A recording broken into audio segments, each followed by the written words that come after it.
Cry aloud, spare not, lift up thy voice like a trumpet, and show my people their transgressions, and the house of Jacob their sins.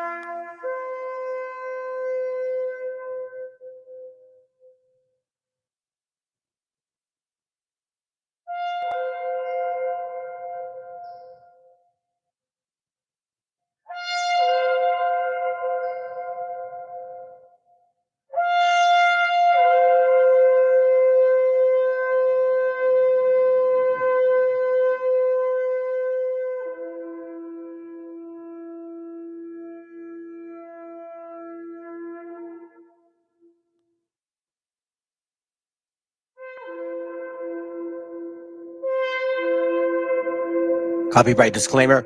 This content does not belong to Bible Chronicles or claim this intellectual property. The content provided today has and always will belong to the content owner. Bible Chronicles does not have any affiliation with the owner of this property. As mentioned, Bible Chronicles did not intend to make use of any material for the purpose of harvesting gain. However, Title 17 of United States copyright law states material in use can only be done when it's for theological or general educational purposes, and thus Bible Chronicles believes that this principal material falls under fair use, which honors protection under Section 107 of the same U.S. copyright law.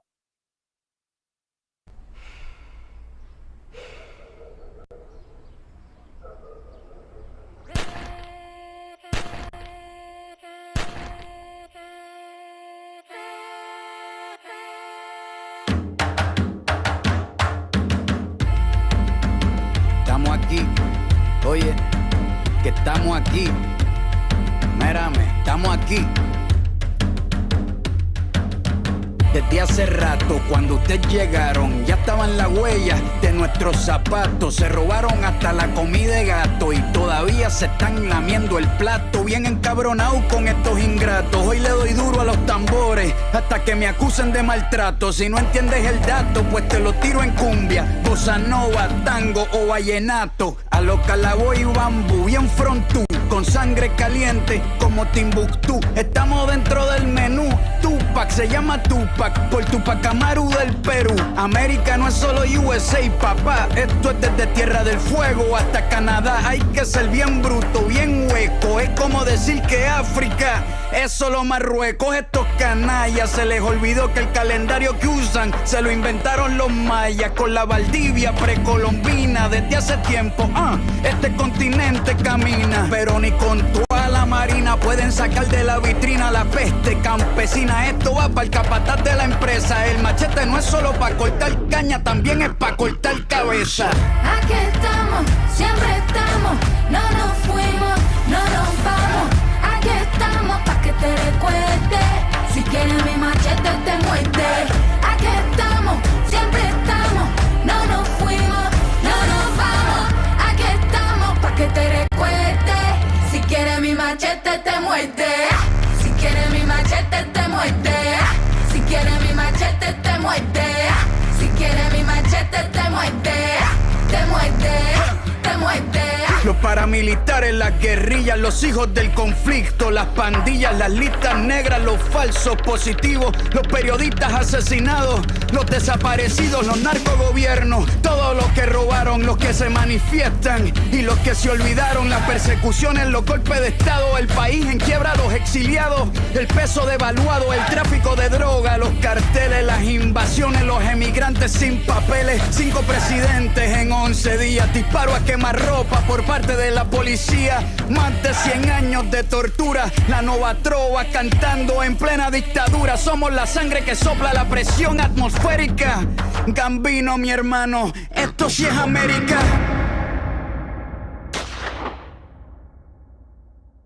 Aquí estamos, siempre estamos, no nos fuimos, no nos vamos.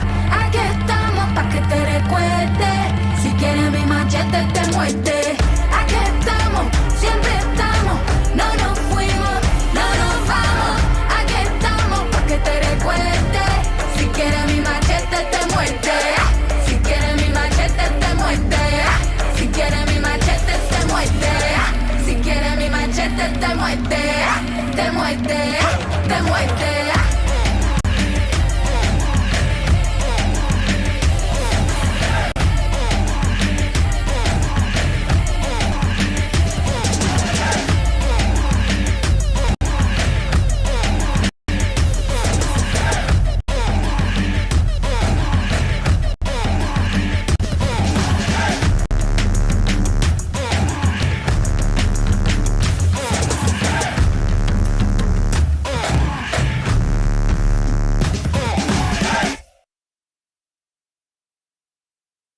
autor viene a decirnos con mucha firmeza y gran convencimiento lo mismo que nos decía en el siglo XVIII el barón de Holbach, ¿no? Un filósofo francés de origen alemán.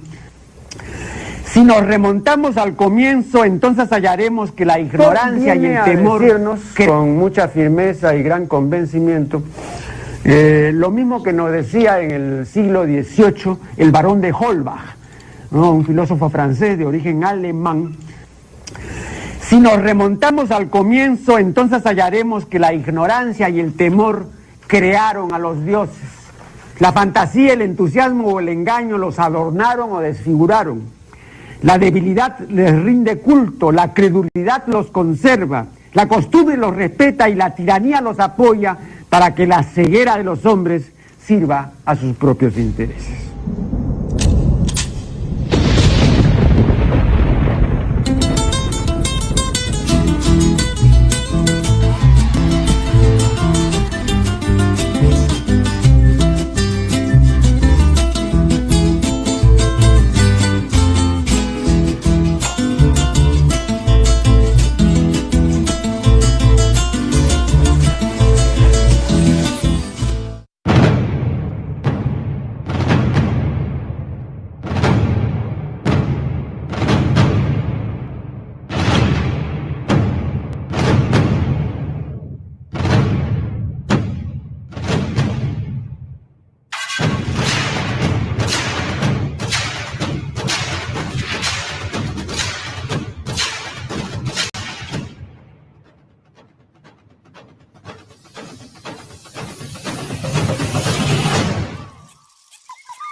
Okay.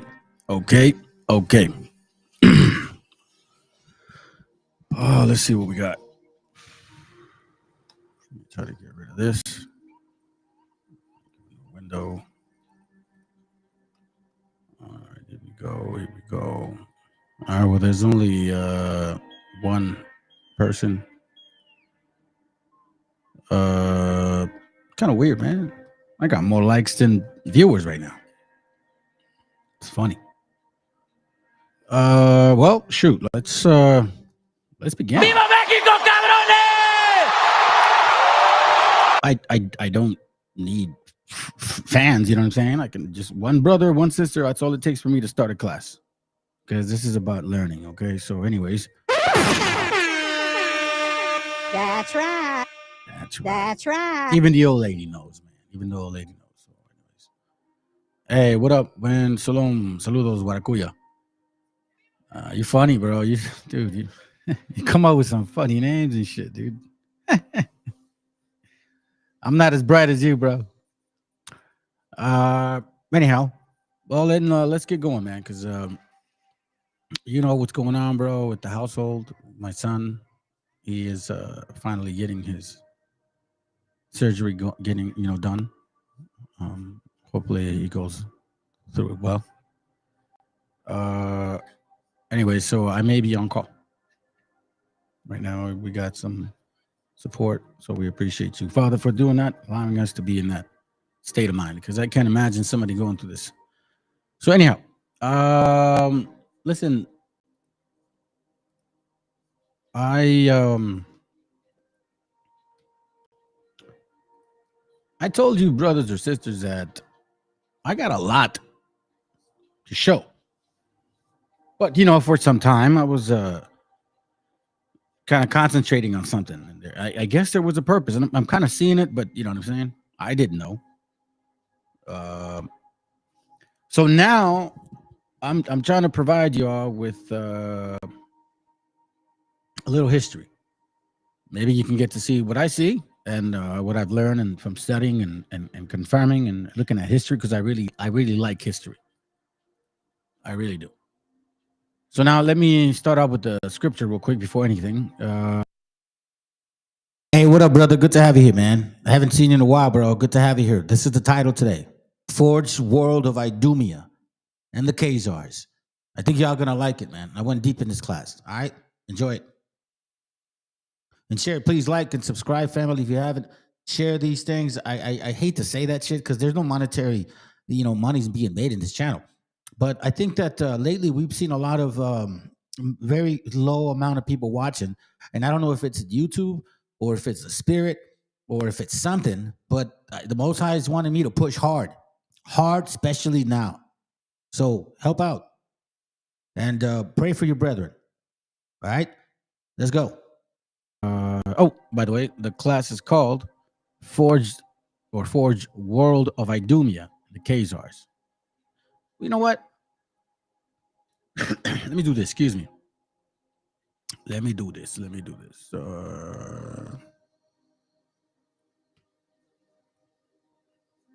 Look up the word forged, okay? So I looked it up. At least we'll know what it means. Several meanings of it. Furnace or hearth, where metals are heated or wrought. But it also means this: to make a forgery or counterfeit. To or relating to that which has been fraudulent, imitated.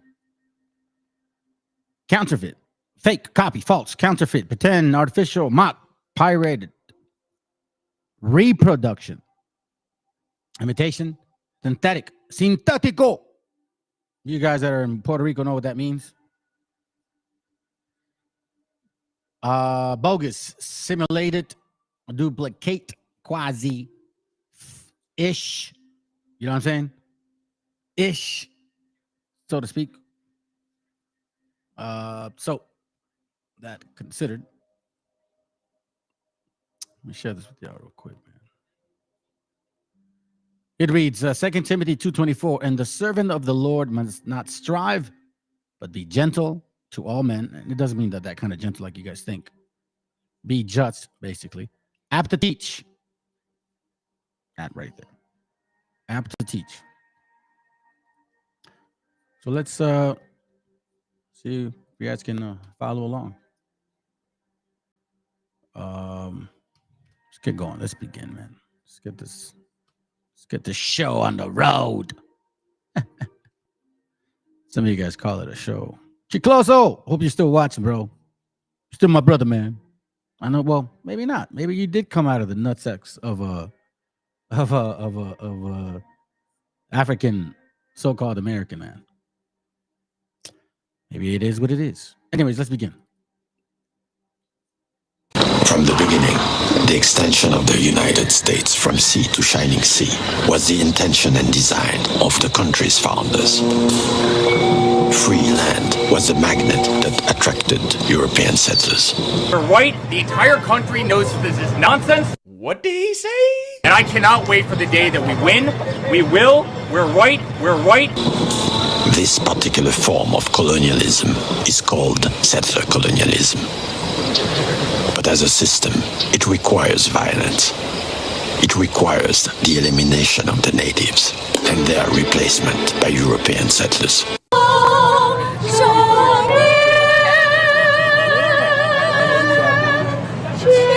I did not want to spill Seminole blood. Kill Seminole children, Seminole women. Give us back the American property you stole from our good fellowmen, planters, and settlers, and I let you move to the Indian territory the U.S. government has provided for your people. You call human beings your property? They're slaves. You steal land. You steal life. You steal humans. What kind of species are you? Damn. What kind of species are you? What are you? Harvest, damn it. What kind of crooked tree are you, man? Crooked tree. Crooked tree. It's crazy, isn't it?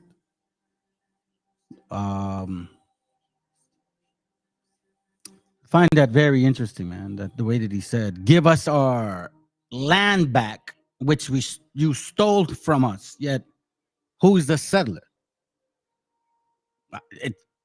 It baffles me that people still walk around with that mindset, crisscross, double sauce type of deal.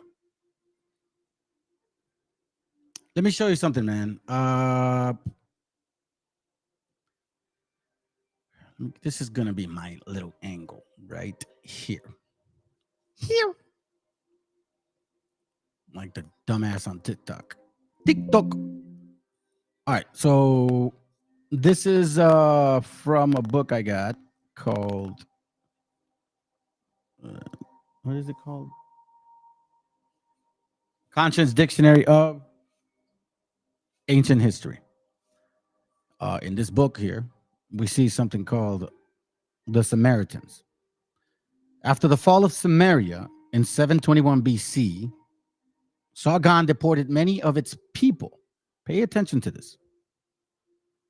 And, you know, quite frankly, this is when you start trying to determine whether history really matters to you or if it really doesn't. Because if you start looking at history and read the Bible and you start cleansing yourself, repenting, actually changing, somehow, some way, family, like the Most High just creates this path for you. We've got instructions from, obviously, the Mashiach. It's time for y'all to take hold of it. So here's my understanding of history. After the fall of Samaria in 721 BC, Sargon deported. Now, we heard this word many times here in America. Get rid of these banners, man. They're over here as illegal. Damn, wetbacks. Matter of fact, they had a name for us. They called us wets. We caught them wets. We call them wets. That's right. That's right. Then it says here, deported many of its people, replacing them. That's another important word. What do we typically know of here in this northern part of the Americas? That we've been deported and we've also been replaced with them, replacing them with captives from Babylon, Syria, and Arabia. Now, in this particular case, it's in that region. But here in America, you could say Babylon is British, Syrians are French, Arabians are Spaniards. Pretty much. Aren't we in Rome, Egypt, the whole concept all over again? 10 toes, nations mixing.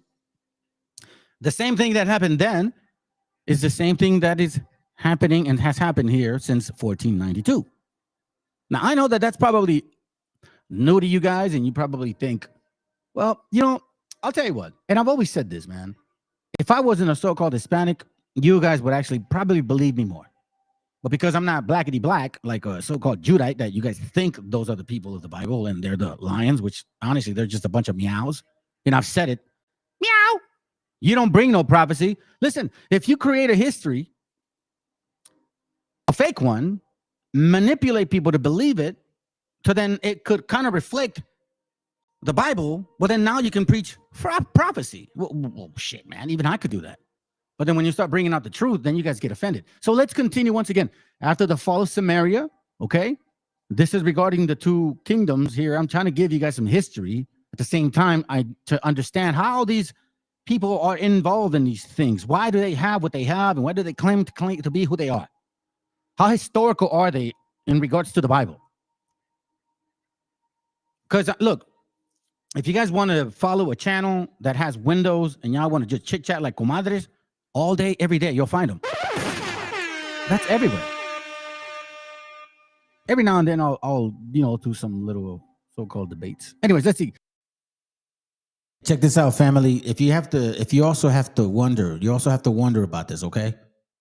The scripture said that, as you can see, it's a continuous thing, right? The Samaritans, or all Israel, was basically taken out of their land and replaced with other people, right? They were taken out of their land and replaced with other nations in that land, correct? Now, did that happen in Africa?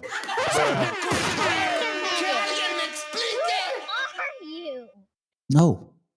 Did it happen in the Americas?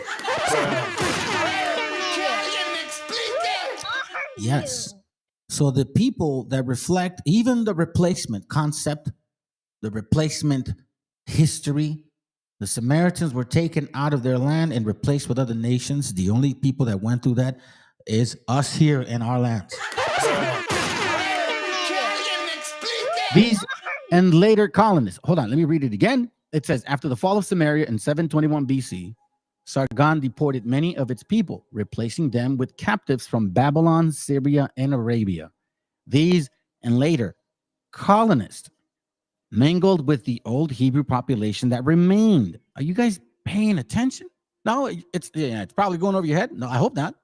There's several words that have been used so far. Several words. You have deported, replaced, colonized, mingled. Then they populated with the remaining. And the new mixed race that grew up were known as Samaritans. You see this? So, just like here in America, in the northern part, there are people that claim to be Mexicans and they're not. Or they claim to be Hispanic and they're not. Or they claim to be African and they're not. Or they claim to be white and they're not. Well, first of all of you white folks of America, I know why you stick so hard to the name here and why you want to cling on to this. It's because you guys were a bunch of mutts. You don't know where you're from anymore. So all you have left is to call yourself an American. That's it. It's a sad story, but this is the same thing. Nothing new under the sun. Once again, the new mixed race that grew up were known as the Samaritans. The foreign colonists decided to worship. You see this? The foreign colonists decided to worship. I'm not going to say that name because we know what that means. The Most High, I'll say. And the God of the land. But they blended his worship with their own cults. You see what's going on here? This syncretism offended the Jews and accounts for the strife between the Jews and Samaritans. Okay, so now, hopefully, it makes sense to y'all. Hopefully.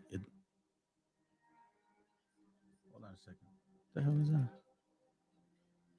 Oh, that's funny. No, man, I didn't want to move it. Okay, there we go. Let's go to 2 Kings. I'm going to show y'all something real quick. I'm not use this for now, okay? 2 Kings 17, verse 21. Watch what it says, all right? So let's go. Now, we read what we just read.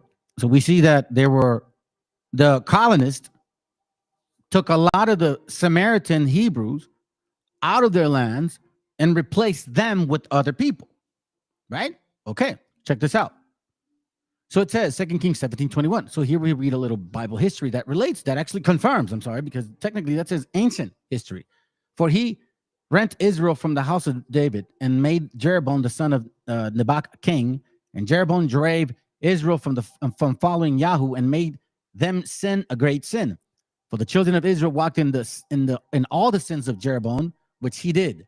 They departed not from them, meaning worshiping other gods, until Yahoo removed Israel out of his sight, and he, as he had said by all his servants and prophets, so was Israel carried away out of their own land to Assyria unto this day. You see this? So we just showed you earlier what the Samaritans, what had happened. They were replaced, taken out of that land. These colonists were bringing other people from other lands, and now they were calling themselves Samaritans. Do you understand what's going on? What exactly occurred here? It's the same thing that occurred here, or that's still occurring. They're telling y'all, you guys are illegals, and they're replacing you guys with themselves, just like all over again. Once again, 2 Kings 17:24. And the king of Assyria brought men from Babylon, and from Cuthath, and from Avah, and from Hamath, and from Sepharvaim, and placed them in the cities of Samaria instead of the children of Israel. And they possessed Samaria and dwelt in the cities thereof. We just read a little while ago something very similar to that. Right? Let's check it out again. If you guys can take a picture of it. Okay, fine, fool. It says right there, look. after the fall of Samaria, 721 BC, Sargon deported many of its people, replacing them with captives from Babylon, Syria, and Arabia. These and later colonists mingled with the old Hebrew population that remained. And the new mixed race that grew up there were known as the Samaritans. Like here, the people that are supposedly the Americans are just the white people, you know, the ones that get red when they're in the sun. What are you talking about, man? Be quiet. So we see here the foreign colonists decided to worship the Most High, the God of the land, but they blended his worship with their own cult. What, like Christianity, like the same thing here. Jesus loves everybody. The laws are done away with. This syncretism offended the Jews and accounts for the strife between the Jews and Samaritans. See this. Now we see that it's proving it. Like, hey, man, the Bible is not really lying, is it? Verse 25, 2 Kings 17:25, and it says, and so it was at the beginning of their dwelling there that they feared not Yahoo. Therefore, Yahoo sent lions among them, which slew some of them. You see this. Wherefore they spake to the king of Assyria, saying, the nations which thou hast removed and placed in the cities of Samaria. You see this.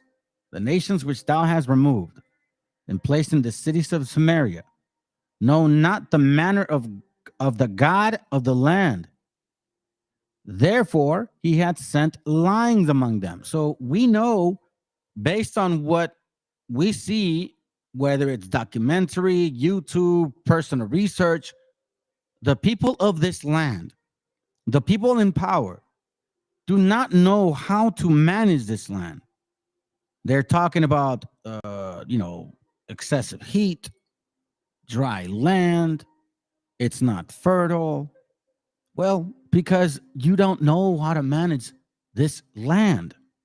And we see this again in the Bible. It says, wherefore they spake to the king of Assyria, saying the nations, the Europeans, or Africans, for example, or Asians, or Arabs, which thou hast removed, like taking them from there and placed them in the cities of Samaria, know not the manner of the God of the land. Therefore, he had sent lions among them. Why do you think there's so much murder and destruction here in this land? You ever wonder that? Who are you? So it says here. Let's continue. Therefore, the Lord had sent, Yahweh had sent lions among them, which slew some of them. Wherefore they spake to king. Let me go back. Therefore he had sent lions among them, verse 26, and behold, they slay them, because they know not the manner of the God of the land. Then he says, then the king of Assyria, verse 27, commanded, saying, carry thither one of the priests whom ye brought from thence, and let them go and dwell there, and let him teach them the manner of the God of the land. So it's like here, hey, you know what? Just get some pendejo that you know of, put him as a priest. Remember the black padres that we dealt with, or the white ones too? You guys forget? What did they teach you?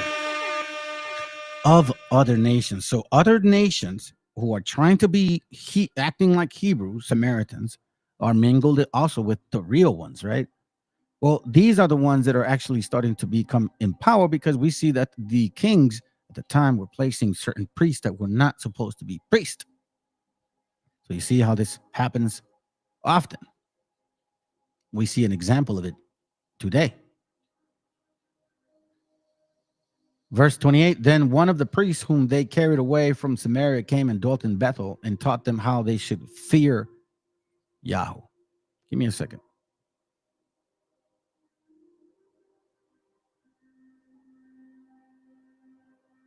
Hold on, family. Hold on. Give me a second. All right. Hold on.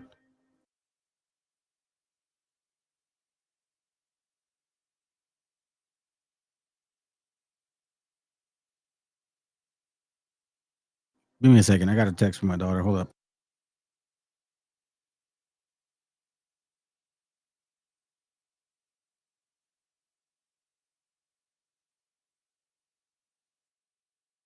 Remember, family, like this message, it ain't for everybody, man. You know what I'm saying? It ain't for everybody. We're gonna have a lot of people that disagree, and because they believe too much in the whole Christian concept.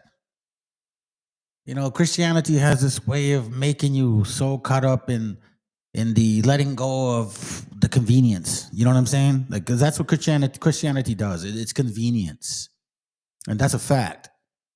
And what I'll tell you too, specifically you so-called Hispanic, my indigenous brothers that believe in this 12-tribe chart bullshit, you're still in there because you're not brave enough to actually believe in that on your own. You need reassurance from these people. That's a fact. And it's time that you just fucking, this is you, bro. You know, there's only one nation in the entire world that does not want to ever embrace the concept that they could be the Hebrews. You know, white folks, they want to be Hebrews. Black folks, they want to be Hebrews. Shit, Asians say that too. Arabs are over there as well. I mean, you know what I'm saying? Like almost every other nation that just even gets a brush of that shit. Oh yeah, we're them. But the only people that I know of, like, y'all are just too shy to claim it. You know what I'm saying? You are too. I think it's. I don't know if it's embarrassing. You're too shy, or you're too unsure to claim it, and that's the sad shit.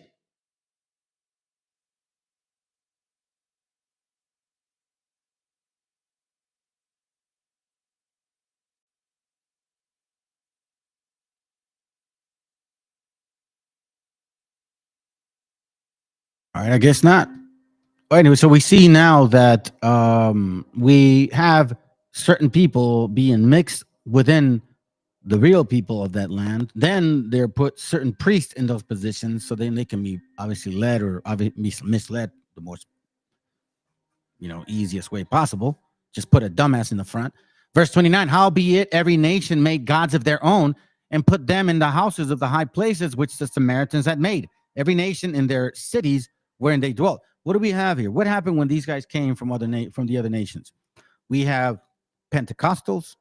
We have here, I'll read it. I'll show you. It's the same thing. You come to this land, supposedly you have an understanding of God, and then when you're here, somehow, some way, you create other religions. And we read this in the Bible that this happened to the people of Samaria when their downfall was becoming. And all of a sudden, we see a bunch of religions, right? Isn't this where it all exploded? Let's begin. Christianity. Jehovah's Witness, 1852. Mormonism, 1805. Seventh-day Adventists, 1821. 1792. Unification Church, 1920. Christian Science, 1821. Unity School of Christianity, 1854. New Age, 1934. No one person roots, Wicca, 1863. Scientology, 1911. Islam, 570. Comparing Sunni and Shia Islam, 570. Well, that's a little older.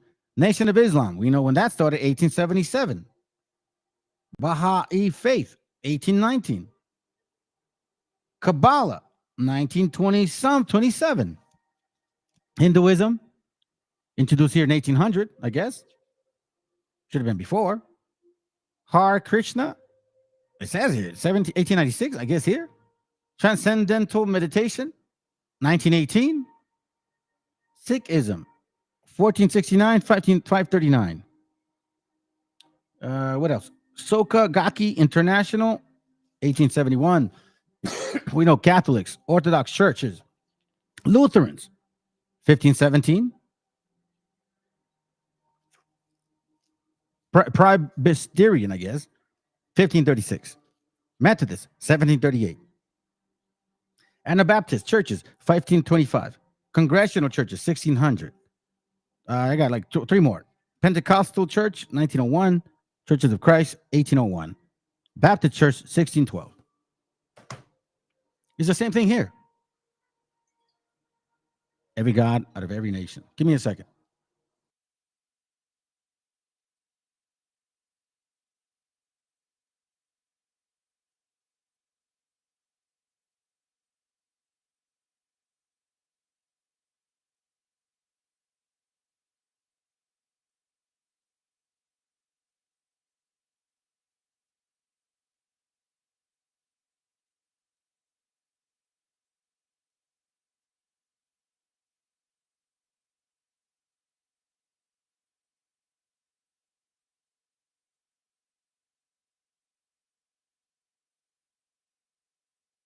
All right, man. My bad. It's just like I said, family. I got some personal stuff going on. And let's see. Okay, so we're at 28, 29. I mean, technically, I think I've made it pretty clear. Here we see that these are people that have already been taken out of, taken to scenario, being replaced with the gente right there, right? Okay, sounds good. So we see now these other nations worshiping other gods. So, you know, you got people from Babylon made sackcloth in verse 30. The men of Cuth made Nergal. The men of Hamath made a schema. Avites made Nifbat. Like you can see how they all brought their own damn demons, just like here, or their own gods. Their own gods. Now, remember I said earlier that there were several people here removed out of Israel, right? And these people replaced them with others. Okay. In case you don't realize, that's pretty much the standard here. Building your own. And you know what? I know that this is probably not the most famous cello in the world, man, because a lot of people don't give a shit anyhow. But I'm gonna keep, pushing this truth no matter what. Even though you guys enjoy listening to comadres all the time, apparently that's more entertaining. That's not what you're gonna find in this channel. In this channel, we try to learn as best as we can. We ain't got time to comadrear about dumb shit. If somebody already warns you guys of what they experienced with those very same people, but you don't listen, and then you wonder why it happened, yet you were warned, it just shows how so much lack of discerning, y'all. Fucking man. Amazing to me that when some people just can't accept the fact that you just don't know, just shut up and learn. Just be quiet. Don't open your mouth anymore. Don't tell people, don't advise people. Just shut up and learn. You know what I'm saying? Like you should never show your face for like 3 years and just study. Because it's like, I don't get it. But anyway, let's continue, man, because I'm rather enjoying this. I really enjoyed this class. Let's go. Reality check on an immigration claim made last night in the debate. Donald Trump noted that one great president, Dwight Eisenhower, deported illegal immigrants just as Trump would if he is elected. Moved 1.5 million illegal immigrants out of this country. Moved them just beyond the border, they came back. Moved them again beyond the border, they came back. Didn't like it. Moved them way south, they never came back. Eisenhower's policy was named Operation Wetback. It was implemented in 1954. It deported undocumented immigrants deep into Mexico.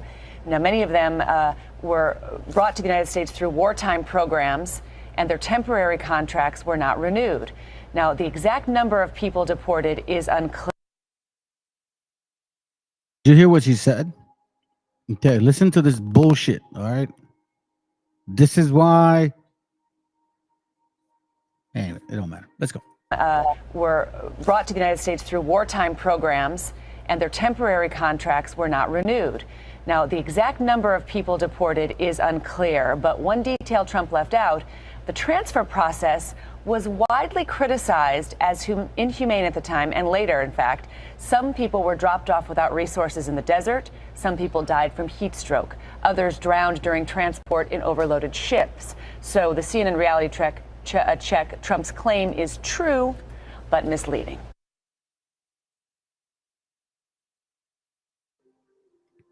Really?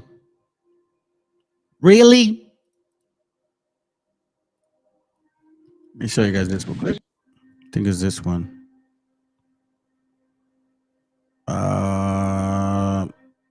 Actually, no, I want to show you this one real quick. In this video I wanted to show you, he mentions wet. Matter of fact, I'll do it for a little bit. I'll do a little bit of it, just so you can see the racism and the gadget, the ignorance of you gente. Y'all are very ignorant, man.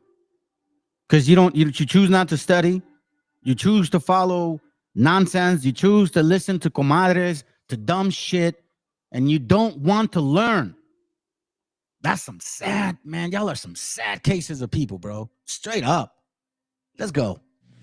This gadget that I hold in my hands is called a 20-inch lens. And in the hands of a skilled cameraman, it can bring in pictures from all 600 yards. Most of this next report was shot by Leo Rossi and Norman Alley using this lens. They were shooting the illegal arrival in this country of hundreds of people. A lot of it was shot either at dusk or at dawn. And shooting close up on the arrival of illegal immigrants is just something that cameramen do not do. Every 30 seconds, a so-called Mexican wetback enters this country illegally. The number is increasing. Some days, as many as 5,000 are caught and sent back in a single day. We asked Jack Beck to go down from KNX in Hollywood to the border and make this report. This is the morning prison train out of Southern California into Mexico. It makes this run every day about dawn. Its cargo, Mexican wetbacks, who have sneaked across the border and are being deported. Did you guys hear that? Can you guys read that? Mexican wetbacks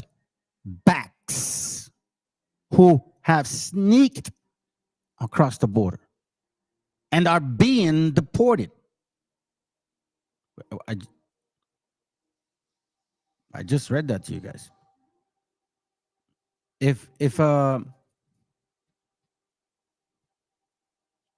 Look, it happened to the Samaritans after the fall of Samaria. Sargon deported many of its people, replacing them with captives from Babylon, Syria, and Arabia, like Europeans, Africans, Chinese, Arabs, all of them. They took y'all paisas out, all you wetbacks and and spics, got you all out and brought them here. But what do you care, right? It's just a show. It's just a show. Yeah, I don't care. Let's continue. Most of them entered the United States by wading across the Rio Grande in Texas or the New River in California. Thus the term wetback. On an average day, 3,000 wets get across. On an average day, 3,000 wets. Wets. Hold on a second. Wets. That don't burn your spirit, man. I guess it doesn't, because you know what? We're not comadreando, you know what I'm saying? So many of these cross the 1,600-mile border into Texas, Arizona, New Mexico, and California. This report is about the traffic in the Imperial Valley of California. Here alone, the figure is 1,500 per day.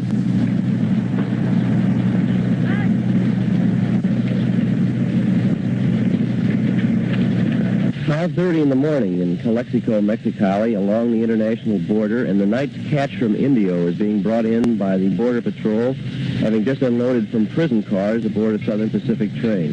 A group of perhaps 200 wets. Yesterday's catch, probably, from the northern portions of this Border Patrol sector, being brought down to be returned across the border through the fence. While the government spends tens of thousands of dollars a day trying to enforce the McCarran Act in our ports on the East Coast, an efficient but small force of Border Patrol officers makes a vain attempt to control the illegal traffic on the Mexican border. The job has been compared to trying to scoop the tide off the beach and pour it back into the ocean. Some of these Mexicans have crossed the border many times this year, have ridden the train back a half dozen times, but many are never caught. Some make it to San Francisco, Chicago, and even New York. Statistics have indicated that when the traffic in wets is high, the supply of dope in our when the traffic of wets is high, the supply of dope in our big cities increases proportionately. It's a wide open border, and the FBI knows those who violate it are not all wetbacks. Shut up. You see this?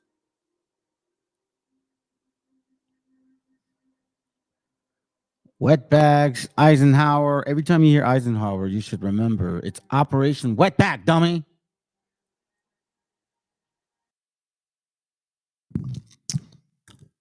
Do you guys understand how offensive that is? The wets. The Mexican wets. Los mojados, güey. Like, wetbacks is espalda mojada. This is the wets. Mojados. That's what it means. It's, well,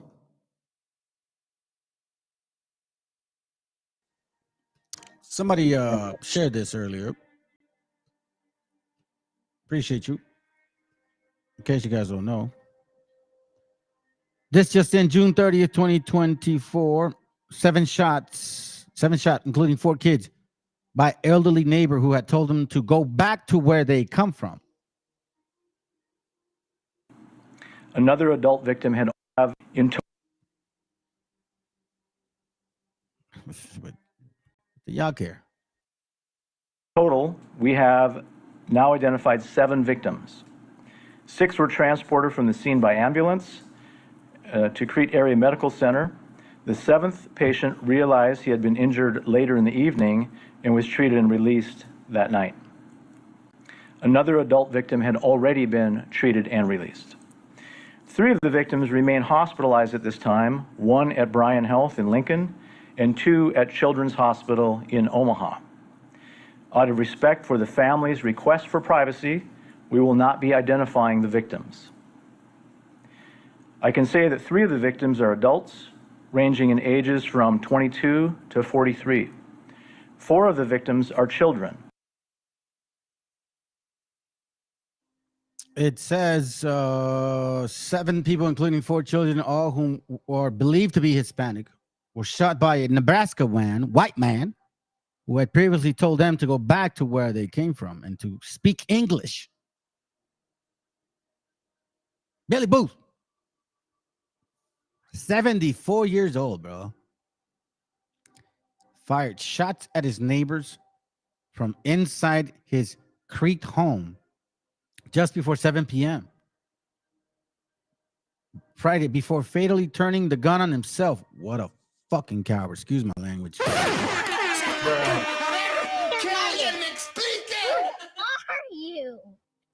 Remember what the native sister said initially? Remember she said, what kind of species are you? There were about 15 people inside and outside the home, though most of the victims were outside when they were shot. 3 of the victims were adults between the ages of 22 to 43, while the 4 were children ranging from 3 to 10.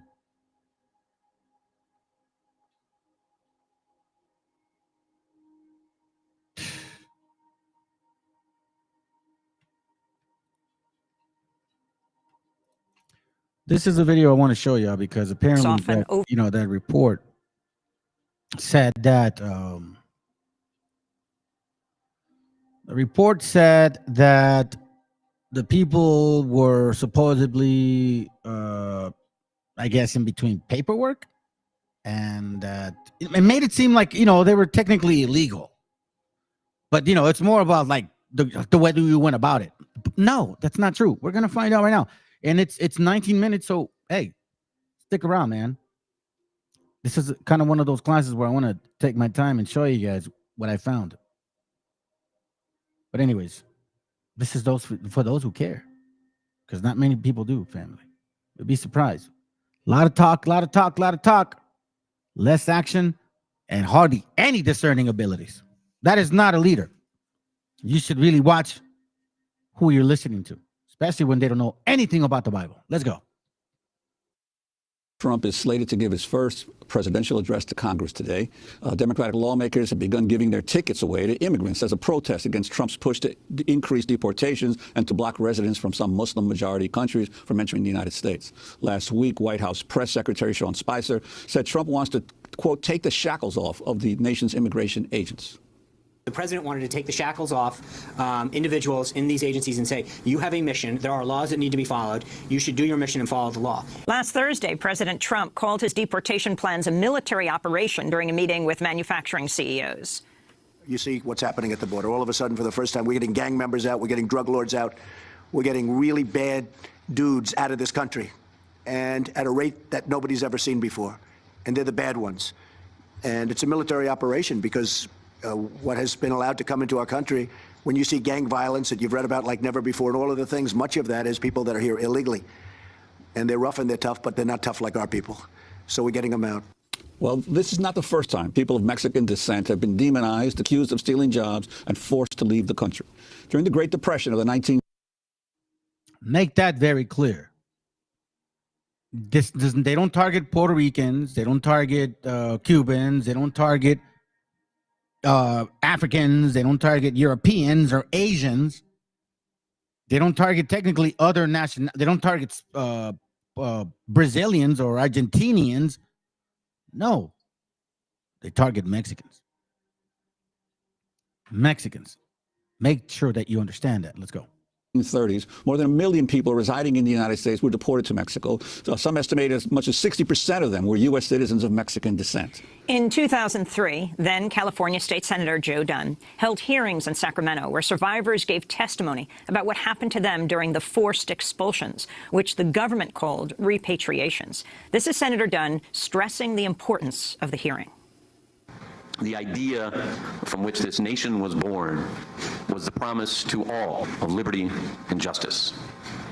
Today we examine a tragic part of American history where we betrayed the justice part of that promise. And a betrayal that affected a staggering number of individuals. By some estimates, almost 2 million individuals were deported from the United States in the 1930s.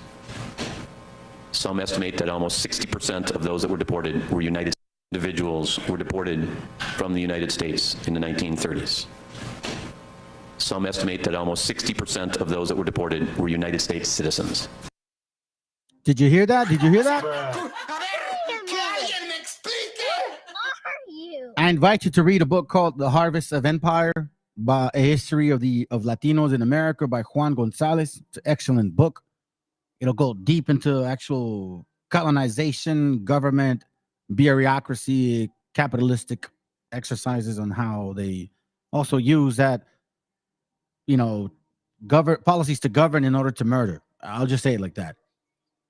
But here we see 60%, more probably likely, more than 60% were born in this land. And they were deported. But the stupid ass, commercial of it, I'm sorry, the news person's like, oh, well, they weren't really ready to provide their paperwork. We're going to hear some real stuff about this, man. But let's go. Let's go. And they were deported for but one reason. They just happened to be of Mexican descent. The state of California went on to issue a formal apology for its role in the expulsions and built a memorial in downtown Los Angeles to commemorate the victims. But many fear that history is now on the verge or repeating itself already. For more, we're going to Los Angeles, California, where we're joined by the preeminent scholar on this often overlooked chapter of American history, Francisco Valderrama, professor of American history and Chicano studies at California State University, Los Angeles. He's the co-author of the book, Decade of Betrayal, Mexican Repatriation in the 1930s. Professor Valderrama, thank you so much for joining us. I think for many, especially young people, but I'm sure many more, do not know this chapter of American history. Can you lay it out for us, what actually happened? You're right that it's largely not known, and that's in the larger American society, the Mexican nation, as well as in the Mexican community itself.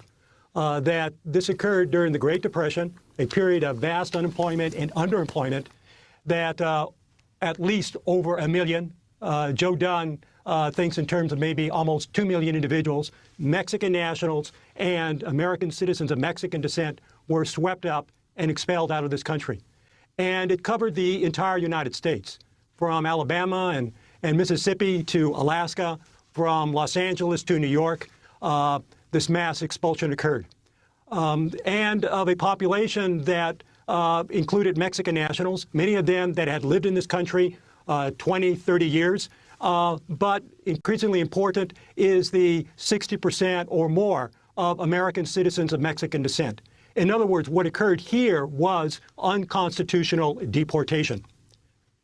Well, Professor Valderrama, I'm wondering if you could talk also about the role of the press at that time in stirring up anti-immigrant. And we all know who owned the press at this time. Yes, Sephardic and Khazar Jews. Both of you dirty bastards. Let's go. Because this began during the Hoover administration and then moved on into the Roosevelt administration. What was the role of the press as well? Well, the role of the press is significant, but it is also reflecting the larger American society at this time as well. The key notion that the press puts forward is that a Mexican is a Mexican. There is no distinction in terms of residence in this country. As I mentioned earlier, many of them had lived in this country 20, 25 years. Most of them were documented. Most of them had papers. And that their children that were born in this country were U.S. citizens. No distinctions made. And that is accepted in this society and serves as a way of looking at the population that even though they had contributed during better times to the economic prosperity of the United States, that now that's not recognized. They are the other, so to speak. I want to turn to Ignacio Pina, who lived in rural Idaho when sheriffs came to his house and took everybody in custody in the summer of 1931. His parents had lived in the United States for some 25 years. He was about to enter first grade. We're taking this from a film called A Forgotten Injustice. A now elderly Pina describes what happened that day. My mother was cooking and hand-making flour tortillas. I remember we were eating them with melted butter. Then all of a sudden they arrived. They pointed their guns at us. One officer was standing outside, the other one was inside, and they said, "Come on, let's go, come on." And my mother would ask, "Where?" "No questions, come on, out." No questions, come on, out. They took us to the fields where my father was working. They grabbed him too, and then they filled up the other car with Mexicans that were working there as well. In Pocatello, Idaho, they put us in jail. We were in jail for 6 or 7 days. I was 6 years old, and as a kid I could not understand why we were in jail if we were not criminals. My father was in one cell and my mother was in another, one with me, my 3 sisters, and my 2 brothers. But I could not understand why. Even when we were in the train on our way to El Paso, Texas, I wondered, where is this train going? What's going to happen with us? There were about 5 cars with lots of Mexicans, lots of families. We were so young, but I remember looking around at the people. They looked so sad. Because many were suffering the same things we were facing. They were kicked out too. They did it so we couldn't come back, even the ones that were born here like us. They didn't let us take anything with us, not even our birth certificates. Not even our birth certificates. That was Ignacio Pina. Professor Balderrama, you knew Ignacio Pina. Can you tell us more about this story and how typical it was? Well, Mr. Pina called me after we had the hearings in Sacramento. We conducted extensive interviews, and getting to meet his family, his son shared with me that he no longer has the nightmares that this man was experiencing well into his 80s because he was able to share his story with us. Mr. Pina, who was recently deceased, became an activist in regards of the Apology Act and the erection of the memorial here in Los Angeles. And I think it shows that an individual that suffered with this throughout his life, that even had nightmares as a senior citizen about that, became an activist and shared that story multiple times to the press, to the television, on, with the conviction that, as many of the other survivors, that this not happen to anybody else. When he said that, and the other survivors, not to happen to anybody else, he just doesn't mean people of Mexican descent or Latino descent. Rather, what he's saying is anybody else, and especially those that are American citizens. It shouldn't happen. We should not have unconstitutional deportation. And Professor Balderrama, you've specialized in the mass deportations of the 1930s, but that was not the last of these deportations, right? In the 1950s, there was Operation Wetback under the Eisenhower administration. And of course, during the Bush years and into the Obama years, there were the mass deportations that occurred. It seems every time there is an economic crisis in the United States, the first reflex is to start mass deportations of the other as the society begins to declare them. Exactly, Juan. You're right on target with that we do have these cycles. What behooves American society to understand is that this early period that I've studied, the early 20th century, and the Great Depression, which is the most severe economic crisis of the 20th and the 21st century, is the fact that at that time develops this ideology, this set of beliefs, this way of thinking of the Mexican Latino population, that somehow they're not part of our society, that they are, many of them are criminals, many of them are here to be on welfare, that somehow, some way they cannot become part of our society. And I think what is especially important to keep in mind for your listeners is that as we experience the nightmare of today, the crisis of today, which is different, that same ideology, that same way of thinking is still in action today. I wanted to go, Professor Balderrama, to your late co-author, Raymond Rodriguez. This is Rodriguez speaking at the 2003 Select Committee on Citizen Participation at the California State Senate. My dad left in 1936. When I was 10, I never saw my dad again. How is anybody going to compensate me for that loss? That was Raymond Rodriguez, your co-author. Can you tell us about him and his family's experience, and also why just Mexicans? Was it only Mexicans? Well, because 60% of them perhaps were American. Not only my colleague. Raymond Rodriguez was a very, very dear friend. We spoke with one voice when we wrote Decade of Betrayal, and in countless venues we spoke with one voice in terms of this particular issue. I had known Ray for some 20 years at the time that we completed the first edition of Decade of Betrayal, and at that moment, I learned that his father had been a repatriate. At that moment, when the book was finished and we were submitting it to the publisher, I knew they had grown up with a single parent, with a mother only, but I didn't know what had happened to his father. So in a lot of ways, my co-author, my treasured friend, his work together, his scholarship, as well as his activism, was trying to uncover that history, his own family history. And we see that thread among others as well. Many other individuals who, in understanding this issue, from reading Decade of Betrayal, from hearing your radio program, from looking at this and understanding this, have developed a larger understanding. What we have seen happen is that this private history has now become a public history.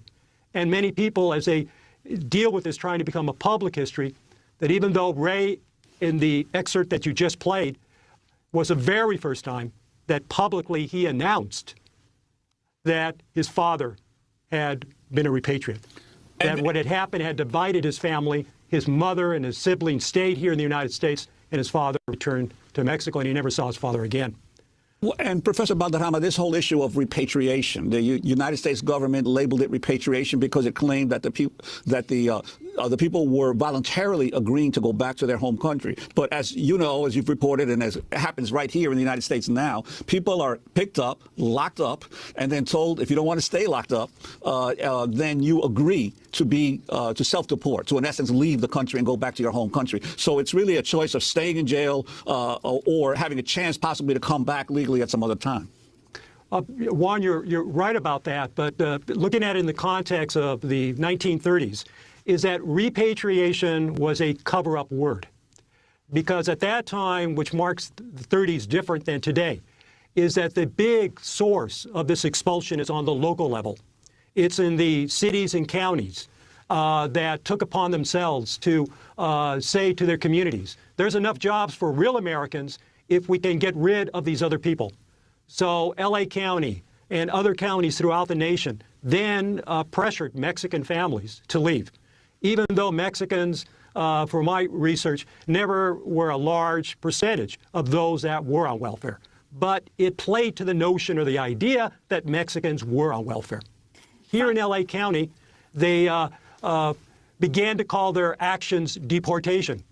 And the legal counsel says, no, you can't do that. Only the federal government can do that. And that's where the word repatriation is born, so to speak, to be used in that context to cover it up, to make it look clean, make it look like it's voluntary. But at the same time, you have public raids. At the same time, you have the press talking about unwanted Mexican Americans. All of these actions are very coercive. Finally, Professor Balderrama, your response to what's happening today and the parallels that you see and the ways you can see avoiding history repeating itself. Well, obviously, this is a nightmare.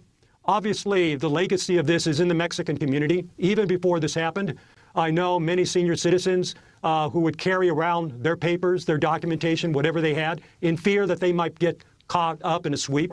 Now, obviously, those same feelings are being reported daily in the press about people staying home, people even fearful to go out and buy groceries. So that has returned.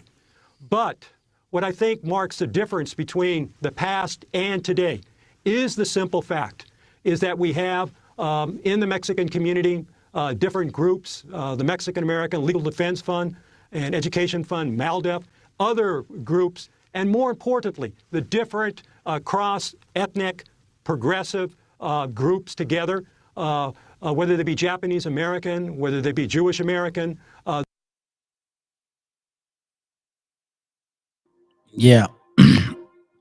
Hey, what up, VTC? Yeah, no, it's when you start blending all that stuff again, and then it gets really confusing. And what I call you, it's true, bro. I'm glad you noticed it because technically that was the point. You know what I'm saying?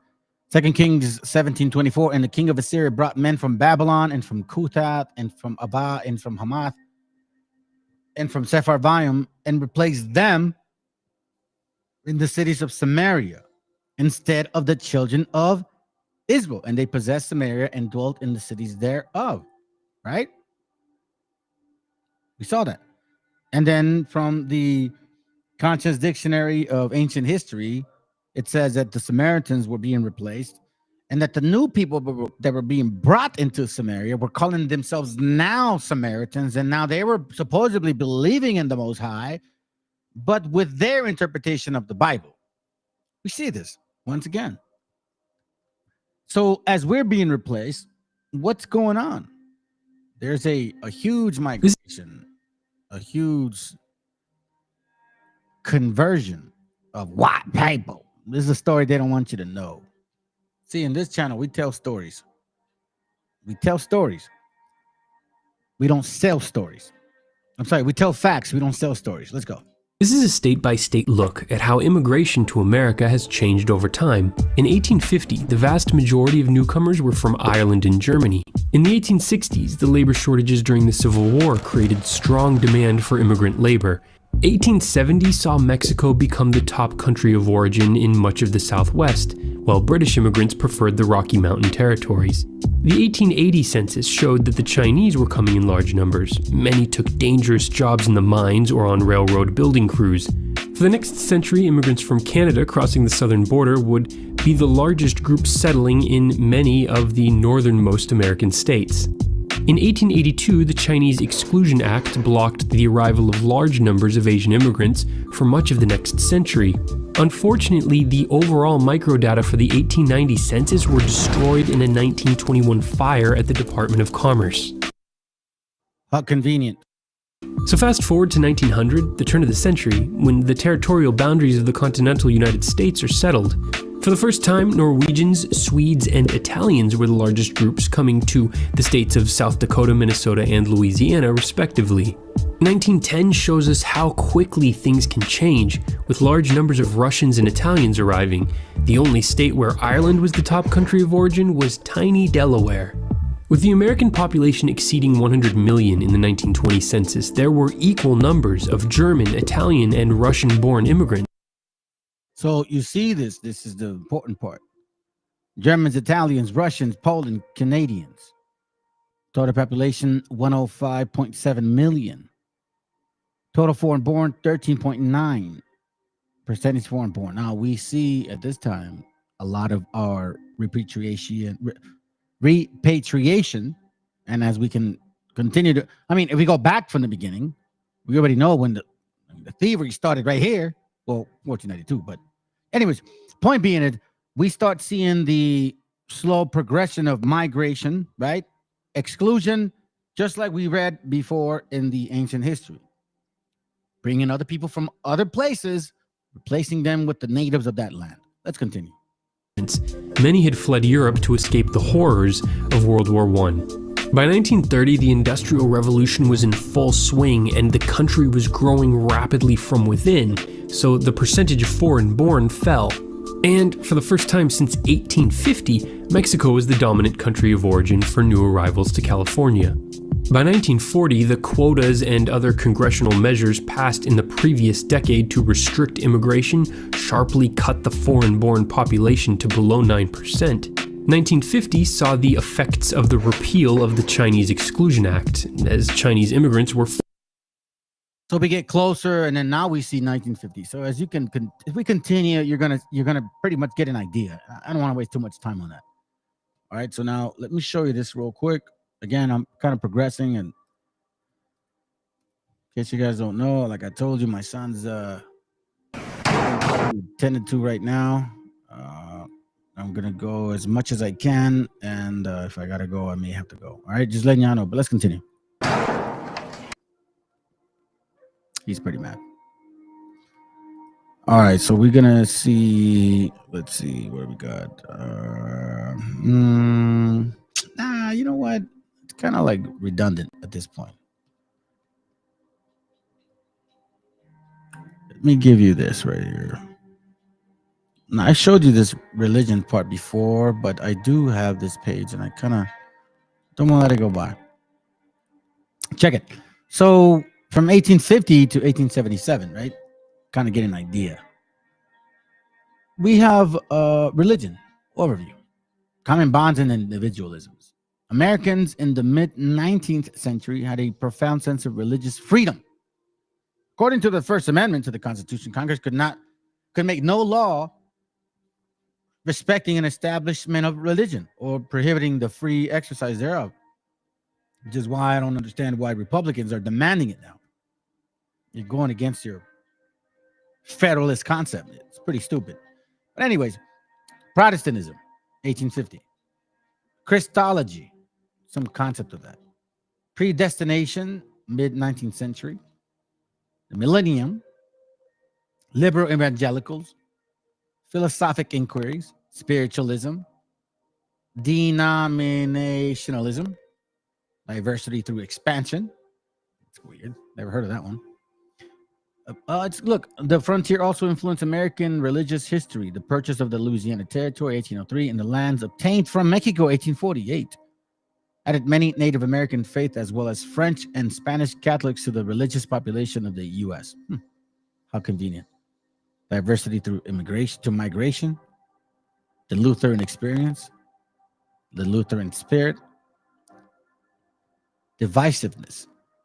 As you can see, they came with a so-called religion, and they did just splice to about 1,000 of them. Why should you give them the right to tell you who you are or what the book says? They can't even make up their own minds. Like, I mean, come on. Like, what's so confusing? Now, one thing I do know, and one thing for a fact that I can relate to these actions of Assyria or Babylon, of taking people out and bringing other people in, is because they believe that by doing so, they'll own those lands forever and ever. Again, you have to study your own book, because then you can actually see how they keep doing the same thing over and over again. Psalms 49:6, they that trust in their wealth and boast themselves in multitudes of their riches, manifest destiny. Isn't that what they say? None of them can by any means redeem his brother, which technically we are, nor give to God a ransom for him. For the redemption of their soul is precious, and it sees it forever, that he should still live forever and not see corruption. Now it says, for he seeth that a wise man die, likewise a fool and the brutish person perish and leave their wealth to others. So they think that, my legacy is going to be forever. They're not thinking, hey, listen, I'm going to work hard, do something I can for my family, and when the time comes for everybody. No, they're not thinking that. They're not at all. Their thoughts are this. Their inward thought is that their houses shall continue forever, and their dwelling places to all generations. So then they call their lands after their own names. America Vespucci, America, Philadelphia. Like you got cities here that are similar to Europe's name, European city names. You know what I'm saying? It's very clear what these guys had in their consciousness. And that's why when you deal with... This is Democracy Now! Excuse me, sorry. You deal with manifest destiny or Monroe Doctrine. I'm not going to take too long on this one. I'll just give you guys like 2-3 minutes of it. I want you to understand. Ready? Let's go. War and Peace Report. I'm Amy Goodman with Juan Gonzalez. This year marks 200 years since the United States effectively declared all of Latin America and the Caribbean within its sphere of influence. On December 2nd, 1823, President James Monroe outlined what became known as the Monroe Doctrine. He warned other nations to stay out of the Americas, saying, quote, "We should consider any attempt on their part to extend their system to any portion of this hemisphere as dangerous to our peace and safety," unquote. Over the past 200 years, the Monroe Doctrine has been repeatedly used to justify scores of safety. Now, remember, family, if you've been following this class or this channel, I did a class on the Freemasons that were in power at this time, that were commissioners or representatives of the Anglos, and that they were in cahoots with the Freemason lodges that were being opened in Mexico around this time, 1810, 1818, 1822, 1824, 1827. We read that. So do not be fooled by these things. This is why it's important to know your history. So then when you read this stuff, you're like, I know why now. Because if you don't know, then you just don't know. And now you really sound stupid. Now you really look stupid. You can get some dumbass gringo over here telling you, oh, I'm better than you because we did this and that. And you're like, no, you guys are a fucking bunch of liars. You're very deceiving. And now that we know the Bible, I already know what to expect from you. So now what do you got to do? Learn your history and empower your family. Let's go. Unquote. Over the past 200 years, the Monroe Doctrine has been repeatedly used to justify scores of invasions, interventions, and CIA regime changes in the Americas. This is Vermont's independent Senator Bernie Sanders talking about the Monroe Doctrine last year, shortly before Russia invaded Ukraine. Mr. President, Vladimir Putin may be a liar and a demagogue, but it is hypocritical for the United States to insist that we, as a nation, do not accept the principle of spheres of influence. For the last 200 years, our country has operated under the Monroe Doctrine, embracing the principle that as the dominant power in the Western Hemisphere, the United States has the right, according to the United States, to intervene against any country that might threaten our alleged interests. That's United States policy. And under this doctrine, the United States has undermined and overthrown at least a dozen countries throughout Latin America, Central America, and the Caribbean. That was... All right, so this is going to blow your mind what I'm going to show you. I think it will. I think it will. You know what I'm saying? I usually say that. It blows my mind, shit, because I actually read this stuff, you know what I mean? And I take it to heart. I mean, I don't take it to heart. Like, I don't get emotional about it. But I mean, it's like I really absorb this stuff. You know what I'm saying? So he said that they use that law to take advantage of specific or particular things, right? Okay. I had wondered about why in the world was there a coup d'etat attempt in Bolivia. I don't know if you guys heard about this, but about 2 weeks ago, there was one. There was an attempt, a week ago, something like that. And I'm like, they must own something. So let me show you this. And I'm going to show you why. Running a success. That it amazes me how the Anglo of this land and the African with the American experience, they don't realize that you've been absorbing the resources of other nations. And the way that you made your economy a very powerful capitalistic economy, the way that it was done is by coercion, submission, oppression, and deception. And I'm going to show you one way.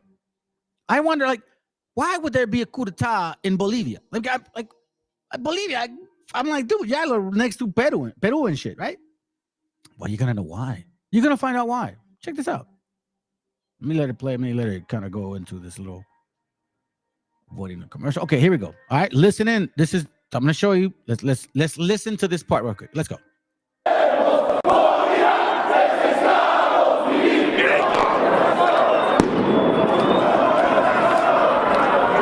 La tanqueta está volviendo nuevamente, está empujando. Acaba de chocar con Plaza Murillo haciendo este reclamo, esta protesta. Necesitamos que el pueblo boliviano se organice y se movilice en contra del golpe de Estado, en favor de la democracia. No podemos permitir que una vez más intentonas golpistas se lleven vidas bolivianas.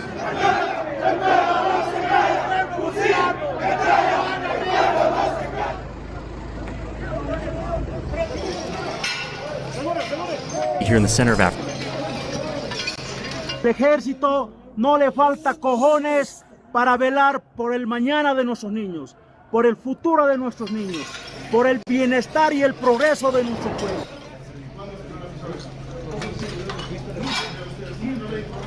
El presidente Arce está ahí, hablando con el general Zúñiga. Muchas gracias. En este momento estamos presenciando. ¡Fuera! ¡Fuera! ¡Último de nuestra vida! De más coraje para seguir resistiendo cualquier intentona golpista, porque Bolivia merece su democracia que se ha ganado en las calles y con sangre, hermanos. El pueblo no se calla.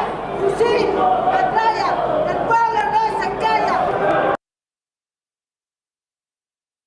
Well, some of you guys are probably bored because you don't like history, so you know it doesn't matter. I don't care. But this is the reason why. Here's the reason why. I'm gonna tell you why. Okay. Now we know that America passed a law not too long ago, maybe in the last 15, 20 years, of the demand of electric cars. Yeah. The demand of electric cars. Well, in case you don't know, Bolivia is the #1 provider of lithium. #1 in the world. Now you follow? President Obama visited an area with one of the country's highest unemployment rates today to announce a major investment in clean energy cars. Speaking in Elkhart County, Indiana, he unveiled $2.4 billion in grants from the stimulus package, money to create advanced batteries and electric vehicles, and tens of thousands of jobs. Far from Indiana, there are huge reserves of the main ingredient needed to power that next generation of batteries. So ABC's Jeffrey Kaufman traveled to Bolivia for tonight's Closer Look. Under this vast sea of blinding white, the largest salt flats in the world may be the key to a greener planet. Right now, the only people you find on the remote Uyuni Flats are desperately poor salt gatherers. But there is something much more valuable here: lithium, more than half of the world's known reserves. You've heard of the new generation of electric cars that will soon be on the market? They will run on lithium batteries. There's no way that's going to be supplied without accessing Bolivia's reserves. So Bolivia has the... Whoa, whoa, whoa! He said it himself. Let's go back to this. This is, again, well, you know, I've said it so many times. I don't have to say it again. Just for you that are listening and studying, bro, and taking notes and really applying, man, you know, all glory to you. Because at least you're really trying to learn this book. Man, I may have to go, though, man. Let's see how far I can go. Because, anyway, let's go. Batteries. There's no way that's going to be supplied without accessing Bolivia's reserves. So Bolivia has the potential to be the Saudi Arabia of lithium. The lithium battery is far lighter, more durable, and holds a charge much longer than any other. They've figured out the science, but as the auto industry looks towards the electric car, the challenge is finding a supply, which is why the world is now looking here at the salt flats of Bolivia. And so, in one of the most remote places on Earth, Bolivia has begun building what they hope will ultimately be the largest lithium extraction plant in the world. It's like a lake. A lake under the salt. Belgian scientist Guillermo Rolens is technical advisor to the Bolivian government. Where do you actually find the lithium in here? Is it in this salt crust here? No, not at all. This is just salt, like table salt. The lithium is in the brine, in this water here? In this water.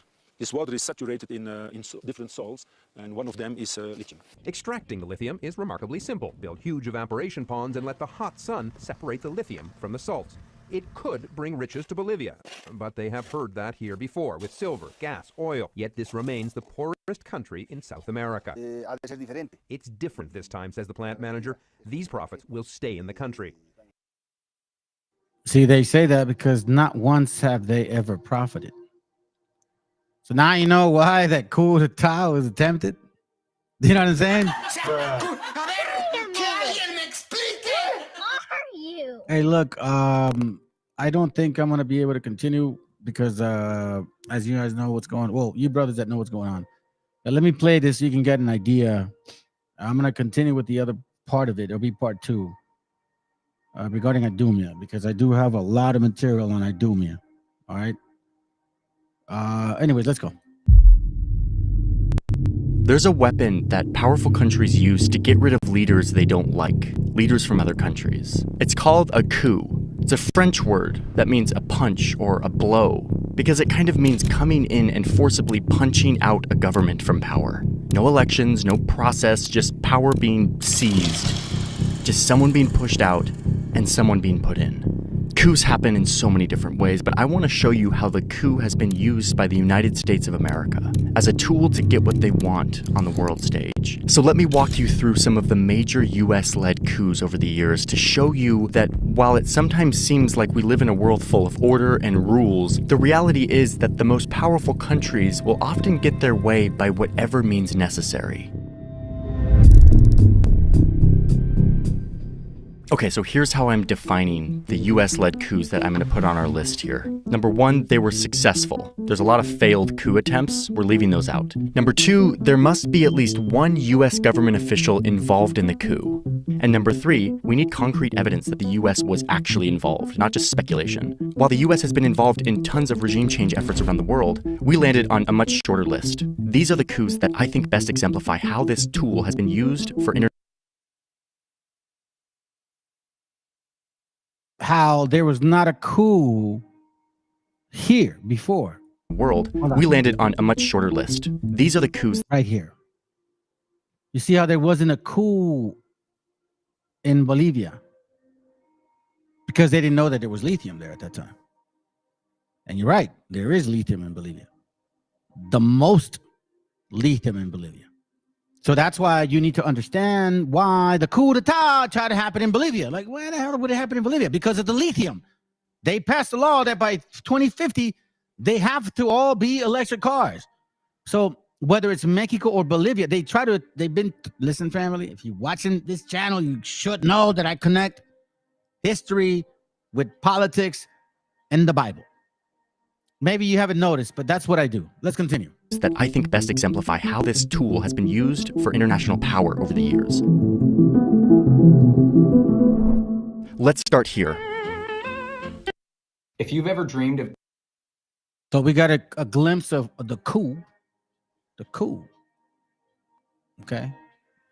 Now let me... I'm trying to determine this, man. You know what? I'll get into it. I just don't want to start if I'm going to have to leave. All right, so brothers, let me give you an update for you that have prayed for our family. Thank you very much. My son's surgery will be scheduled for Wednesday. We do have to visit tomorrow the clinic. I'm trying to get an update if they're going to get home now. All right, you know what? I think I can continue. All right, let's get it, man. Let's get it. Let's get it. Okay, so now we understand how a certain nation came, took Samaritans, replaced them with other people. Okay, right? Okay, we know that. Now, let's get into this real quick. What is the point of the class? Technically, it was it was this right here. Forged World of the IDUMEA and the Khazars. I'm going to show you guys who these IDUMEans are and how they got involved and where are they in the Bible and how can you find them yourself.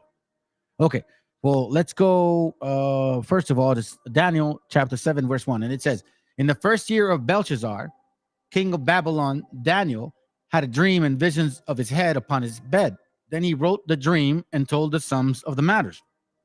Daniel spake and said, I saw in my vision by night, and behold, the four winds of heaven strove upon the great sea, and four great beasts came upon the sea, diverse one from another. And the first was like a lion, and had eagle's wings.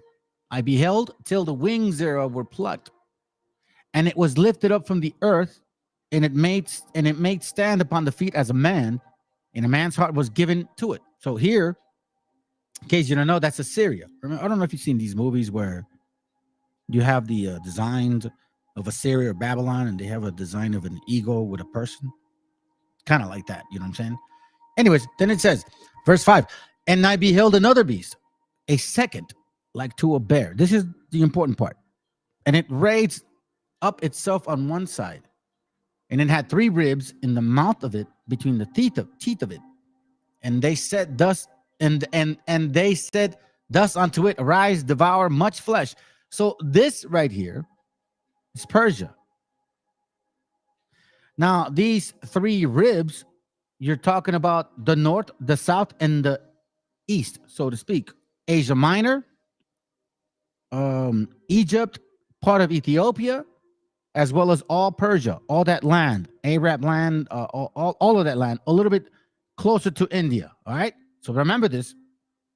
After this, I beheld, and lo, another like a leopard, which had upon the back of it 4 wings of fowl. So a leopard, and he had 4 wings. This is allegory. And the beast had also 4 heads, and the dominion was given to it. So here we are talking about, in case you don't know. Well, matter of fact, let's just read it. I'll give you more detail as we continue further, okay? Matter of fact, yeah, let's move on to it. Let's go. Daniel 8. So let's go to it. Let's get some detail now, okay? So in chapter 7, you're getting an idea of, like, a general idea of 4 kings, or four kingdoms, so to speak, or 4 visions. In Daniel 8, he's going to break it down. And in the 3rd year of the reign of King Belshazzar, a vision appeared unto me, even unto me, Daniel, after that which appeared unto me at first. And I saw in a vision, and it came to pass when I saw that it was at Shushan, in a place which is in the province of Elam, and I saw in a vision, and I was by the river of Ulia. Then I lifted up my eyes and saw, and behold, there stood before a river a ram, which had 2 horns. Okay? A ram which had 2 horns. And the 2 horns were high, but one was higher than the other, and the higher came up last. Okay, so here, in case you don't know, it's talking about Persia Mede. Persia is the higher one than Mede. You understand now? So Persia is the ram with 2 horns, 2 nations or 2 powers, 2 kingdoms kind of working together, one more powerful than the other. Okay? Keep that in mind. Then it says, and I saw the ram pushing westward and northward and southward, so that no beast might stand before him, neither was there any that could deliver out of his hand, but he did according to his will and became great. So here, let me show you some pictures so then you can see what we're talking about. Let's see. Where are you? We'll go to the kingdom of... let's go to here. Okay. So this is the kingdom of Babylon, the gold. Okay. Remember that. I don't want to touch too much on that. I just want to move on. This is the kingdom of Persia Mede. Okay. What the hell? The kingdom of Persia Mede. He said what? He said, I'll read it from the top. Then I lifted up my eyes and saw, and behold, there stood before the river a ram, which had 2 horns, and 2 horns were high, but one was higher than the other, and the higher came up last. I saw the ram pushing westward, northward, and southward. See this? Westward, northward, and southward. You follow? Okay?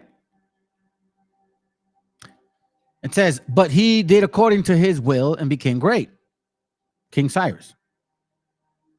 And as I was considering, behold, an he-goat. Don't forget this he-goat. I'm going to show you something kind of trippy at the end. Thank you, AWBR. Come from the... I had to kind of like... because I'm not good with acronyms. And the he-goat came from the west of the face of the whole earth. From the west. Remember the west? Okay. So then now we're talking about Okay, damn it.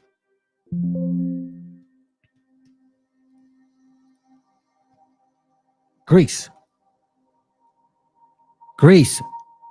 The he-goat is Alexander the Great.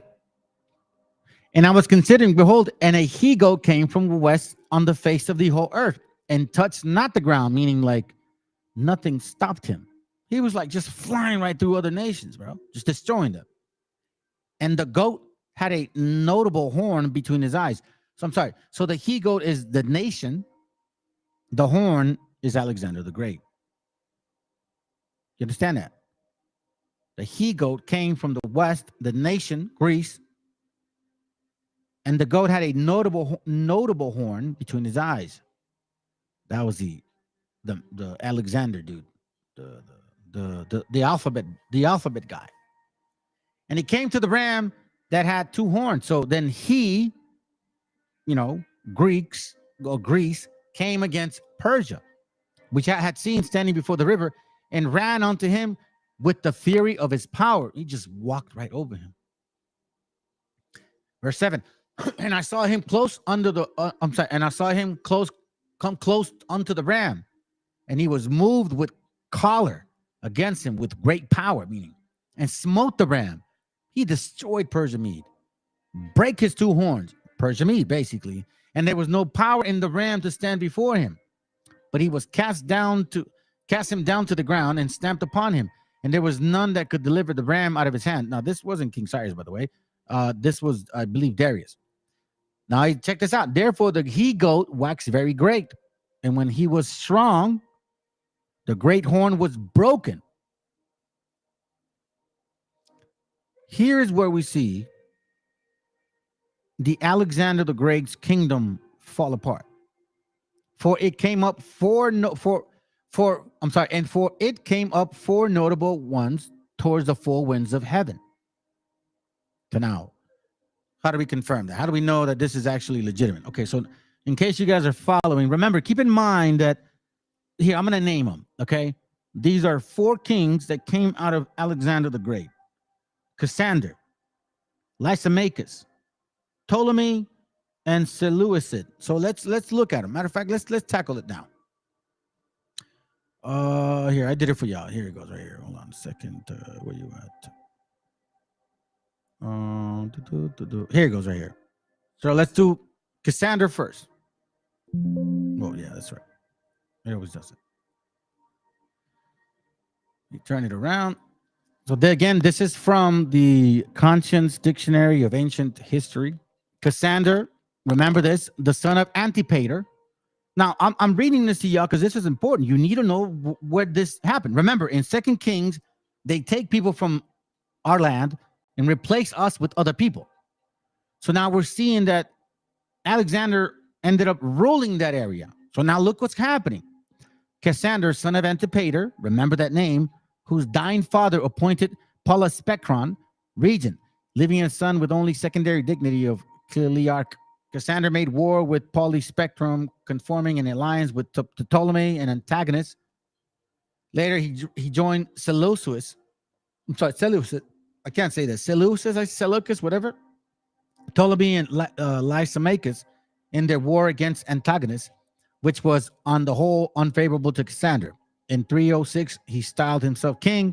In 301 BC, the Battle of Ypres put Cassander into possession. Here, what I'm just going to do is I'm going to name these guys, okay, so you don't get confused. So we got Cassander, okay, one of the four. Okay, remember that. Where you at?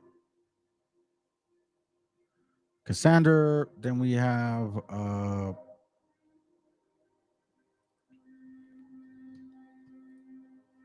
this is the other one. Lysimachus, one of Alexander's generals. Okay. Then we have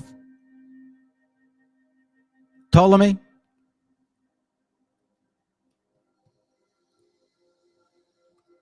Okay. He's one guy. And here's the other one.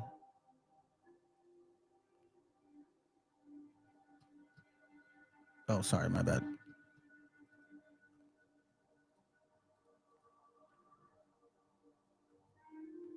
Ptolemy, name of several kings of Egypt.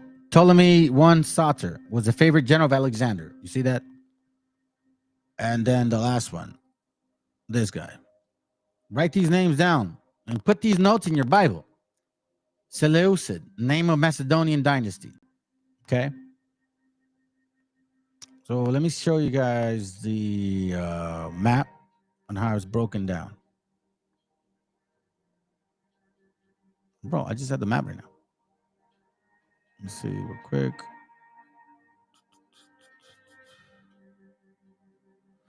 Gotta take our time with this family. If you don't know, you won't understand. That's why these Christians always want to say the Bible's for everybody. They don't realize what occurred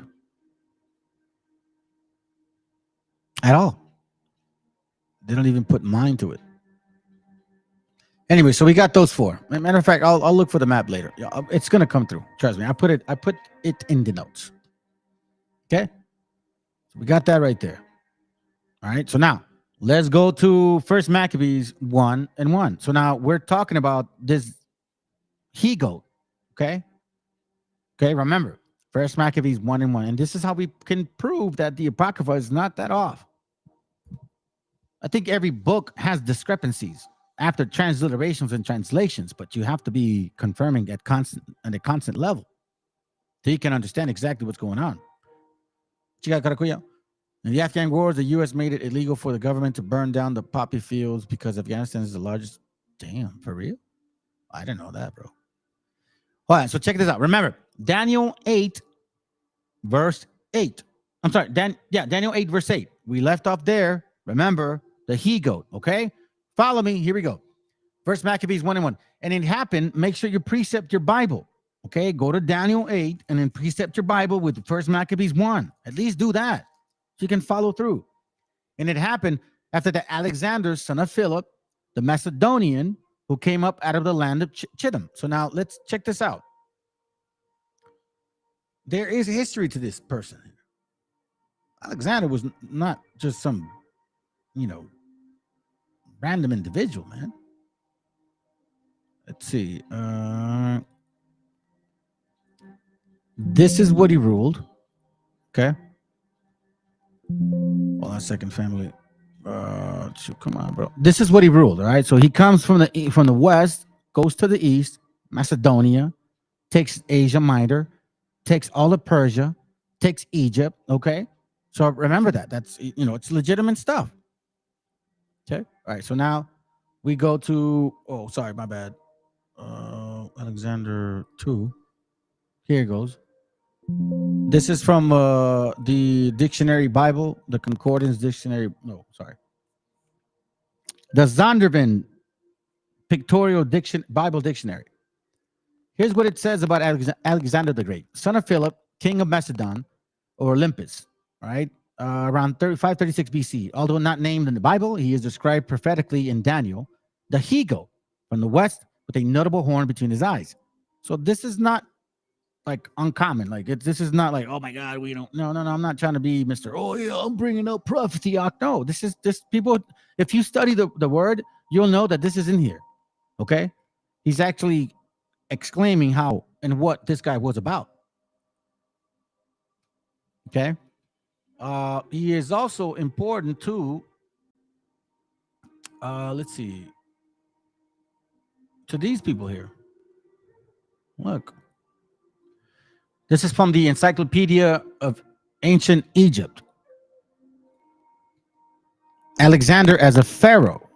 So he was, See, I find it interesting that he would reconstruct a particular city to the exact way that it looked. Alexander the Conqueror. So it's legit stuff. He's in here. Okay, so now let's go back. So it says here, hold on, let me get rid of this real quick. It says here, hold on, we got hey, native Israelite nation, what's up, bro? Shalom, man. And it happened after that Alexander, son of Philip, Maccabees 1:1, First Maccabees 1:1, that the Macedonian, who came out of the land of Chittim, has smitten Darius, the king of Persia and Mede. We just saw that the he-goat destroyed the ram, that he reigned in his stead, the first over Greece, which was the. Let me get rid of this real quick. It says here, hold on, let me get rid of this real quick. It says here, Yeah, the he-goat. I'm sorry. Yeah, I'm sorry. Let me read it again. Let me not misinterpret what I'm reading. And it happened after Alexander, son of Philip, the Macedonian, who came out of the land of Chittim, had smitten Darius, king of Persia and Medes. This is the he-goat, and he is the horn between his eyes. And he reigned in a steed, the first over Greece, and many wars, and made many wars, and won many strongholds, and slew the kings of the earth. So we know that he went, like it said, he literally just, flew right through, so to speak, and went through the ends of the earth and took spoils of many nations, insomuch that the earth was quiet before him. Whereupon he was exalted, and his heart was lifted up. And he gathered a mighty strong host and ruled over the countries and nations and kings, who became tributaries unto him. And after this, he fell sick and perceived that he should die. In case you guys haven't seen the movie, Alexander the Great, he was a alphabet dude. So supposedly he dies of syphilis. I can't confirm it, but hey, he was definitely that. Wherefore he called his servants, such as were honorable, all the 4 generals, and brought up with him from his youth, because those generals worked with his father Philip, and parted his kingdom among them. Remember what we read in Daniel? Here, let me go back to Daniel so you don't forget. Remember to precept those things, because those are important. So let's go back to Daniel 8, and I believe it's on 7.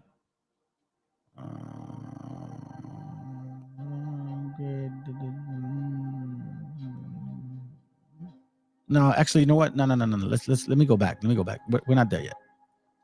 So let's go to verse. Let's see.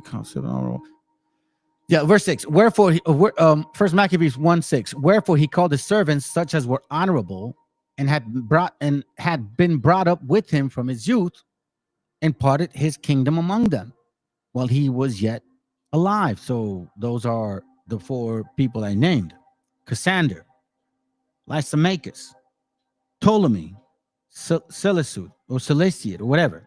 Now, Cassander was the one that was in charge of Greece, Macedonia. Lysimachus was basically in charge of Asia Minor. Ptolemy was in Egypt. And Seleucid was Syria and parts of the east, close to India. So remember that. Now, so Alexander reigned 12 years and then died. Verse 7. And his servants bear rule over everyone in his place. Okay? And after his death, they all put crowns upon themselves. So did their sons after them many years, and evils were multiplied in the earth. Matter of fact, let me continue reading because I want to show something. They were multiplied in the earth, and his servants multiplied in the earth. Where you're at?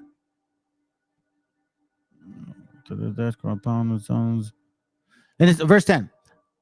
And there came up out of them a wicked brute, Antiochus, surnamed Epiphanes, the son of Antiochus or Antiochus the king, who had been a hostage at Rome, and he reigned in 130 and seventh year of the kingdom of the Greeks. So now we're going to talk a little bit about that. It's important to understand this guy here, because he's the one that really implements a lot of this. Like the other people that ruled, they didn't change the laws of, like they didn't say don't keep the laws of the Most High. They said, yeah, follow these laws, but they didn't really like monitor you as to like how strict you were. These guys are like, nah, don't follow that shit. You need to do what we do. That's the main difference. But here we see that 4 generals put crowns upon them. So now let's go back to Daniel so we can understand that. Okay, hopefully I'm not going too fast, but you guys got to study. Anyways, let's see. Plus, you can always go back to it. Then it says, therefore the he-goat, Daniel 8:8, therefore the he-goat waxed very great, and when he was strong, the great horn was broken, and for it came up 4 notable ones towards the 4 winds of heaven. And out of one of them came forth a little horn, that's Antiochus or Antiochus Epiphanes, which waxed exceeding great towards the south, towards the east, and towards the pleasant land. All right. And it was waxed great even to the host of heavens, and it cast down to some of the hosts and the stars. I don't need to read that. So here we see that this right here is Antiochus. So we're seeing history. Matter of fact, you know what? I don't want to forget this. I've shared this with you guys before. This is from. Give me a second. What do you want, dude? Okay. Diodorus Siculus. Come on, man. Come on. Stop. What's going on? What's going on here? All right. So I want to show you something.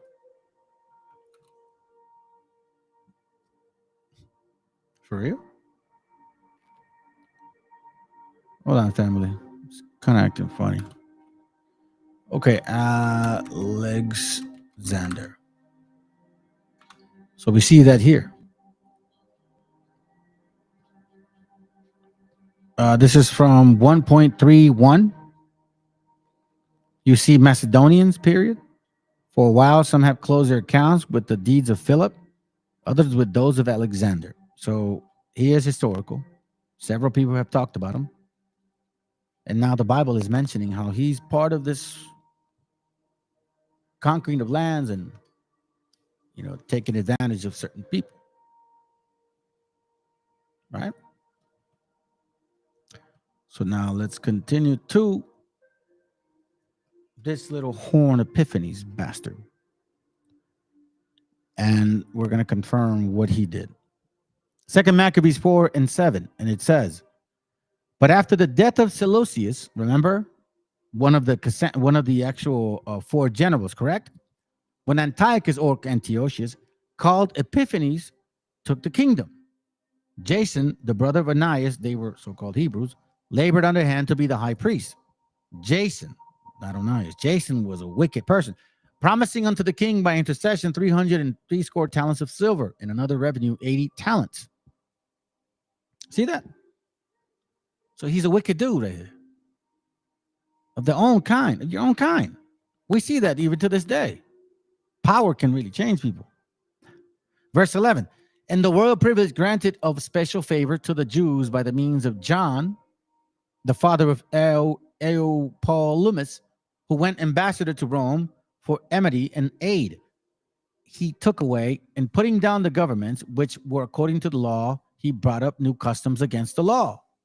For he built gladly a place of exercise under the towers itself, and brought the chief young men under his subjugation, and made them wear a hat, following other customs. Now such was the height of the Greek fashion, because they're already in these lands, and increased the heathenish manners.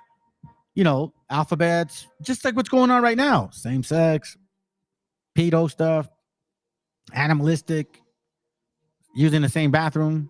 You know what I mean? Like, through exceeding profaneness of Jason, that ungodly wretched, and no high priest, so he sneaked like, hey, give me the power now, and I'll give you money, man. Well, Antiochus Epiphanes, he don't give a damn. He said, yeah, sure. Then it says, let me see, should I continue? Yeah, let's continue. That the priest had no courage to serve any more at the altar, but despising the temples and neglecting the sacrifices, hastened to be partakers of an unlawful allowance in the place of exercise, after the game of discus called then forth, not setting by the honor of their fathers, but liking the glory of the Grecians best of all. So now we confirmed. Now you can continue the precept. Now you can go back to Daniel 8 and read verse 20. Watch what it says. The ram, which thou sawest, having 2 horns, are the kings of Media and Persia. And the rough coat is the king of Grecia. And the great horn that is between his eyes is his first king, Alexander. And now that is being broken, wherefore stood up for it, 4 kingdoms shall stand up out of the nations, but not in his power.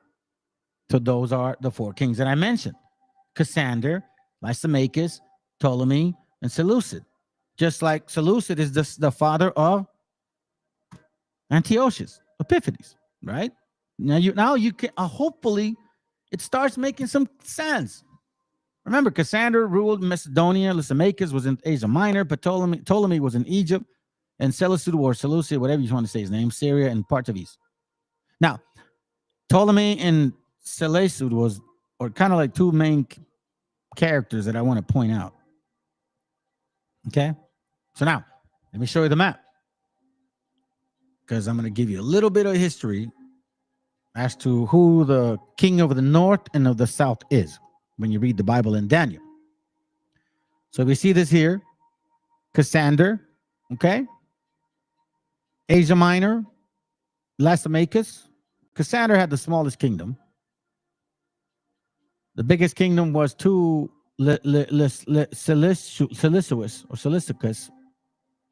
and then Ptolemy. The king of the south, the king of the north. Okay? Remember that. The king of the south and the king of the north. So let me just kind of read that real quick, so at least we can get it out the way and not get confused with anything else. All right, so here we see the king of the south and the king of the north. Also, in the first year of Darius the Mede, even I stood to confirm and strengthen him. And now I will show thee the truth. Behold, there shall stand up yet 3 kings in Persia, and the fourth shall be far richer than they all. And by his strength, through his riches, he shall steer up against the realms of Grecia. And then Darius, the last one. A mighty king shall stand up, that shall rule with great dominion and do according to his will.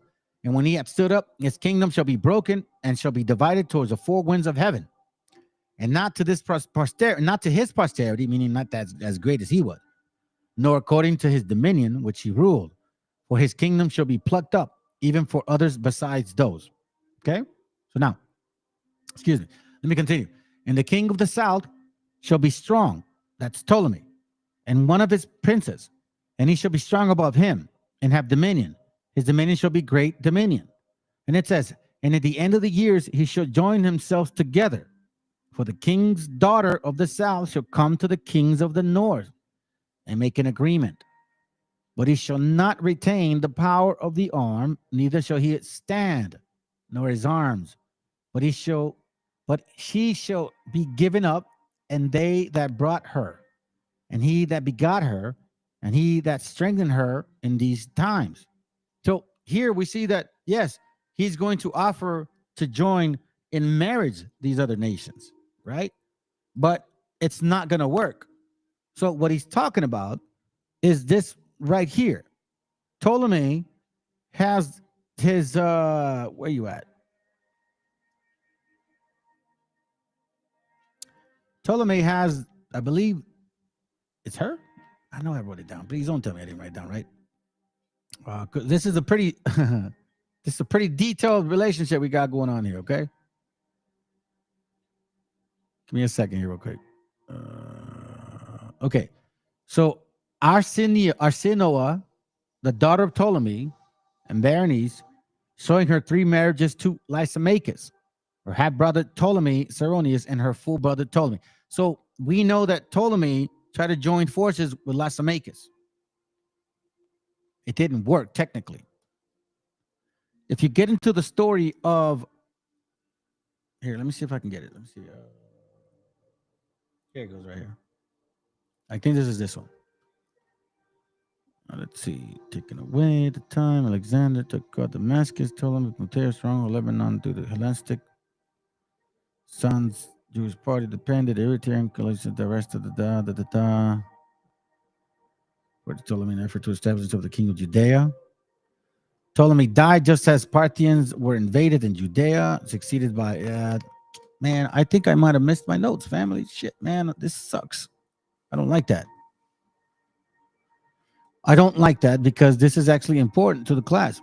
Look, let me just show you this real quick. Let me just kind of get to it. Maybe I'll remember, okay? Because it's been a while. So it says here, the king of the south, this is Ptolemy, and the king of the north, they're going to be at war. Watch this. But out of a branch of her roots shall one stand up in his state, which shall come with an army, and shall enter into the fortress of the kings of the north, and shall deal against them, and shall prevail.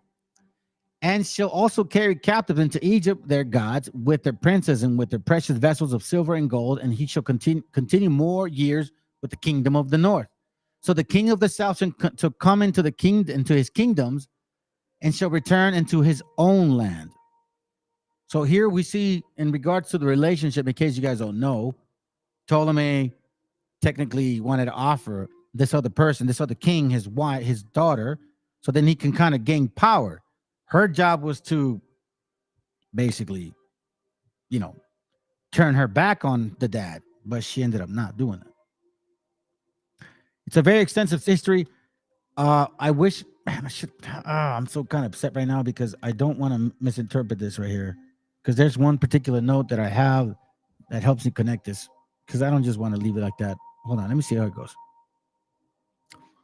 Let's see. The king of swords and commanders was even stronger. Let me see. Let me read it in this translation. See if I can recall. Okay, family, my bad. It says here, same chapter, Daniel 11:4. After he has risen, his empire will be broken up and parceled out towards the four winds of heaven. We understand that. And the king of the south will become strong, but one of his commanders will become even stronger than he, and will rule his own kingdom with great power. That's Cassander. After some years, he will become an ally. The daughter of the king of the south will go to the king of the north to make an alliance, but she will not retain her power, and he and his power will not last. So that's when he made his daughter to Cassander. Cassander also lost in this whole, so-called agreement. And in those days, she'll be betrayed together with her royal escorts and her father and the one who supported her. So yes, she got betrayed. She got killed as well. One from her family line will rise to take her place. He will attack the forces of the king of the north. This is Ptolemy's son, and enter his fortress. He will fight against them and be victorious. He will also seize their goods, their metal images, their vulnerable articles of silver, gold, and carry them off into Egypt. For some years, he will leave the king of the north alone. But then Cassander's children, then the king of the north will invade the realm of the south, but will retreat in his own country. His sons will prepare for war and assemble a great army, which will sweep on like an irresistible flood and carry the battle as far as his fortress. So here we see that once Alexander the Great's kingdom breaks in pieces, now they start going to war. Okay, but these people here, Ptolemy and Cassander, specifically Cassander, you're going to see something real quick. Let me show you something. Let me get here out of this section. Let me go here.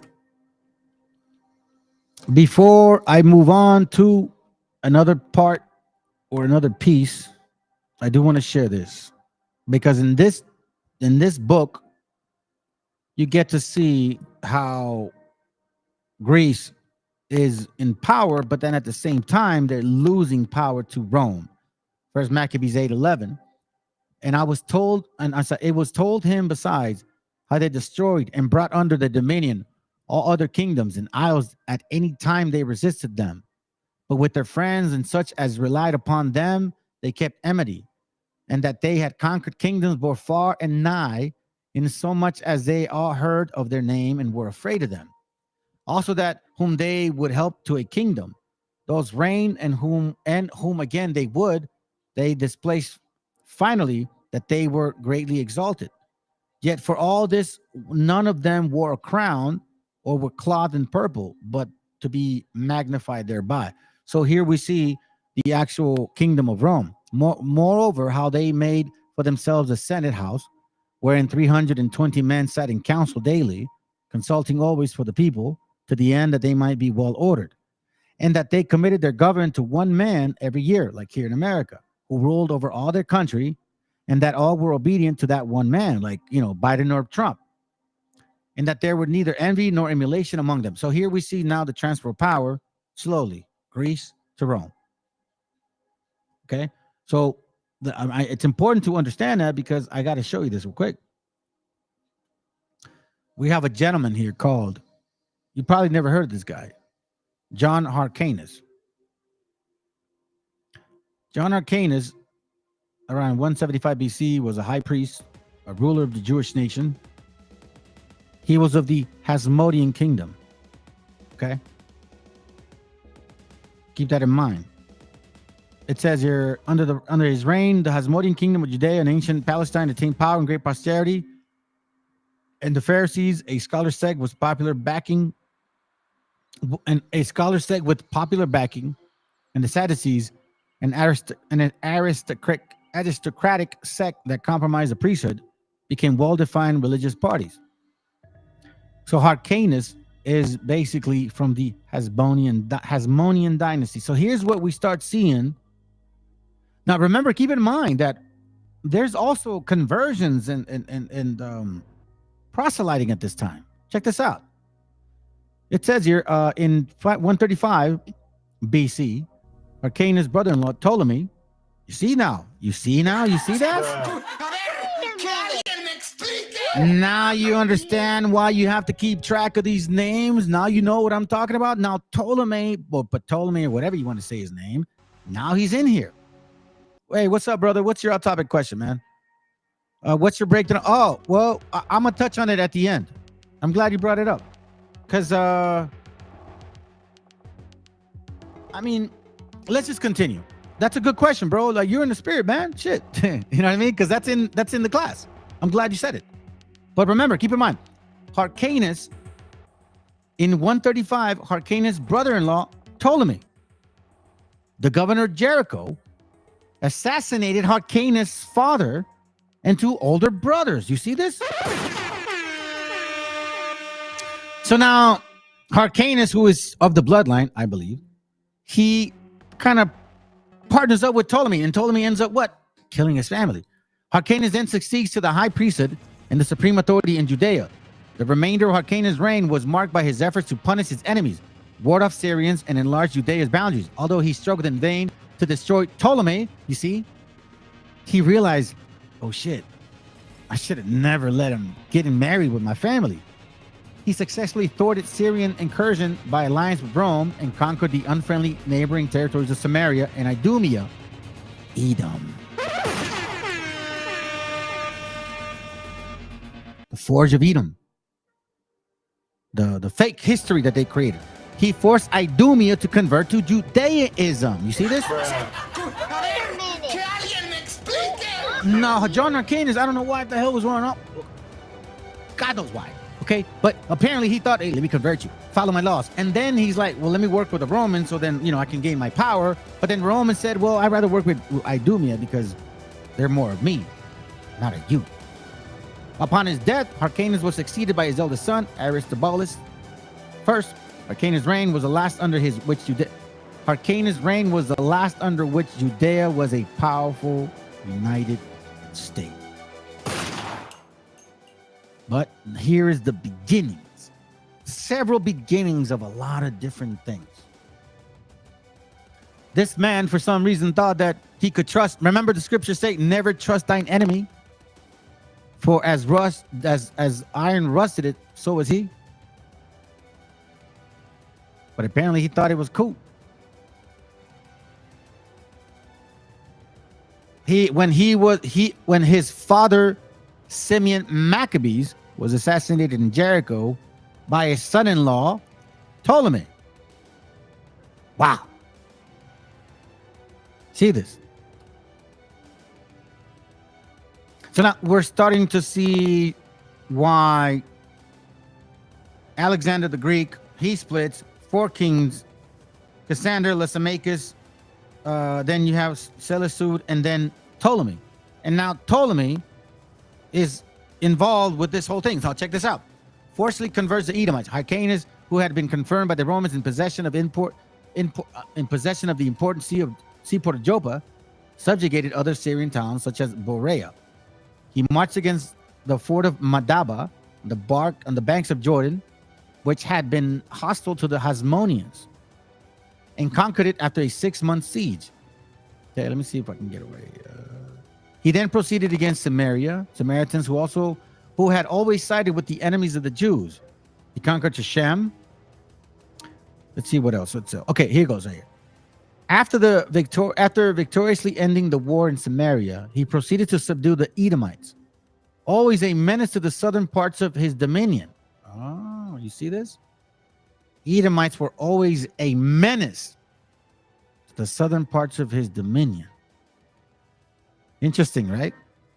With funds which he is said to have obtained from David Soperker, he hired foreign troops, dismantled Adora and Marissa, the strong places of Edom, and forced the Edomites to accept their Jewish religion and submit to circumcision. This was the first instance of forcible conversion to Jewry history. In this, Hyrcanus allowed his zeal for the Jewish cause to lead him to take a step which later wrought harm. For to the Edomites belonged the family of the Herodians, who were to bring about the ruins of the Hasmodeans. See this now. Now we understand what's going on. So now we're seeing, wait a minute, a transfer of power by other people. Hasmodeans are basically these people: Mattathias, Simeon, Maccabees, Judas, Jonathan, Hyrcanus, the sons of them. This is where he's the F up right there.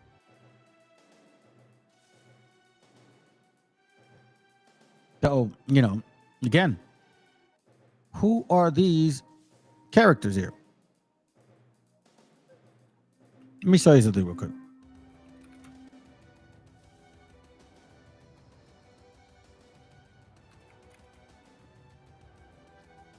Let's go to page 1. This is Herod. This is from the Bible Dictionary, the Zondervan Pictorial Bible Dictionary. I have one from 1960 or 70, I think.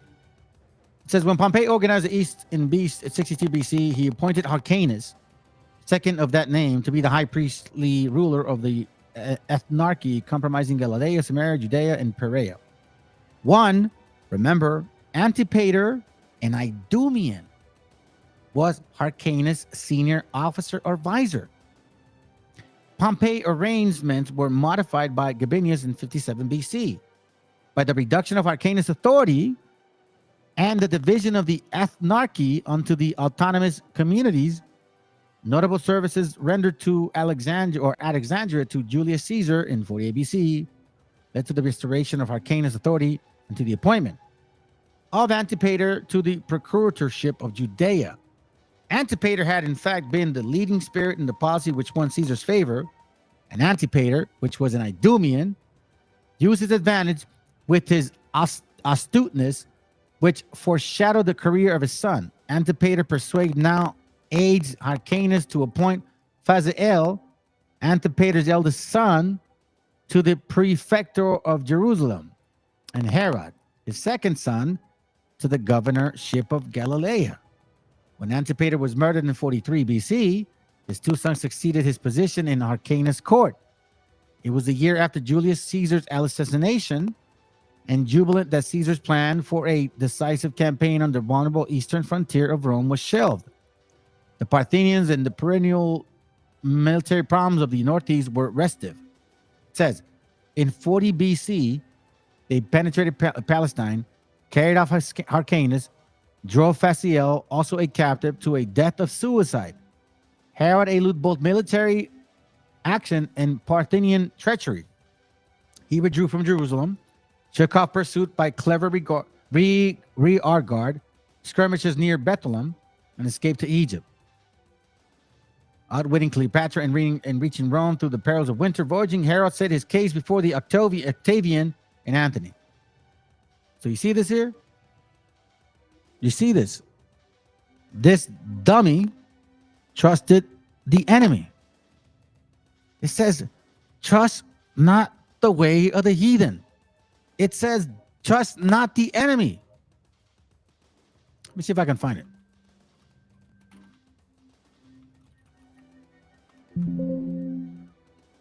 Okay, iron rusted. Hold on. I think it's been a while since I've been finding it. I need to go back to my basics, man.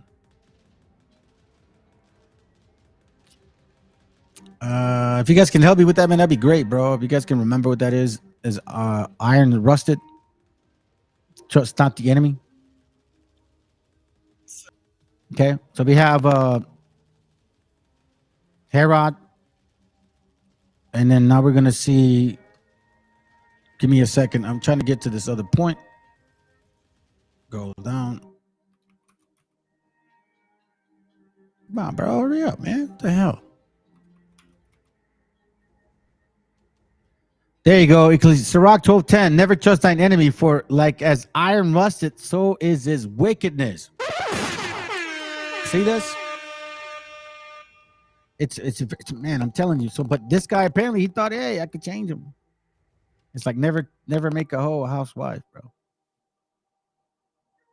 So we're seeing Herod simultaneously. Herod followed a policy of Hellenization, establishing games at Jerusalem and adorning many of the Hellenistic cities of his domain. At the same time, Herod sought to reconcile the Jews who hated his pro-Roman and Hellenizing policies, and who never forgave his Edomite blood. Part of the Herodians, part of the Idumeans. This is where you get IDUMEA from them. Okay? Let's not be... Here it goes. Herod will divide the kingdoms. Archelaus, son of Maltheus, a Samaritan woman, took Judea and... No, not this one. That's not it. See if I can find it. It's in here. Matter of fact, let me just find it over here.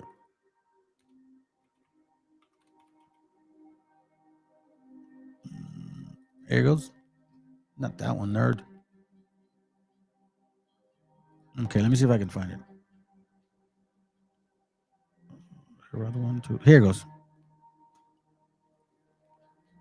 IDUMEA, pertaining to Edom, the name used by the Greeks for Romans, for the country of Edom. See this? Right? Let's read Mark 3:8, just real quick, just for the sake of it being there. Mark 3:8, it says, and from Jerusalem and from IDUMEA and from beyond Jordan, and they about Tyre and Zidon, a great multitude, when they had heard what great things he did, came unto him. IDUMEA. See this real quick? So remember, IDUMEA, the son of Antipater, the Idumean. That's important to know. Here, let me show you this real quick. And through him comes a bunch of different people. Herod, king of Judea, founder of Herodian dynasty, son of Antipater, consequently of Idumean origin. You see that? Herod II, grandson of Herod. Berenice and sons of Aristobulus and Berenice, and the first of Miriam, brother of Agrippa. Remember, these are not Hebrews anymore. The moms are, but not them. So through him comes Agrippa, the first one, Agrippa, the second one, Agrippa, the Antipas. These guys are in the books. Okay, and out of them come the Herodians. Just read about them right now.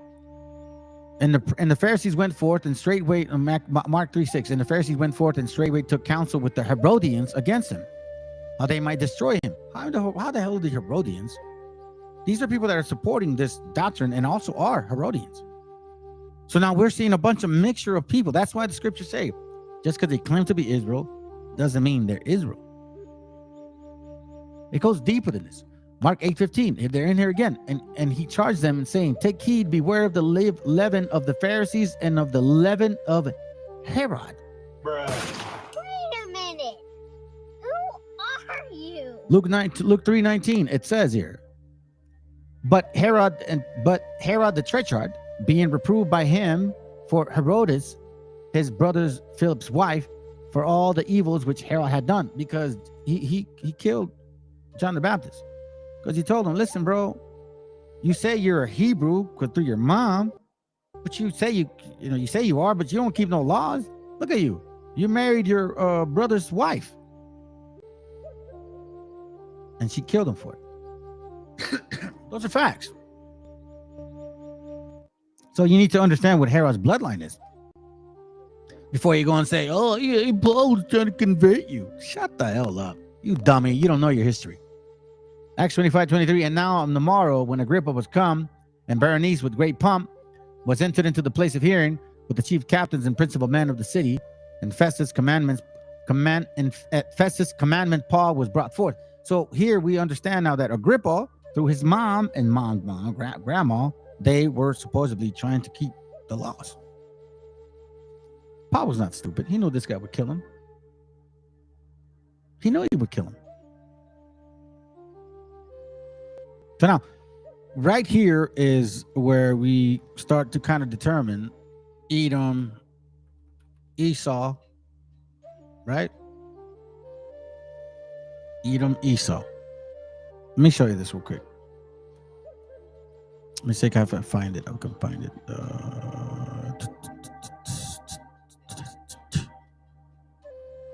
Edom, Esau. Are you in here?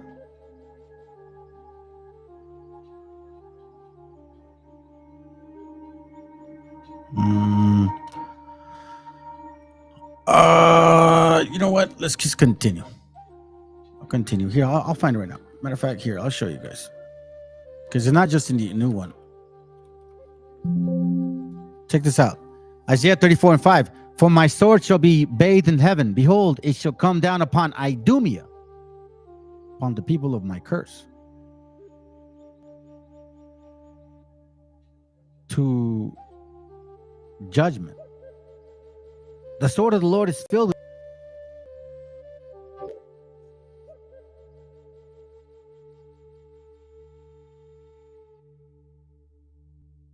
Do you guys realize how these wobbles, they never play the flute whenever they show that they're supposed to be the natives? Because this type of background music is so calming. It's so part of our nature. We are connected to this earth. We know how to grow it. We know how to we know how to harvest it. We know how to like survive from it. The same ground that we live on, we know how to make houses from it. The same ground that we live on, we know how to grow plants from it. The same ground that we live on, we know how to cure ourselves when we get sick. Do you understand this stuff? There's not many people that can do that. Regardless of all these strangers that want to claim to be who you are. Eventually, they're going to find out that they can't match up to those things that you have to be questioning. Like what we said, like where's your food, your diet, your folklore, all those all those deafness of your indigenea.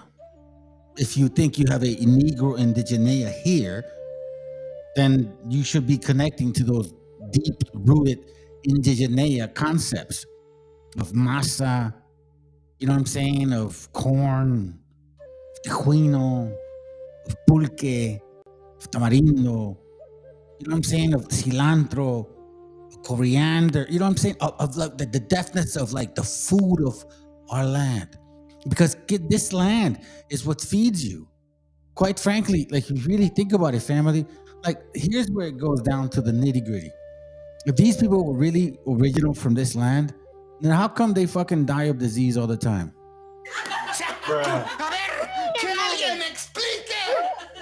Even their own fucking teacher who learned from us, Dr. Sevi, admitted it.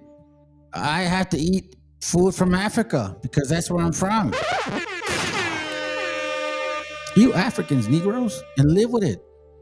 Be happy with it. If I was black like you, I'd fucking love it because like I love me. And like I don't care about being anything else but what I read about. You get what I'm saying? Like for a long time, we didn't know who we were. You motherfuckers have colleges way before we did. White people had colleges way before we did, and Negroes had colleges way before us Hispanics did. Y'all started having colleges in like what, 1890 or some shit. We barely started reading like in 1940 or 50, fuckers. So fuck off and fuck you. Sorry if I offended anybody. And I'm glad that you guys don't like my channel because I say what I say. And I'm glad you don't, because you know what, dude? It's time for y'all to unsubscribe. My goal for the rest of, I guess, the next 6 months is to figure out how can I make people unsubscribe to my channel.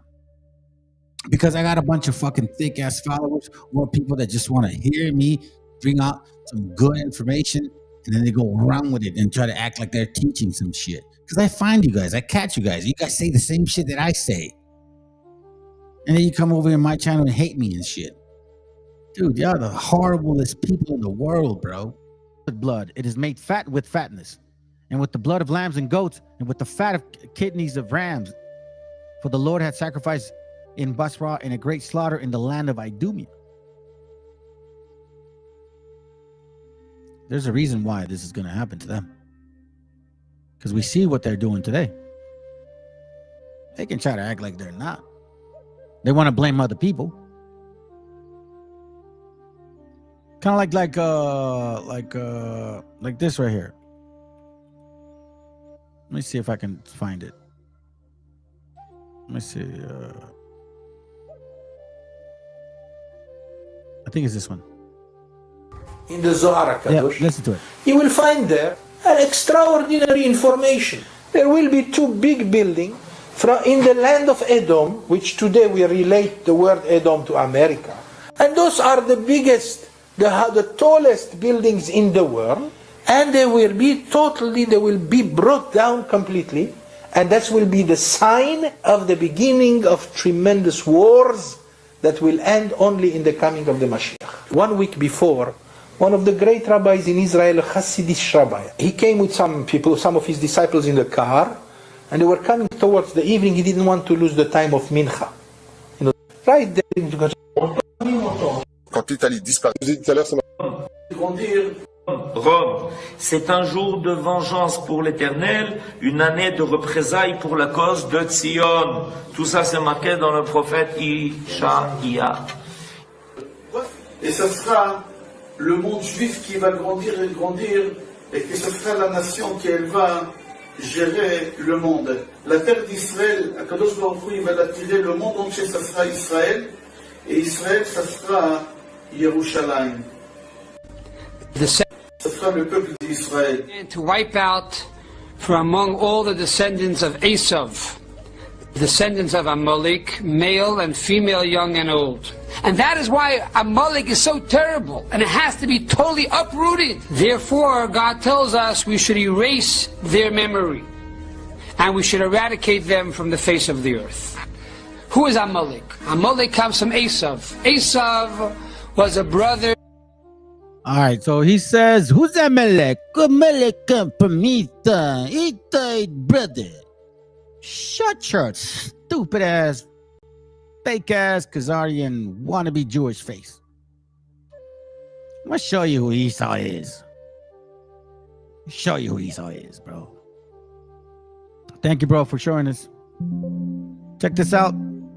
So they say that, you know, Esau, right? Esau and shit. They're worshippers of the Kabbalah. They love the Kabbalah stuff. Check this out. In Kabbalah, Samael is described as the severity of God and is listed as the fifth of the archangel of the world in Bria. Among his portions are Esau.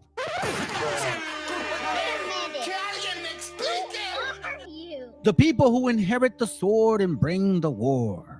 Who is out there right now destroying lives that do not deserve to die? The he-goats. Make you wonder, huh? Demons, the destroyers of angels. Although both Samael and Lilith are major demons in early Jewish tradition, they do not appear paired until the second half of the 13th century, when they are introduced together. Lilith is a demon created alongside Adam, originally created from the world of Eve, who then becomes Samuel's bride. With her, Samuel created a host of demons, yada, yada, yada, yada. In the Kabbalistic world, the treaties of the left emanation, Samuel is part of the Klipot, prince of all demons, and spouse of Lilith. Asmodeus is also mentioned to be the subservient of Samael and married a younger, lesser, whatever. But you see what I'm saying, family? Who is related to Kabbalah? Esau. Who is related to Kabbalah? Esau. Who practices Kabbalah? Sephardics. Who practices Kabbalah? Ashkenazis. Who practices Kabbalah? Khazars. Come on, bro.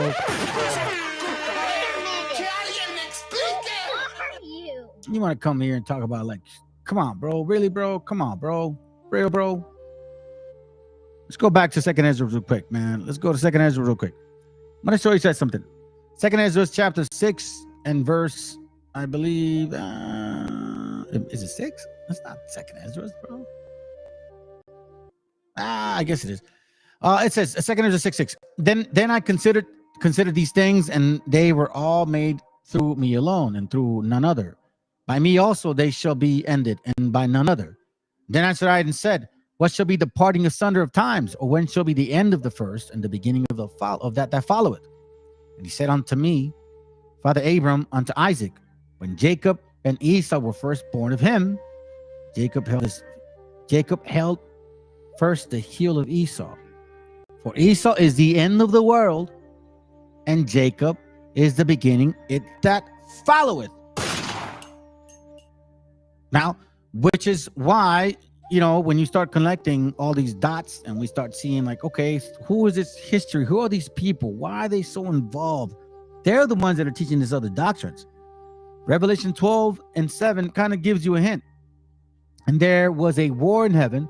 Michael and his angels fought against the dragon, and the dragon fought his angels and prevailed not. Neither was there any place found in any more in heaven. And the great dragon was cast out, that old serpent called the devil and Satan, which deceived the whole world. Remember, devil, the serpent, the old serpent, he was cast out into the earth, and his angels were cast out with him. Remember the old serpent. Remember the old serpent, family. Don't want you to forget that. To deceive the whole world, right? Revelation 13:1. And I stood upon the sand of the sea, and I saw a beast out of the sea, having 7 heads and 10 horns. Now, as you know, these are there's 2, 3 sometimes understandings in the scripture. You can say these are nations, right? The 10 common markets, the 7 financial institutions, right? All that stuff. But follow me here. Having 7 heads and 10 horns, and upon his horns 10 crowns, and upon his head the name of blasphemy. Now we know that the Sephiroth has 10 concepts, and each concept has 10 horns, and on top of its name it's called Tetragrammaton, the Insof, Baphomet, the Enlightened One, the goat, having 7 heads with their 7 chakras, the 7 Jacob's ladder. You need to really understand what this means, because it's not as clear as you once thought it was. Romans 9:6, that's what it says here.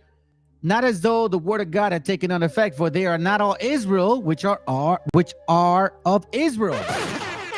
Neither because they are the seed of Abraham, because a lot of us came out of the seed of Abraham. They are all the children. They are all children. But in Isaac shall thy seed be called. See this? That's why Paul was saying this at that time. He understood what was going on. That is, they which are the children of the flesh, these are not the children of God, but the children of the promise are counted for the seed. Because a lot of these people that were telling our gente, you're not, like right now, Fopies, like dumbass Africans, wannabe Hebrews, you know what I'm saying? They're telling you you're not a Hebrew. And they're the ones that are completely wrong. It says here, these are not the children of God, but the children of the promise are counted for the seed. For this is the word of promise. At this time will I come, and Sarah shall have a son.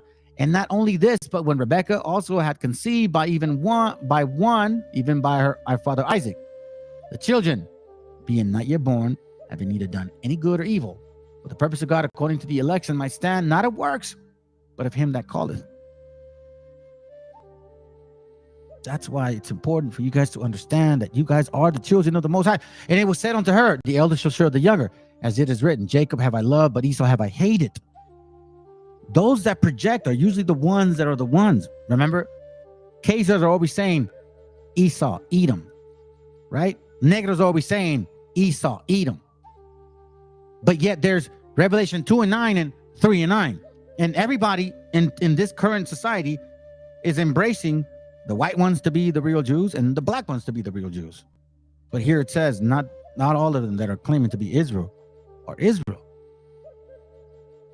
And it says, once again, I know a lot of you Christians and the person that, I saw what you said, bro. That's fake ass shit.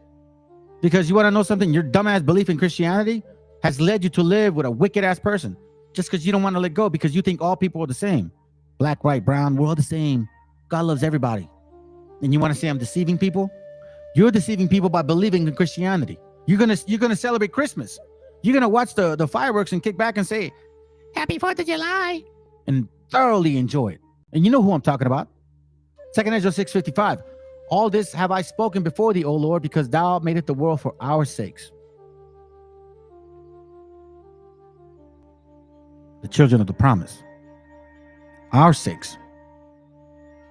The children of the promise. Our sakes. Romans 9:4. Who are Israelites, to whom pertaineth the adoption, and the glory, and the covenants, and the giving of the law, and the services of God, and the promises. That's why they kept telling y'all, listen, don't let these fools convince you or confuse you. Stick to what we teach you. They're not even Hebrews. Shh.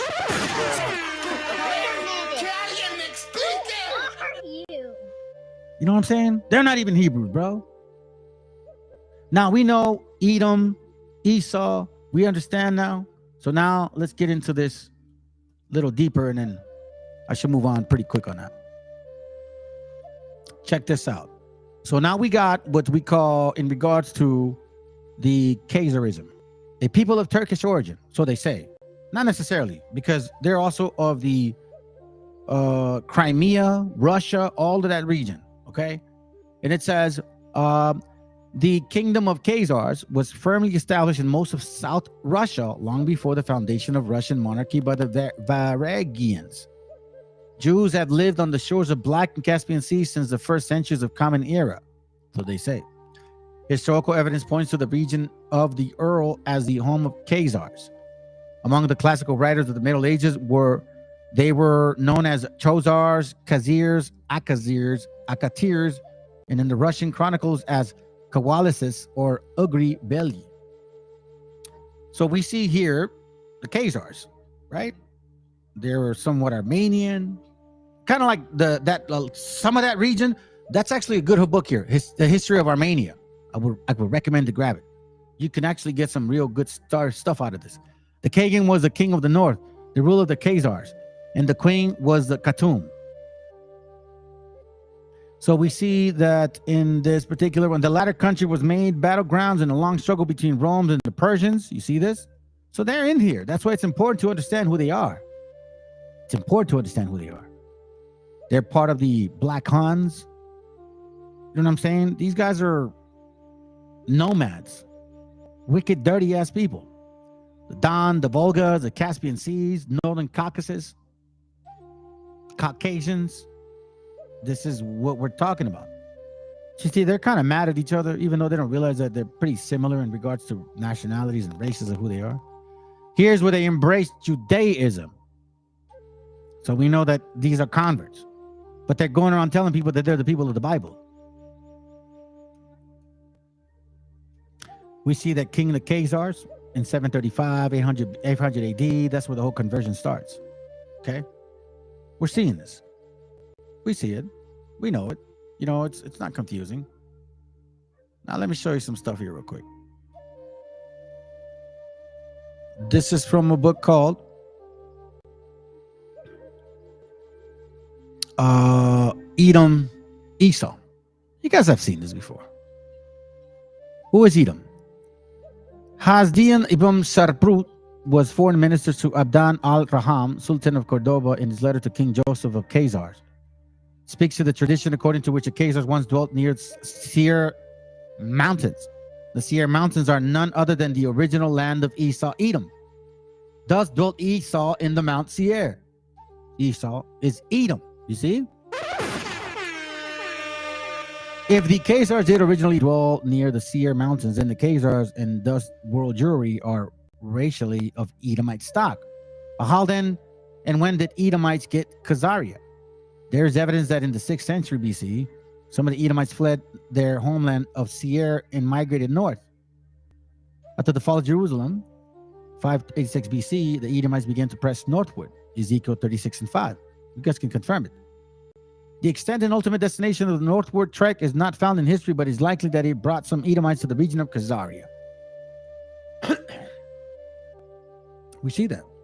The Khazar were nomadic people who had no traces of Hebraic culture.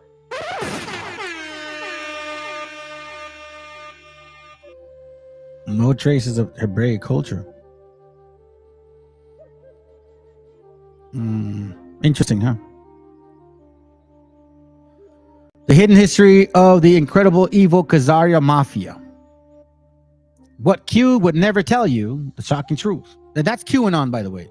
By the way, you QAnons are stupid. Y'all are dumb because these guys are manipulating you. Yeah, they are. They literally are. Khazarian mafia. I won't get too much into this book because I haven't honestly read it all, but I like the maps. You see, where it says this is Turkey right here, but this is where they typically are at. The Volgas, the Gurs, the Rus. You know what I'm saying? The history of the incredibly evil Khazarian mafia.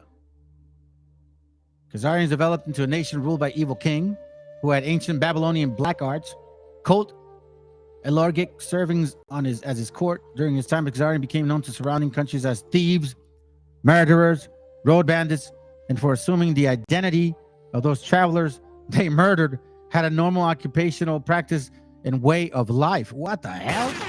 So these fucking bastards have a natural way to assume identities. Look, and for assuming the identities of those travelers they murdered as a normal occupational practice and way of life. Holy shit.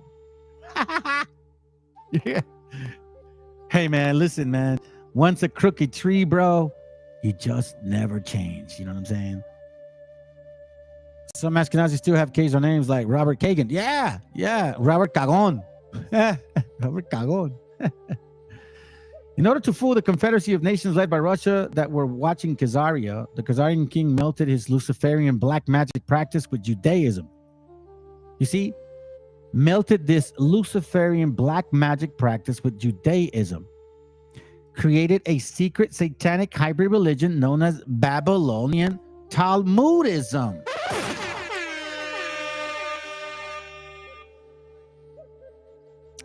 Luciferian. Evil as hell. That's called the Baphomet, the Sephiroth, Ein Sof, the enlightened ones. This is the Talmud right here.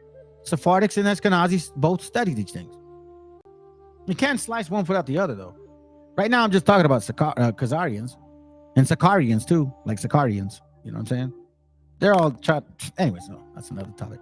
So it says, in secret, they continue their satanic child blood and sacrifice rituals and trusted Baal to give them the whole world and all its riches.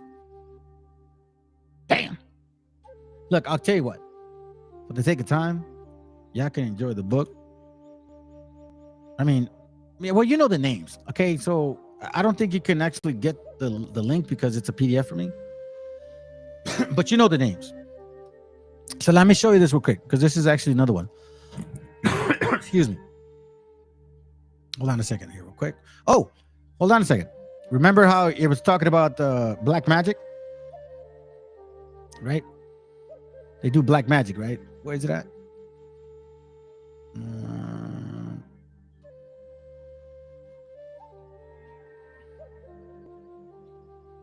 It's up here. There it goes, right here. Melted in Luciferian black magic, right? Okay, remember? Okay. Well, remember not too long ago, I showed you this book by this black Hebrew Israelite, wannabe Hebrew. Matthews, the devil worshiper, the Negro Satan. That's my next class coming up. Y'all gonna get some fire on that one. So anyways, this guy here, black Judaism with Jewish Kabbalah and African American conjuring. Yeah, y'all are wicked as hell. Y'all are wicked as fuck, bro. Look at this right here. Look at this. ISUPK, IUIC, GMS, Sakari. This is your root. Y'all are wicked as hell. You practice magical practices borrowed from popular esoteric sources, Freemasonry, spiritualism, black nationalism, an African American version of Orientalism. Orientalism, I guess, which means spirituality. Look, they even drew this stuff up. Watch this. Look, there he goes right here. You see? Same thing. Same thing. In order to fool the Confederacy of Nations led by Russia, they were watching Khazaria. The Khazarian king melted these Luciferian black magic practices with Judaism. Isn't this what he did too? You guys are one and the same. That's why Nate the Snake says, we were allies. These very same allies turned against us. See what it says here. This is page 11. The legacy of Esau Edom. The best historical evidence, therefore, shows that the Jews are not descended directly from the Israelites of the Bible, but derive much of their ancestry from the Khazars and other people of Turkish Asiatic blood. The Khazars are also of Edomite stock, and both stocks make up the present-day Jews. As historians H.G. Wells states, the Idumeans were made Jews, and the Turkish people, Khazars, were mainly Jews of South Russia. The main part of Jewry never was in Judea. It had never come out of Judea. According to Jewish Encyclopedia, the original stock of the Khazars came from the land of Edom. The Mount Seir are none other than the original lands of Edom. I'm just reading it. Watch this real quick. This book is very interesting. It is called here. I've had this for several years. Just slowly read it. But you're going to see something real quick here. Hold on. Page 54 on the bottom. It says, like the Armenians, the Khazars were identified with Gog and Magog. Oh, Sharif.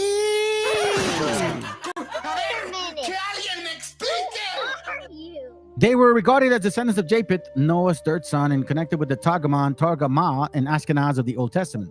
The Ashkuza, or the Akkadians, also have been linked to a branch of the Turks and related to the Huns, called Oghuz, to which Khazars belonged. The Khazars were descendants of the Scythians. The word Ashkenaz is thought to have originally implied to the Scythians, Ishkas, who were called Ashkuza in Assyrian inscription. The Askanuyas and the region of Ascania in Anatolia derived from the names from this group. Therefore, it has been claimed that the Khazars derived from both the Edomites and the so-called lost tribes. Like the Edomite ancestors, the Khazars were also red-headed and came to be known as Red Jews. Interesting, right? One should remember that Khazars were described by several contemporary authors as having a pale complexion, blue eyes, and reddish hair. Red, as distinguished from blood, hair is found in certain percentage of East European Jews. This, as well as other more generalized light coloring, could be a heritage of the medieval Khazar infusion. In particular, the Khazars were said to descend from the tribe of Simeon, who had been assimilated into the Edomites. According to Eldad and Hadani, a Jewish traveler of the 9th century, the Khazars were a remnant of the Simeon Manasseh, the tribe of Zebulun, and other hands, blah, blah, blah, blah. Anyways, let me skip that because it's total bullshit. According to the Secher letter, after the Jews from Armenia and Persia had eventually assimilated almost totally with the nomadic Khazars, a strong war leader arose named Bulan, who had succeeded in having himself the ruler of Khazars. Sabriel, who appeared to be remotely descended from the early Jewish settlers, and his wife Sirach, convinced him to adopt Judaism, in which his people followed him. Arthur Koestler and the 13th tribe popularized the theory that the majority of the European Ashkenazi Jews are in fact not descendants from the inhabitants of Israel, but from Khazarian converts to Judaism. The term Ashkenaz describes a relatively compact area of Jewish settlements in northern Europe or northwestern Europe, including the northeastern France and northern Germany, where the Jewish settlers is documented dating back to at least 6th century AD.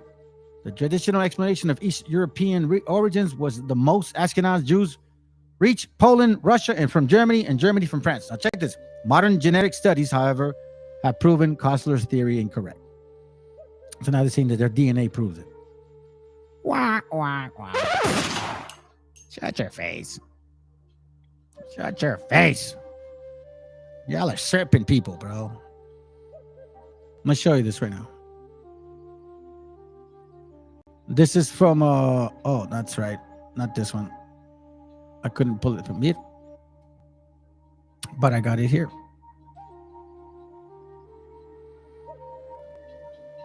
Yep. Remember the scripture said about a snake? This is from a book called The Protocols of the Learned of Elders of Zion. 6 plus 5, 10, 15, 20, 25, 30, 36. Or 42 degrees. The Jewish plot to corrupt the West and subjugate the world. So they say. But anyhow, let's get to the serpent part. Snakes. The symbolic snake of Judaism. Because in the Sephiroth, it has a snake-like coil concept. Okay? Remember that. These learned men decided by peaceful means to conquer the world for Zion with the slyness of the symbolic snake. A snake penetrates into the hearts of the nations, which is encountered and undermined and devoured all non-Jewish powers of this state. Check this out. It is foretold that the snake has still to finish its work, strictly adhering to the design plan, until the course which it has to run is closed by the return of its head to Zion, and until, by its means, the snake has completed its round of Europe and encircled it, until by dint of enchaining Europe. So here we see that these people, Khazars, this symbol was a snake symbol. Khazarians were devil worshippers. I mean, they were just, you can imagine what was going on over there. And I'm going to show you a video real quick before I finish. So let me show you this real quick. That's why these dumbasses over there, Proud Boys, the Proud Boys. Let me see if I can find it. Let me see. Hold on a second. A ver si lo encuentro. Initiated code just to finish to complete a round. The snake can be accomplished after the power of sovereign. Lay low. So on the follows. Eating country. Snake. Hold on a second, family. I'm trying to find this coil concept here. Well, maybe it's this other one. All right, so it's right here. Check it out. I think it's right here. It's kind of the same book. It's just a different breakdown. The French Connection, the Protocol of Zion, the modern English. All right, you guys can check it out later on. If you guys need it, family, I can send it to you. Check this out real quick. Where you at? Protocol 3, Method of Conquest. I have some good news. We're only a few steps away from our goal. There's a small way to go, but when we get there, we'll achieve the closing of our symbolic snake. This snake represents the spread of our people across Europe. When the snake closes into a loop, the whole world of Europe will be locked into its constricting coils.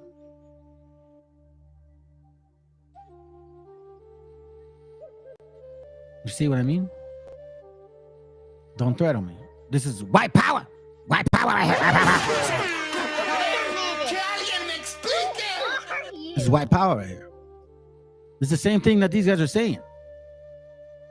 The snake represents the spreading of our people across Europe. When the snake closes into a loop, the whole of Europe will be locked in its constructing coils. Don't threaten me. Don't threaten me, Doc. You see what I'm saying? And even these dumbasses, I don't think they know what they're actually saying. And they're over here worshiping Donald shitface Trump, who can't even, like, he has to wear diapers, bro. That's your king, dogs? Those are your kings, dogs? Y'all are sad cases, bro. People ask me all the time. Okay, family, I'm almost done. I got a few things left to show you, and then that's it, man. All right, so let's continue. Actually, I'm almost done, but I'm gonna show you a video at the end. All right, it's important. It's gonna connect everything. All right, let's listen in. They said, Dixon, man, why all these poor redneck motherfuckers voting for Trump?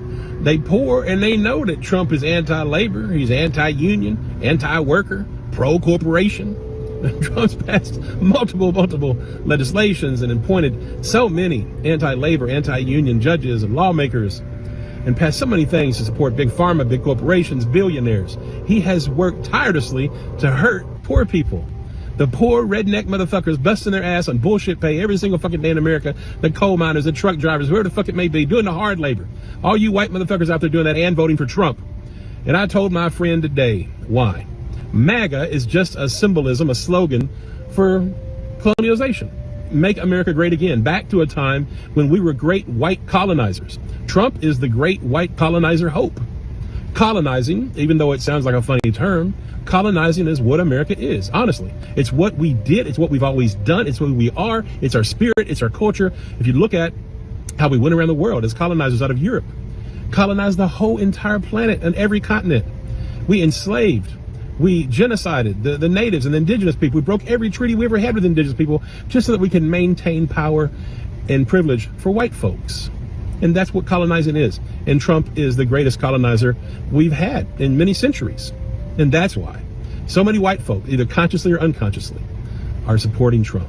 Because Trump wants to give them power. He wants to give them Christian power. Christian nationalism is all about political power. It's about forcing Christianity back into the government and into our laws and creating a theocracy. And there's a plan to do that. Trump's part of that plan, to create a real, genuine theocracy and do away with democracy, where that Christianity will be forced upon you like a fascist dictatorship, but a Christian fascist dictatorship. And really, that's what a lot of white Christians want. They never really cared about, Christianity has never really been about Jesus. It's been about using Jesus to steal shit. Trump's the biggest fucking criminal we've seen in the presidency. He's all about stealing shit. He stole from every fucking body ever worked for him. He stole from the American public. He's bamboozled us. He's lied to us. He got people killed during the pandemic. He is a bona fide narcissist criminal, a psychopath. And so is colonialization. Colonization is just simple, social, psychological, systemic narcissism. And that's who Trump is. So of course, white people, Christian white people, because colonization is based on two things, right? It's based on Christianity, Christian power, and white power, white nationalism, white supremacy. Those two things we know. Trump is he's a bona fide racist. Everybody knows that. He's anti-black, anti-brown. He wants to stop black and brown folks, stop Muslims. So, I mean, he is the ultimate colonizer. And that is what many white people are about. That is our culture. That is our spirit here in America. And much around the world as white folks. We are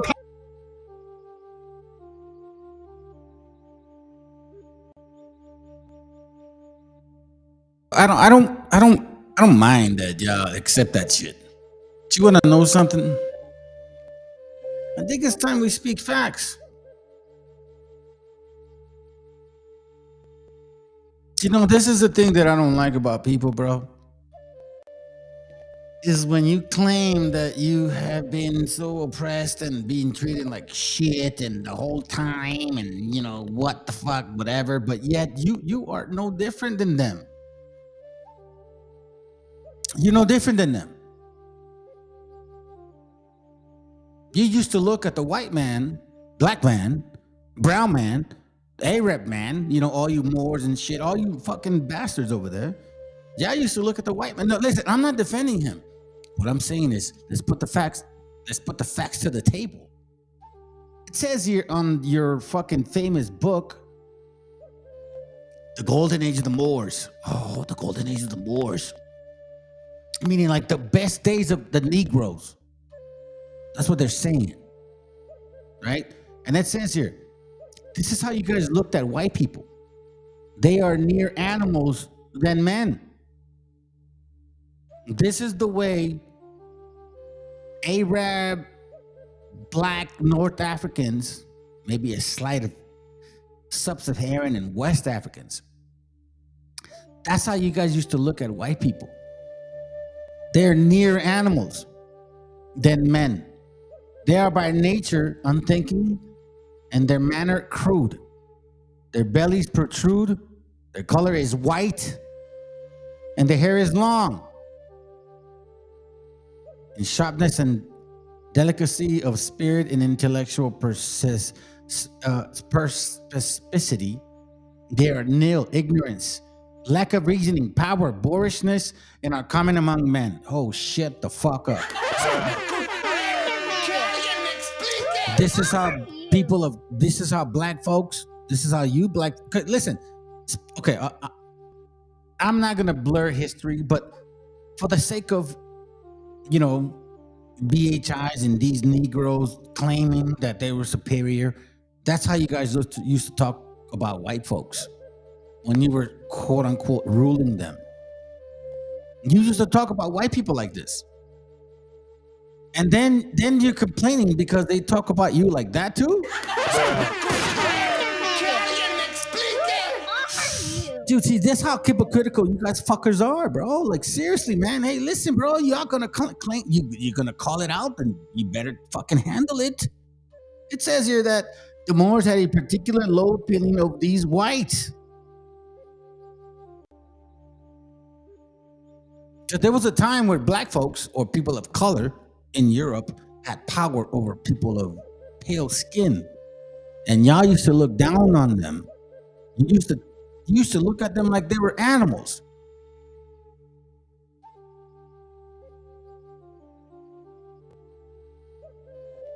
Fuck. How come y'all never talk about this shit? No, hold on a second. Here's what we do here, though. I'm gonna show you some shit. I'm gonna show you some shit right now. It's just like, bro, this is so funny to me, man. Let me see if I can find it. Hold on a second. Let me see if I can find it. Hold on. Give me a second. I'm gonna show you this. Because a brother sent this to me. And I was like, bro, for real, man. Oh my God, dog. It's good. This is so funny, bro. Y'all are so quick to ignore your own fucking bullshit, bro. You know what I'm saying? It's like the real news. Check this out. Like, he sent me this shit. I was like, are you for real, bro? And so they go sit here and say this right here, right? Check it out.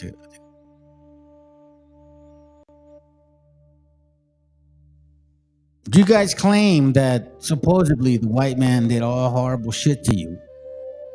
Let's see, first of all, I want to say this. See, we didn't know this relationship between you black and white folks. Us indigenous people, we didn't know this relationship between you and black folks. And I'm talking to the white man on that point, because I just said that to them. So we didn't know this relationship that black and white people had between between each other. So you've been fighting each other for quite some time, because you're pretty close. So then all of a sudden now, right, out of nowhere, we hear this shit. Receive the blessings. If they disobeyed Yah and his commandments, they would be downtrodden and receive the curses. Now we all know the Israelites disobeyed Yah and his commandments, so they received the curses. But quick question. If the Israelites chose to disobey the commandments and receive the curses, couldn't they choose to obey the commandments and receive the blessings? I mean, it is a covenant. It's not like it expires. So hold on, let me get this straight. If this covenant is still in place today, why do our leaders encourage us to continue disobeying the commandments? You know, celebrating these pagan holidays, not honoring the Sabbath, promoting ratchetness, and aligning us with political ideals that completely go against what Yah said in his word. It's like they want us to stay cursed. Black Hebrew Israelites. So let's bring the Bible now. I'll always blame the white man for the shit that you guys did to him. You see, we never had that chance to enslave the white man like the black man had the chance to enslave the white man. You know what I'm saying? Both of you motherfuckers came over here, bro. Both of you showed up. Both of you.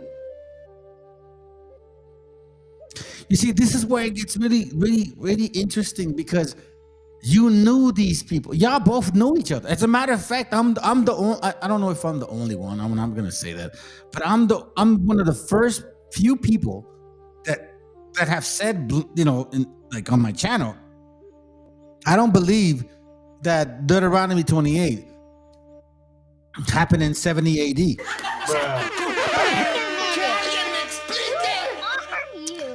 Deuteronomy 28 does not happen in 70 AD. You want to know why it doesn't happen in 70 AD? Can I tell you why?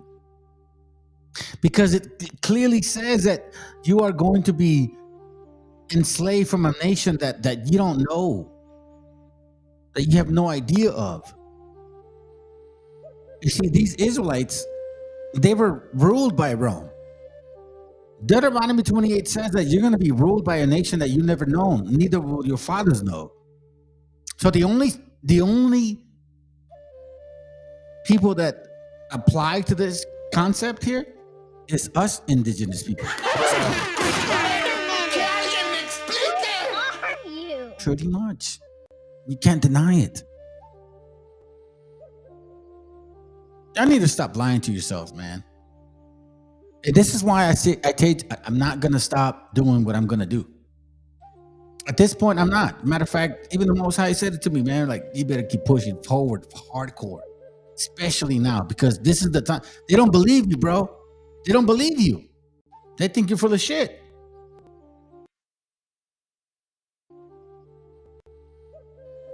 Listen, man, I've challenged a lot of people in this life. In this channel to come and prove me wrong, and none of them can do it. Colonizers, people. That's what we do best. Power, privilege.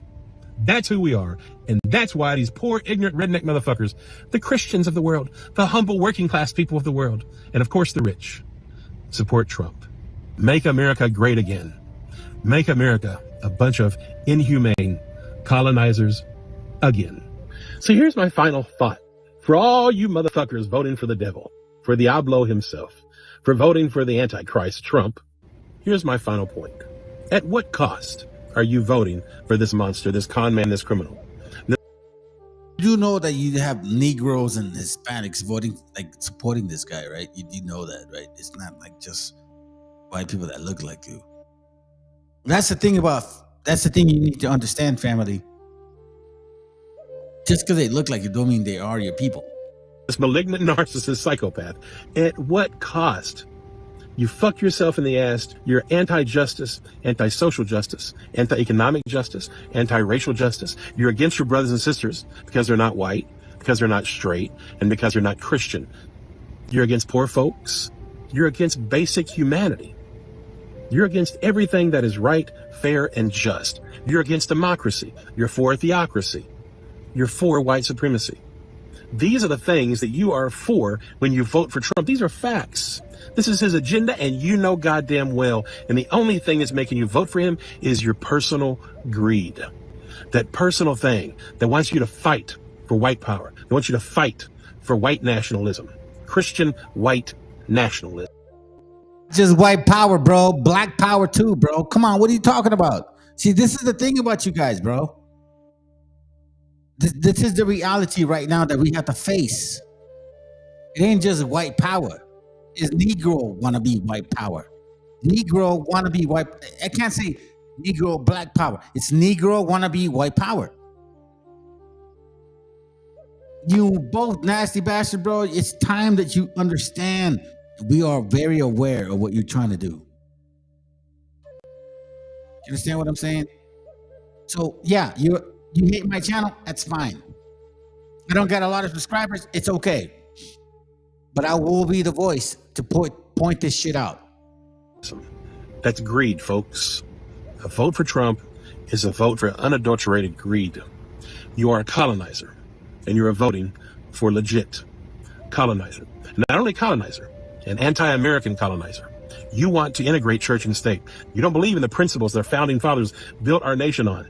The separation of church and state.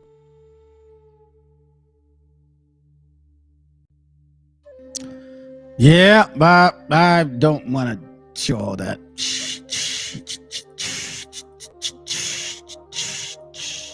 I'll save that for later. It's heavy duty, man. Heavy duty. Heavy duty. Let's kind of finish it off with some scriptures real quick. Let's go to 2nd Ezra, chapter 15 and verse 9, I believe. Yeah, let's go to verse 9. Therefore, say the Lord, I will surely avenge them and receive unto me all the innocent blood from among them. Behold, my people is led as a flock to slaughter. I will not suffer them now to dwell in the land of Egypt. Now, this already happened. Why would he mention Egypt again? It's metaphoric. But I will bring them with a mighty hand and a stretched out arm and smite Egypt with plagues. We're seeing it now. Overdose, massive drug use, massive death of just drugs and alcohol. As before, and will destroy all the lands thereof. That's why they can't have children no more. That's what they're saying, replacement theory. And that's where they're trying to stop people from being divorced or trying to stop abortions because they're not multiplying. That's what they're afraid of. And they think that they're going to change it because, I don't know, it's up to them. It's not up to them. Ezekiel 38:1, and the word of the Lord came unto me, saying, Son of man, set thy face against Gog and the land of Magog, the chief prince of Meshech and Tubal, and prophesy against them, and say, Thus saith the Lord God, behold, I'm against thee, O Gog, the chief prince of Meshech and Tubal. Check this out. Look how far it goes. And I will turn my back to thee, and put hooks into thy jaws, and I will bring thee forth, and all thine armies, horses and horsemen, all them clothed with all sorts of armor, even a great company, with bucklers, shields, and all them handling swords. Persia, Ethiopia, Libya, with them, all of them with shields and helmets. Gomer and all his bands in the house of Torgamah, all the north quarters, all his bands and many people of these. Now, the brother asked me earlier what I think. I think that's what's going on right now in that land. It is a mixture of Edomites and these guys here.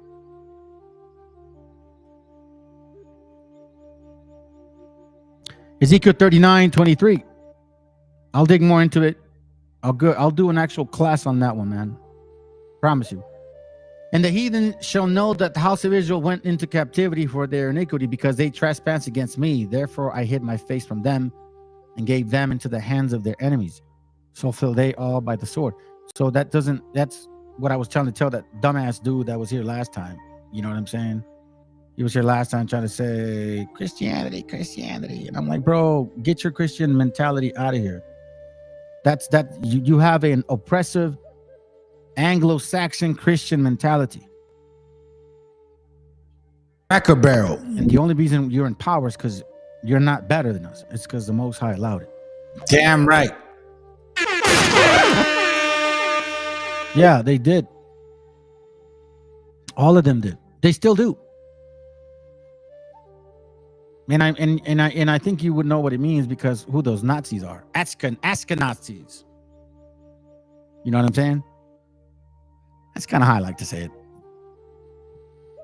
Because I mean, come on, bro. Like, matter of fact, here, let me show you some pictures. Look, this is actually a trip before I go.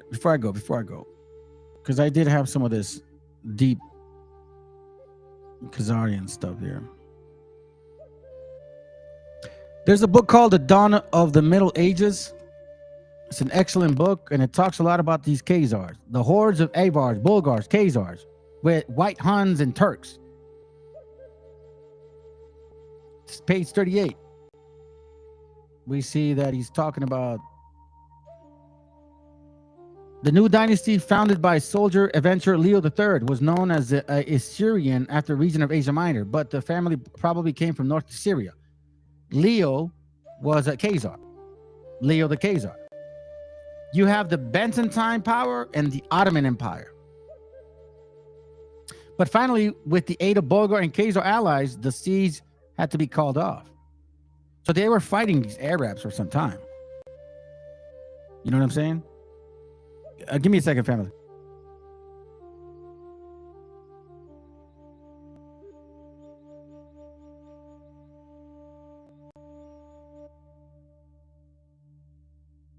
Okay, and all praises, man. My son's coming home. Oh, man, thank you, Father. All right, let's continue, because I'm almost done. I got to get home. It says here, so we see that the Arabs, the Khazars, the Bulgars, they were fighting. The Byzantine and the Ottoman. Keep in mind that these guys are involved in this. It says here, watch this. At the further extremities of Asia Minor, Leo III was now able to establish a stable frontier, which a combination of forces and diplomacy kept intact for the next 200 years. And I believe Leo, the Khazar, married I think he married a Christian woman.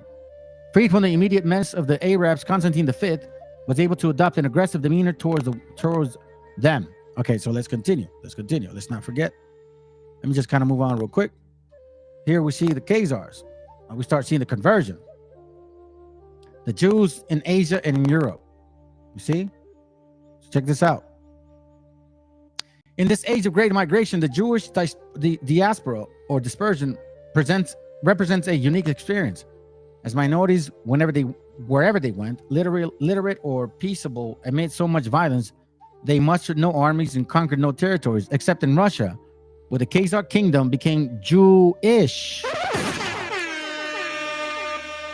They sought and made few converts, thereby differing from Christians and Muslims of the time. Look, pay attention. They sought and made few converts. So even though they were they were taught these laws, they made sure not to teach other people. Don't they do that now? Right? They do that right now. They do it right now. Let's continue. We're almost done. I gotta get home soon. Now here's a quick. You see this right here? Look at that. That's what I was saying, bro. That whole Nazi stuff. You know what I mean? I think you mentioned it. Where you at? Let's see. Hold on. I think you said this right here. Yeah, the Ashkenazis, the Kagans. No, that wasn't it.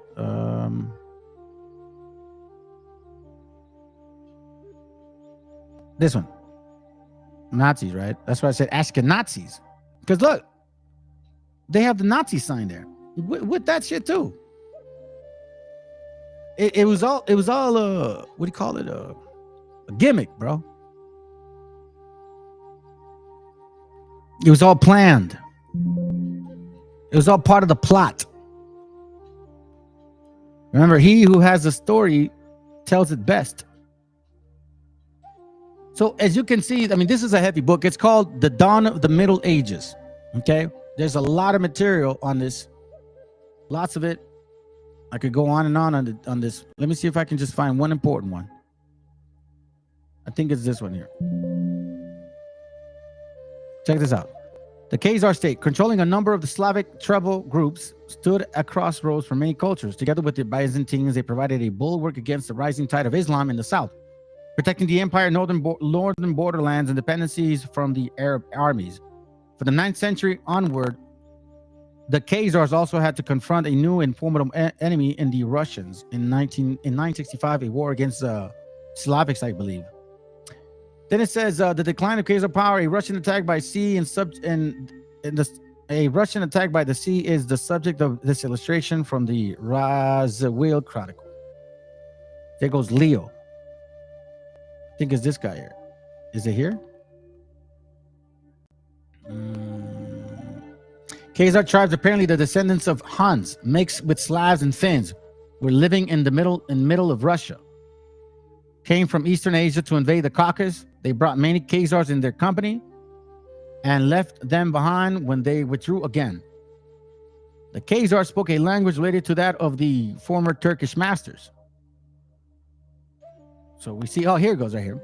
In 707, the Byzantine Empire, Justinian II, slit nose during a period of exile, married a daughter of the Khazars monarchs of the time. In 1732, Leo III gave his son, Constantine V, in marriage to a Khazar princess. You see this? So their son, so that their son, Leo IV, was known as the Khazar. Leo III took his action in order to shore up the Khazars against the Arabs, who in 722 had seized up all their principal capacity, I guess, capital, whatever. So you see how deep this rabbit hole is? These people try to say that, oh, we don't know who we are. We don't know who we came from. We were the original Jews. For thousands of years, we've been oppressed. Man, you guys are damn converts, bro. The Talmudic, Khazarian, Satanic, Eastern European imposters of the Bible, Rothschild, Synagogue of Satan. Yep, that's for sure. Let me see. Dr. J. Smith, PhD. Oh, are you going to scare me with that shit? And he said unto Luke 9:23, and he said unto them, if any man will come after me, let him deny himself and take up his cross daily and follow me. Deny thyself and take up his what? Where is thy cross? Do you even know what that means? You with a PhD? Crickets and locusts. I'm not even paying attention, you dumbass. Peter 4:16. Yet if any man suffer as a Christian, let him not be ashamed, but let him glorify God on his behalf. Don't be ashamed. Glorify God on whose behalf? Are those rhetorical questions? PD Jakes. I think maybe Caucasians are the offspring between the following ones. Not right now, honey. Sis. I'm sorry. Well, I don't know if you're a sister or brother. My bad. Not right now. I don't want to read that. What you got? Irrefutable lost sheep. Exodus 23:21. Beware of him and obey his voice. Provoke him not, for he will not pardon your transgressions, for his name is in him. His holy name is in who? Yeshua is Jehovah. Do you even know what those words mean? Dr. Dumbass. 1 Corinthians 11:3. But I would have you know that the head of every man is Christ, and the head of the woman is the man, and the head of Christ is God. The head of Christ is God. Oh, God, you're fucking dumb. And do you really have a PhD, Dr. Smith? Jesus is God. John 3:10-3. And I and the Father are one. Philippians 2:6. Who, being the form of God, thought not to be a robbery to be equal to God. Form of who? Equal with God. Fuck, man. You paid all that money to be a dumbass? For real, bro? Matthew 3:15. And Jesus answering said unto him, suffer it to be so, for thus it becometh is to fulfill all righteousness. Then he suffered him, fulfill all righteousness. What does righteousness mean, Mr. PhD? Or thou baptized to the fullness of thy righteousness? Matthew 29. Go ye therefore and teach all nations. Oh, I see. You're probably a white guy that loves everybody, right?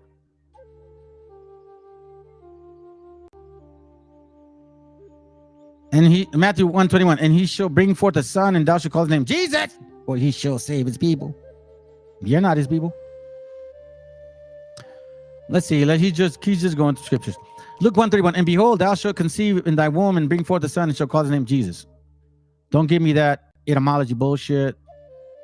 Sure is a feminine ancient Hebrew word. Yeah, it is. Refute the verse, you cowardly cunt. Here. I better más puto. Come on. You refute it with your stupid ass text messaging. Come on. Hit the link. You got a PhD. Hit the link. You refute me. You tell me that your Jesus is God, and I'll break that shit down in pieces for you. Kaboom. Stupid. You see, family? This is Dr. J. Smithers, PhD, for pretty heathenish and dumb. Here you go. Here's another dumbass shit. Romans 9:10. Romans 10:9. That if thou shalt confess with thy mouth the Lord Jesus, and shalt believe in thine heart that God hath raised him from the dead, thou shalt be saved. What nations have mouths? Hey, see, family, this is what I'm telling you, man.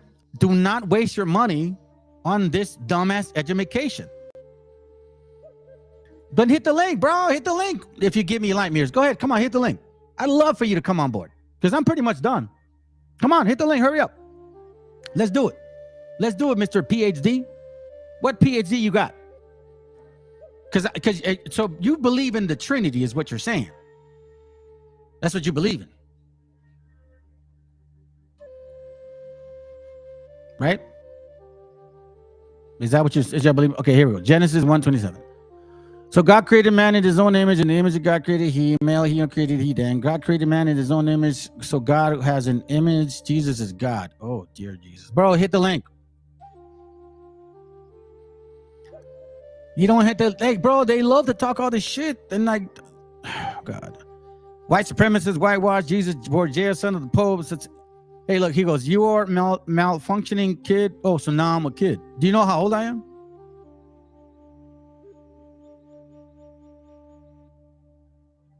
Yet he don't hit the link, family.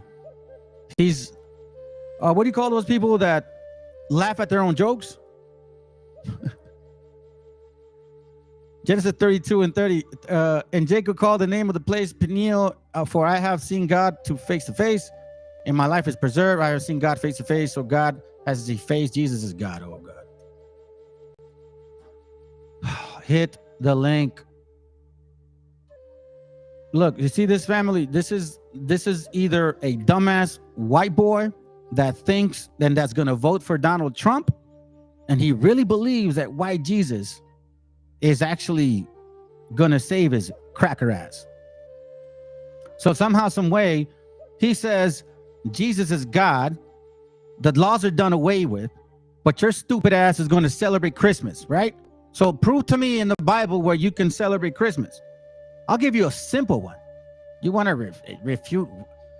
Hit the link, man. Mr. PhD. Come on, bro. If you have a PhD, you shouldn't be afraid of me. I don't even got a degree, bro. Talk for what? This is courtroom testimony. What you see? You see this family right here? You see how this says, this dumbass cracker right here, he likes to use words, bozo, insulting, because this is the white way. This is how they make you feel, how they feel superior. They think that by making comments and statements, just posting a bunch of scriptures that he has no clue what it means, and all of a sudden, bozo, dumbass, you wimp. See, typical fucking Anglo damn heathen, bro. You guys have no representation because you're over here coming here trying to talk about Jesus and you're insulting me, but yet you're a Christian. I don't get you guys. I never have ever understood you. Here, I'll give you one. Do me a favor, since you're such a Christian. Okay? Abraham was 99 years old. Do you know that Abraham circumcised? Yes or no?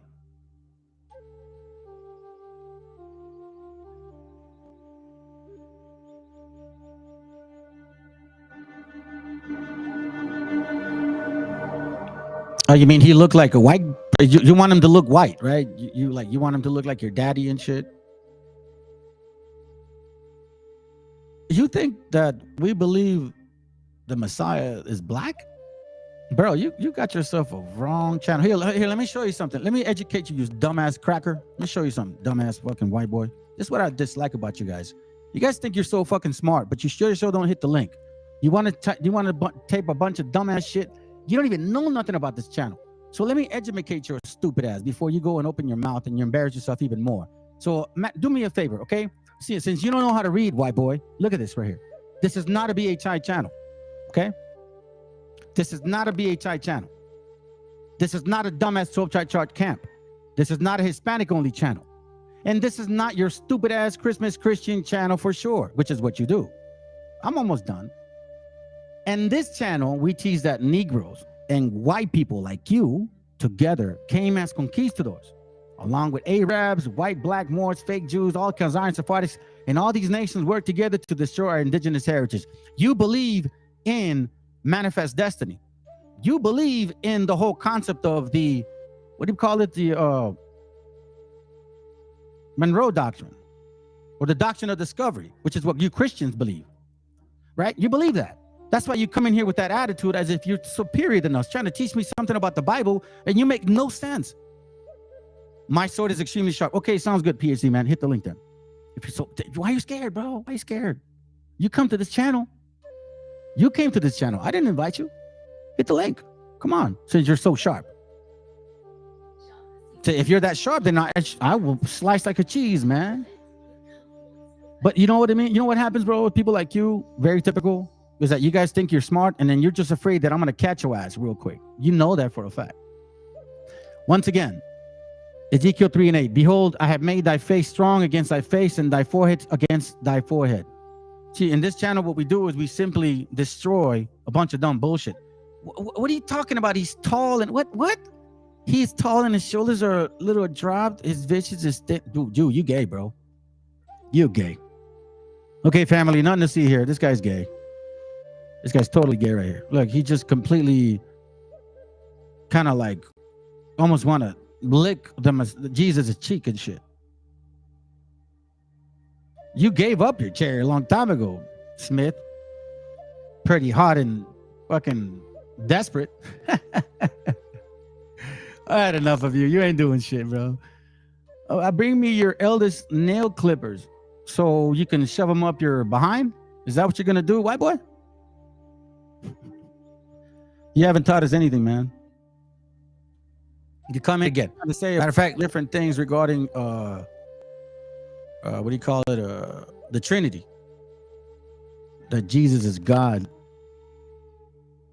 So what you're saying is that a virgin came from the, I'm sorry, that an angel came from the sky, had sex with Mary,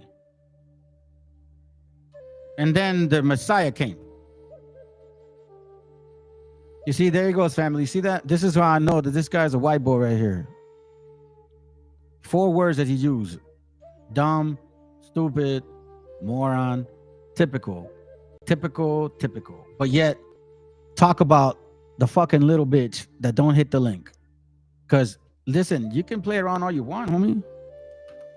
But if you're just typing stuff up, it doesn't matter. It doesn't matter what you say, bro. He's a pork chop. Yeah, he is a pork chop, bro. You see, there goes, Jesus is God, and I and my Father are one. Oh my God. Here, I'll give you a simple one, dude. I'll give you a simple one.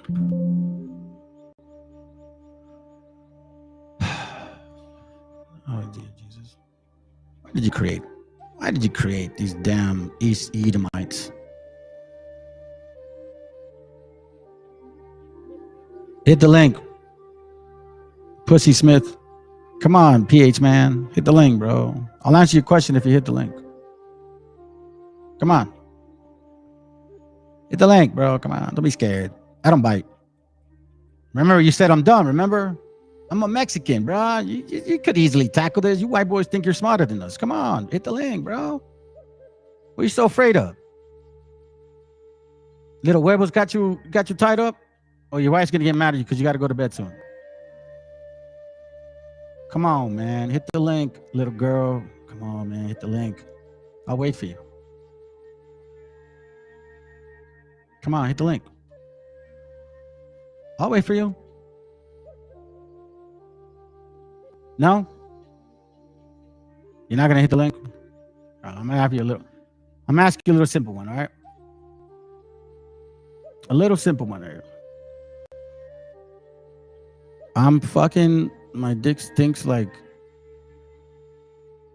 damn, bro. This guy is coming here claiming to be Jesus, family, and talking like this dirty ass gringo that doesn't know how to wipe his ass. Oh, you know what? Nah, you're not a white boy. You're a negro, homie. Yeah. Yeah, you see that? Look at this, family. Look.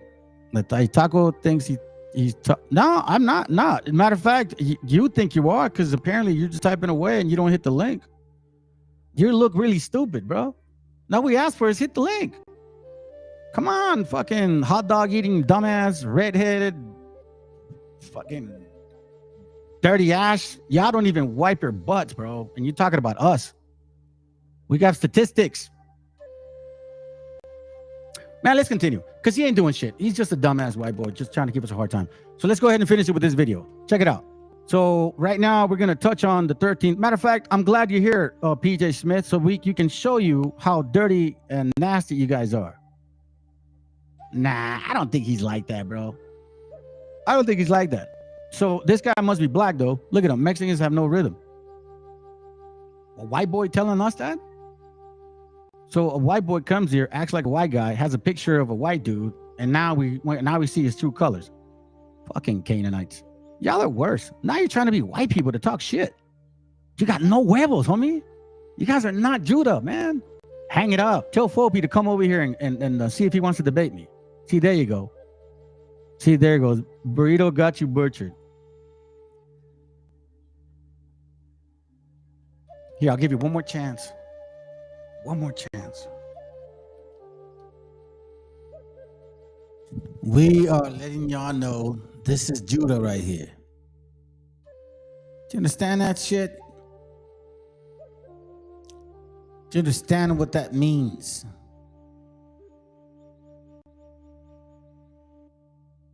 This is why they don't come to my channel, family.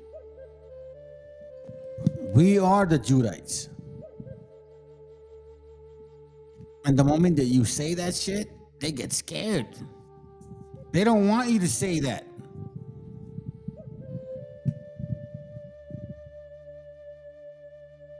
Prove us wrong, bro. Come on, man.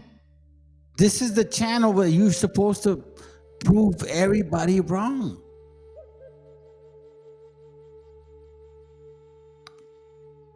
I've called you guys out. Can't answer my questions.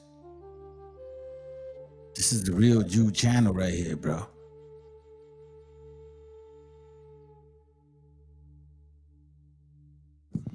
The real Jews are waking up, family.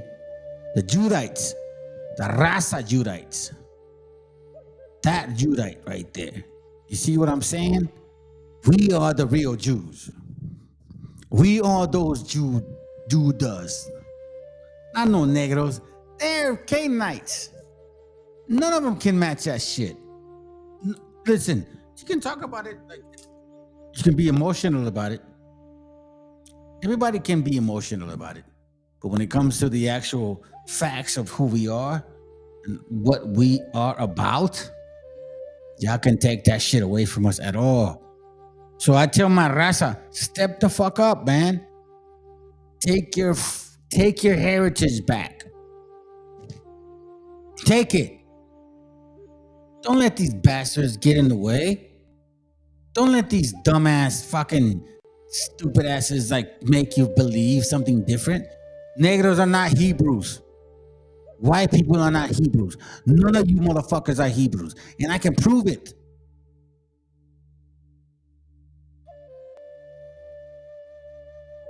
Do you know who the real Hebrews are? You indigenous brothers and sisters. I keep bringing out books massively. Matter of fact, let me show you one right now, real quick. Real quick. I'll show you one real quick so you can just see. So you can see that I'm not lying. I got another one. And I'm going to show you something real quick. All right, so this is from, we're on page, hold on a second. Page 15.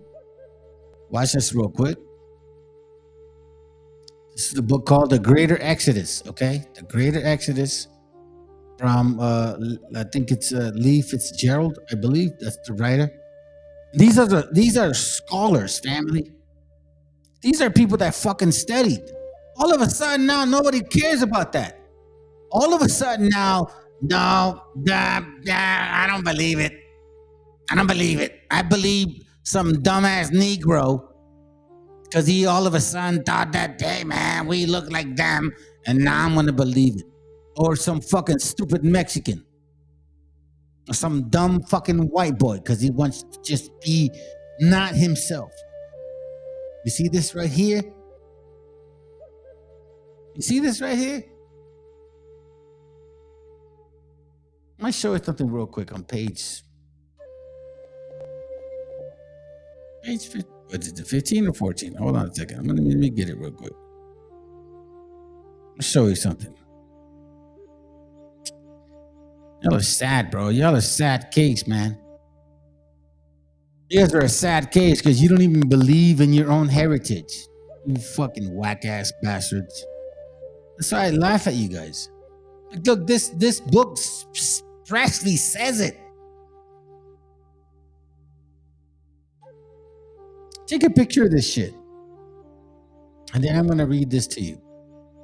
The Hebrews progressed and developed higher and grander ideas of being, of the being they worshipped. Watch this. But those other primitive races in America did not progress, did not become civilized by the contact with civilization influence. Nor did they develop civilization in themselves. Watch this real quick. There's no such thing as a standstill or a quote unquote making time for any nation. You must either go forward or go back. This primitive race in America went back. So they say. Watch this. Their gods were El Shaddai.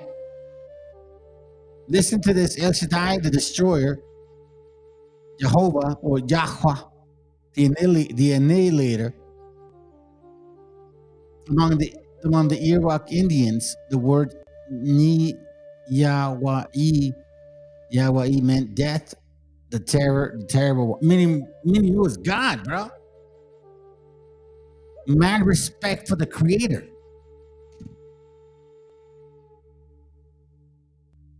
the Indians in the north of South America called the Great Spirit who sent plagues and sickness by the name of Yahweh or Yahweh.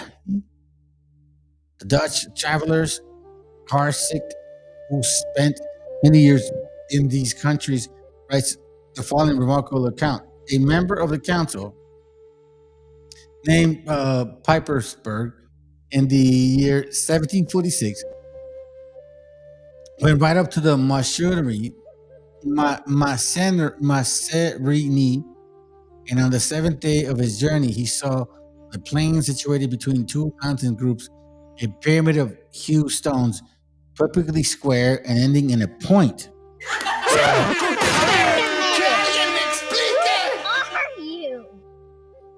Speaking of Yahweh,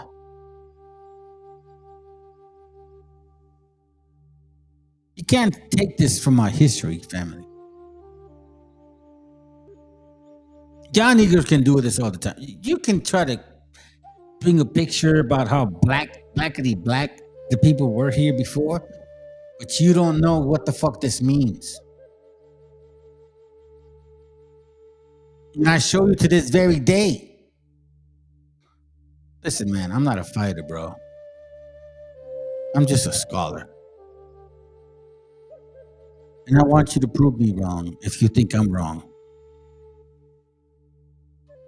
You're not from this continent. You're nappy. You're black. You're dark. You brought smallpox. You have a different way of being. You guys are mean. You don't care about your family.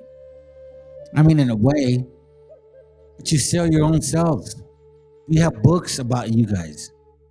To come and claim that you guys are from this land, I will match any material book that I found and show you. You're not like us. We care about our mothers. We care about our fathers. We care about our kids and our wives and our husbands. We care about each other. Like we truly have a communal belief. So watch this. I'm going to show you. Like this is how heavy this shit is. According to the account of Latifau, Escobar, Charlevoix, and Adair, right? James Adair, who wrote about it. It says, these Indians sing a hallelujah. They have a holy ark which must be always kept covered. Worship the Jehovah or Yahweh, and in their holy dances, songs repeat in these three times as a chorus, sometimes varying by introducing the word MESHIACHA or Meshiach and Shiloh, and exclaiming, Yo, Meshiach, He, Meshiach, Wa, Meshiach, where we see the same split up into its three parts. It says, and Shiloh Yo, Shiloh He, Shiloh Wa, Shalawa, like Shalawa, you know what I'm saying? Like that, right? You understand what I'm talking about? And then it says here now it is the very verb, or here's now the very Hebrew word, Yeshiha.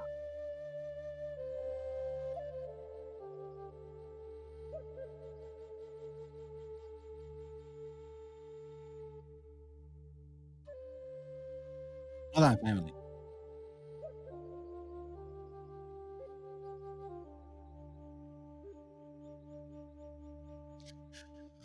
So now we see here now is the very Hebrew word Meshiach, prince or ruler. And that word, which has so puzzled biblical scholars, Shiloh, which we meet in the account of Jacob's blessing, Genesis, I believe, 10:9, Genesis 49, I think, verse 10, and both in direct connection with the word Jehovah or Yahweh. You see what I'm saying? Meshiach. What is the name of this channel, family? Did you guys forget? You guys forget about the name of this channel? MESHIACHA Chronicles. Oh, shit.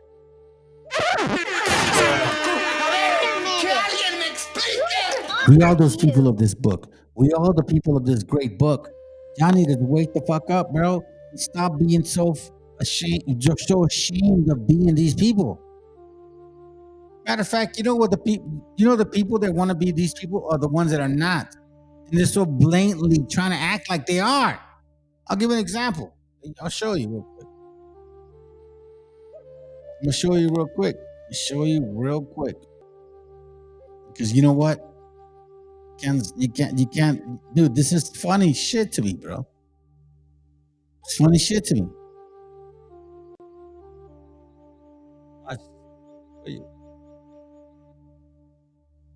We have video. Oh, here you go, right here. You go right here. You see what I'm saying? These people think that they're the people of the Bible. They think they're the people of the Bible. But when we actually ask them, okay, sounds good. If you guys are the people of the Bible, then when did you guys go through all of this shit right here?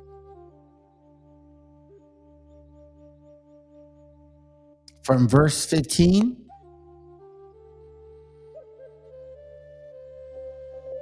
all the way to verse 68.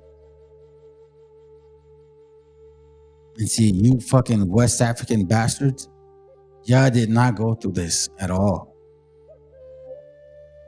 Several nations have experienced all the curses. They have. But none of them have gone through what we've gone through to the T. Negroes never died to smallpox in America. Negroes never got their lands taken because if they were Israelites and that means they're not part of Africa. You get what I'm saying? Negroes never ate fucking grasshoppers. Negroes never ate like tamales. Negroes never ate unleavened bread. Negroes never ate what do you call it? Ceviche. Negroes never ate tamarindo. You understand that shit? See, and I say that proud and loud because I know my fucking heritage, but you guys don't. The curses of the Israelites, a covenant that Yahuwah made with his people. If the Israelites obeyed Yah and his commandments, they would be prosperous and receive the blessings. If they disobeyed Yah and his commandments, they would be downtrodden and receive the curses. Now we all know the Israelites disobeyed Yah and his commandments, so they received the curses. But quick question. If the Israelites chose to disobey the commandments and receive the curses, couldn't they choose to obey the commandments and receive the blessings? I mean, it is a covenant. It's not like it expires. So hold on, let me get this straight. If this covenant is still in place today, why do our leaders encourage us to continue disobeying the commandments? You know, celebrating these pagan holidays, not honoring the Sabbath, promoting ratchetness, and aligning us with political ideals that completely go against what Yah said in his word. It's like they want us to stay cursed. Black Hebrew Israelites always use Deuteronomy 28 to justify their false religion and false doctrine. If you actually study Deuteronomy 28, along with the rest of the Bible for that matter, you'll see that Black Africans or Black Americans are not the true Israelites. Let's begin with the most obvious example. We see in verse 68, Moses tells the Israelites that the Lord will send you back in ships to Egypt on a journey I said you should never make again. So right there, we see that at some point in time, the Israelites, the true Israelites, were in Egypt. And at some point in time, they left Egypt. And now Moses tells them that at some point, they will be taken back to Egypt, a place where he specifically told them they should never return. This automatically disqualifies all of the Black Israelite claims. With the transatlantic slave trade, slaves were taken from West Africa. They were never taken from Egypt. The ancestors of Black Americans come from West Africa, not Egypt. Moses also says something interesting in the following sentence. He says, "There you will offer yourselves for sale to your enemies as male and female slaves, but no one will buy you." Moses is telling the Israelites that the situation will get so dire that they'll be offering themselves up as slaves. This is the exact opposite of what we saw happen in the transatlantic slave trade. Slaves were not offering themselves up for sale. In fact, they were being ripped from their families and taken from their villages against their will. Some of them were even jumping overboard in the ships because they didn't want to go to the Americas. Moses even says that there will be no buyer. We know that to be completely not the case with the transatlantic slave trade. Now, when you study Deuteronomy chapter 28, verse 53, you see that because of the suffering of Israel's enemies during the siege, the Israelites will resort to cannibalism because they're so desperate and their situation is so dire. This actually happened during the reign of King Nebuchadnezzar and his troops. This is the siege of Babylon. Now, if this chapter is actually about the transatlantic slave trade and black slavery in America, this makes no sense because he's saying Negroes never ate each other. And we know that they forced our people to fucking eat each other because, like, you know, like they had no food and shit. We know this for a fact. But anyways, let's continue because it's very simple to debunk these motherfucking Negroes, bro. You guys are just scared. what siege could this possibly be talking about? There was never a cannibalistic epidemic in America amongst the black slaves. So again, what siege could this be talking about if black Americans are the true Israelites?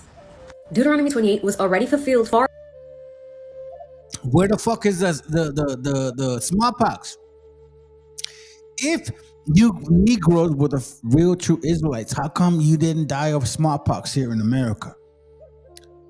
Oh, you don't want to know why? You want to know why you didn't die of smallpox here in America? Because y'all fucking dirty bastards brought that shit here with the white man. Before the transatlantic slave trade.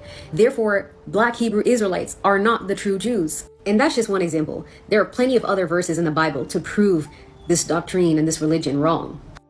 So Donald Trump wants to take down all of the things in this. I don't want to deal with this shit no more, bro. Y'all are full of shit. Black man, black woman complaining about the white man, how they treated y'all. You want to know how you guys treated them? I treated them like shit. And you want to know something? We never had that chance to treat them like shit. Y'all did. So what does that say about you? What does that say about you? What does that say about the whole belief of our understanding? What the fuck are we doing wrong? Nah, man. Here's what I said. Family, you need to really study your history. Those are facts. Because you want to know something?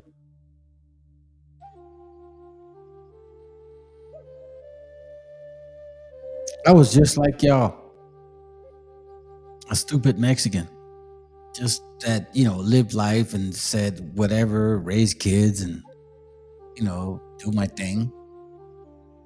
But then I started realizing, man, like that my life actually means something and that I do come from somebody and that my creator did care about me and that he did take his time to, secure my legacy, and that everything that I think about in regards to my mind, where I want to be a good father, I want to raise good kids, I want to take care of my wife, that shit is real. Like, that's in my spirit, and my creator gave that to me. And I'm not no punk. I'm not the fucking, you know what I'm saying? I'm not a thief. I'm not you know what I'm saying? I'm not these Canaanites or Edomites, these uncivilized bastards or unfucking ruly motherfucking haters, bro. Because, you can see it. Canaanites, they're unruly, and Edomites, they just kill. That's where you are right now, fam. As far as I can see it, these uncivilized bastards or unfucking ruly. I'm all right, brothers. I'm gonna continue with my channel. I'm gonna continue teaching y'all what I can, and I'm, you know what I'm saying? Like, I don't know, bro. Like, I don't think I lie very much about. Like, I'll give an example. The Bible, with the Christian concept, did not tell you how to handle yourself among these nations, because we all wonder, like, why the fuck do they do these things? Why do they act like that towards us? Like, what the fuck, bro? We didn't do nothing to you guys. What is the deal? And I get my answers. I know not why. I don't know not why. I've known for a while, but I know why they do what they do. It's not surprising to me no more. You know what I'm saying? It's been years like that. I already know, bro. I already know. What is the deal? I get my answers. So while all you haters like try to put my channel down, bro, like listen, there's no other channel in this genre right here that can do what I do. Bring any Negro over here to this channel. Bring FOPI, bring FBA, bring BHI, bring Christmas Christians. Tell them that I fucking debunked their shit, and guess what? They will never step up to this game. Y'all got a strong brother, family. And it's time that you guys understand that shit. You need to understand that you have a strong brother here that nobody wants to fuck with. Because the moment they step into this realm, they're going to get destroyed. Do you understand what that means?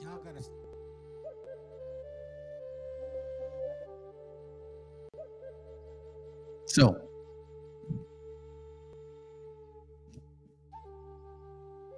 okay, yeah, that's late. It's late already, family.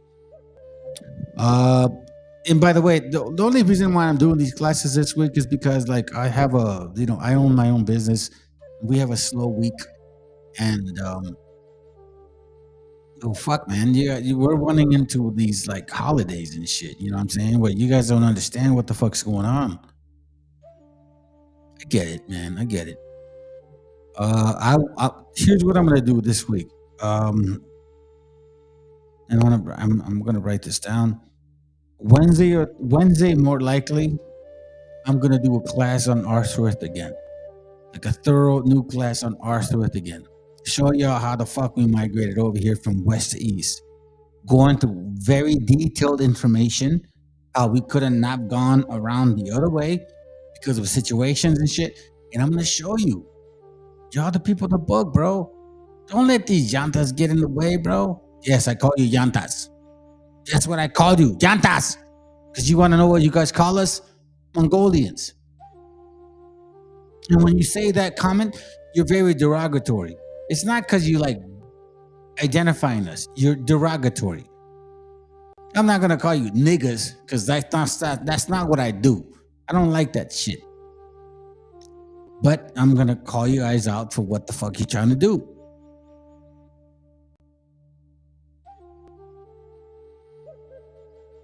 Wobbles. As long as I'm around. As long as I'm around, bro. As long as I'm alive. Y'all got no fire. Y'all scared of me. Every single one of you is scared of my channel.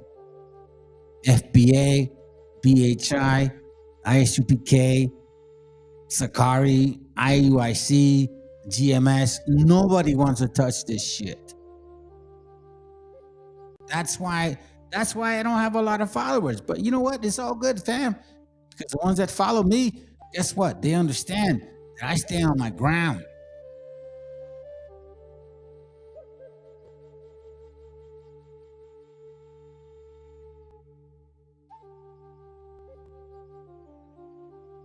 Anyways, I'll see y'all next week.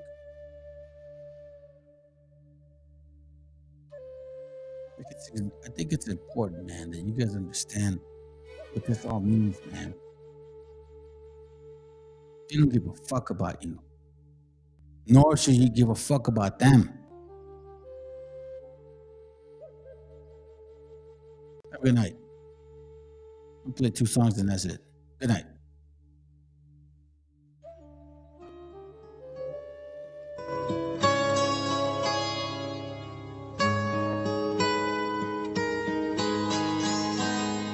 Soy de Perú, bandido, contento porque en esta parte del mundo he nacido, más que orgulloso de crecer en donde yo he crecido. Me siento bendecido y aquí me quiero morir, y la verdad porque así será. Agradecido con la vida y con Dios que me puso aquí, y con todo aquello que influyó para que fuera en sí, porque así yo puedo decirte gracias por mi color, idioma y también por mi idiosincrasia. Yo soy uno más que aprecia la tierra en la que nací. gritó, pero que chucha, esto es pa' aquel que escucha y se mantiene en lucha con el puño arriba y la capucha. Tierra de donde gran parte siempre se quita, pero regresa pues como un niño a su madre necesita. Gobierna una política maldita, donde si se enferma el que no tiene no le regalan ni las curitas. Por eso, pero no es sinónimo de progreso, y no esas mierdas sentadas en el Congreso. En fin, somos de un sitio en donde nada cae del cielo, en donde muchos trabajamos desde niños hasta abuelos. Lo que siempre se en esta mi tierra crece, a pesar que unas veces no paguen al que cosecha lo que merece. No solo aquí, también en toda América Latina, víctima de aquella supuesta raza más fina. Pero no olviden que en Perú no existen razas, somos una especie de seres humanos que se porten en masa, que cuando se revela atacarán enjambre. Un peruano se puede morir de todo, pero nunca de hambre. Yo represento a los desiertos y a la montaña, aquella selva que si miras de arriba te engaña y te hace pensar que el paraíso está en el suelo, donde se refleja el cielo temprano en la mañana. Yo soy peruano, así que mejor infórmese antes de juzgar a mi apariencia y mi piel morena. Aquellos seres humanos que sobresalen, soportando todo a pesar de que muchos les envenenan. Paisajes de mil colores, comidas de mil sabores, playas con arenas blanquitas, no quiero nada. Tierra de grandes señores, culturas y soñadores, gente amable que te hace pensar, yo me quedo acá. Sufrimos y nos levantamos como otros pueblos hermanos, víctimas de terroristas y tiranos que se llevaron mucho y a muchos para el carajo. Pero el peruano sabe cómo se sale de abajo. Por eso más de lo que sé y de lo que escucho, en todas partes siempre respetan a los peruchos. Y es un hecho que a la mayoría nada le complace, razón por la cual quiere ser el mejor en lo que hace. Y es que así se nace cuando eres peruano, aquí tienes de todo, pero también nada se regala, hermano. Norte, sur o centro, en donde quiera que te pares, lo dijo Romero, el Perú es de la concha su madre. Orgulloso de mi esencia, de mi herencia, tengo un tatuaje en la maleta que te indicará mi procedencia, para que quede bien claro de dónde es que soy. Represento a donde voy y así lo hicimos siempre hasta el sol de hoy. Esta canción yo la compuse estando lejos de mi patria y no por querer hacerme el pendejo. Desde la costa, por la sierra hasta la selva somos cholos. Si tú me entiendes no permitas que yo haga este coro solo. Yo represento a los desiertos y a la montaña, aquella selva que si miras de arriba te engaña y te hace pensar que el paraíso está en el... Hey, you know what, bro? That's a good point. We either are of evil shit or we are of the seed of the Most High.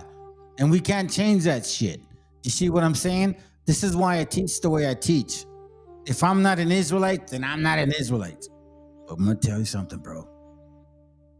I'm an Israelite. So when it comes to this shit, somebody's wrong and somebody's right. You're right, brother. Let's go.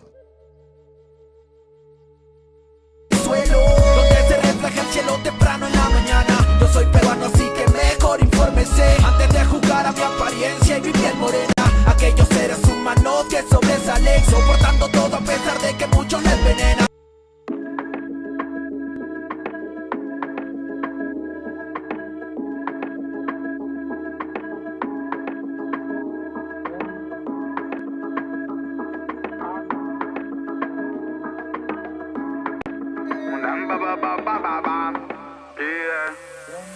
Viven huyendo de la envidia como los niños en Siria de la bomba que le manda el Pentágono. Y todo el día, mamá mía, keeping it mood, that's so real. Love was man, I never fear, never, no. La travesía de la vida más que misericordiosa y nuestra prosa siempre para favor, no. Tú podrás por mierda traicionar a tu familia, matar tu brazo, sangre si vos sabías, pero yo no.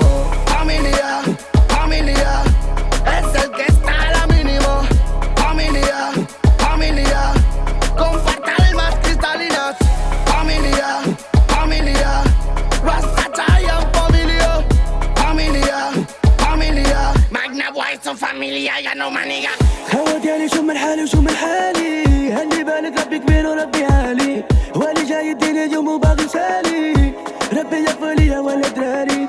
خواتي شو من حالي وشو من حالي، هلي بالك ربي كبير وربي عالي، هو اللي جاي يديني اليوم وباغي سالي، ربي يغفر لي ولا دراري. Un sueño donde no había amor, se perdía el color de una flor, se marchaba lentamente, con el sol en el horizonte. Pude hacer algo para calmar mi dolor, y es por eso que le pongo flow, vibrando alto siempre. Por Rocubimba, y es que todo por la familia. Por Burrucubimba, y es por eso vengo a bendecir. Burrucubimba, burrucubimba, y es que todo por la familia. Burrucubimba, burrucubimba, y es por eso vengo a bendecir. Familia, familia, es el que está a la mínimo. Familia, familia, comparte almas cristalinas. Familia, familia, Rasta Giant familia. Familia, familia, Magna White son familia, ya no maniga. Magna super escalón, subiendo a nuevo escalón. Metallic in the salón, esquivo like si de Stallone. Esos tics van del palo, pero bitch no rascan balón. Aunque me enrollo nada cáñamo, nunca me paro. Aunque van tras de mí, no se pueden medir. Buscan el elixir, está metalizado. Y es que yo soy así, no van a descubrir sexy flow y skill con este descaro. Si familia necesita de ti, fíjalo. Por connection Antarctic Field, dígalo. A mí nadie quería de París, día yo. Los magnetes han llegado, están aquí, píalo. Para soportar el dolor como no imaginas, es la vida en ámbar. Aunque creas que no puedes tú solo con la movida, yo llevaré tus bambas. Familia, familia, fighting the hate and the media. Familia, familia, it's original, man. Familia, familia, fighting the hate and the media. Familia, familia, yo soy un rocket, ellos abrilia. Con los míos siempre se lo baila. Menea, melena, remueve la vaina. Aunque agarre fuerte el pito para que no se caiga. Son los magna de boss final.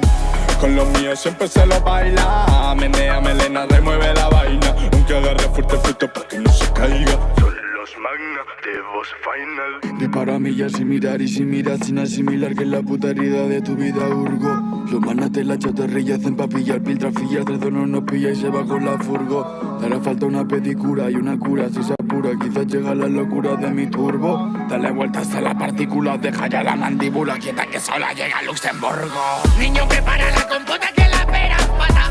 Pero vinimos a mejorarla. Pa' hablar por mi familia y tengo autoridad. Saben que no puedo pagarla. Si pones ritmo y los manos les tocan cuatro patas. ¿Quieres esa vaina para probarla? Soy aquel en el party donde se gata. What the fuck, what the girl, what an alma. Vive muriendo de la envidia como los niños en Siria de la bomba que le manda el Pentágono. Y todo el día, mamá mía, keeping it mood, so real, lo es man, never fear, never, no. La travesía de la vida más que misericordiosa y nuestra prosa siempre para allá fabono. Tú podrás por mierda traicionar a tu familia, matar tu bro, sangre, fiapo, sabías, pero yo no.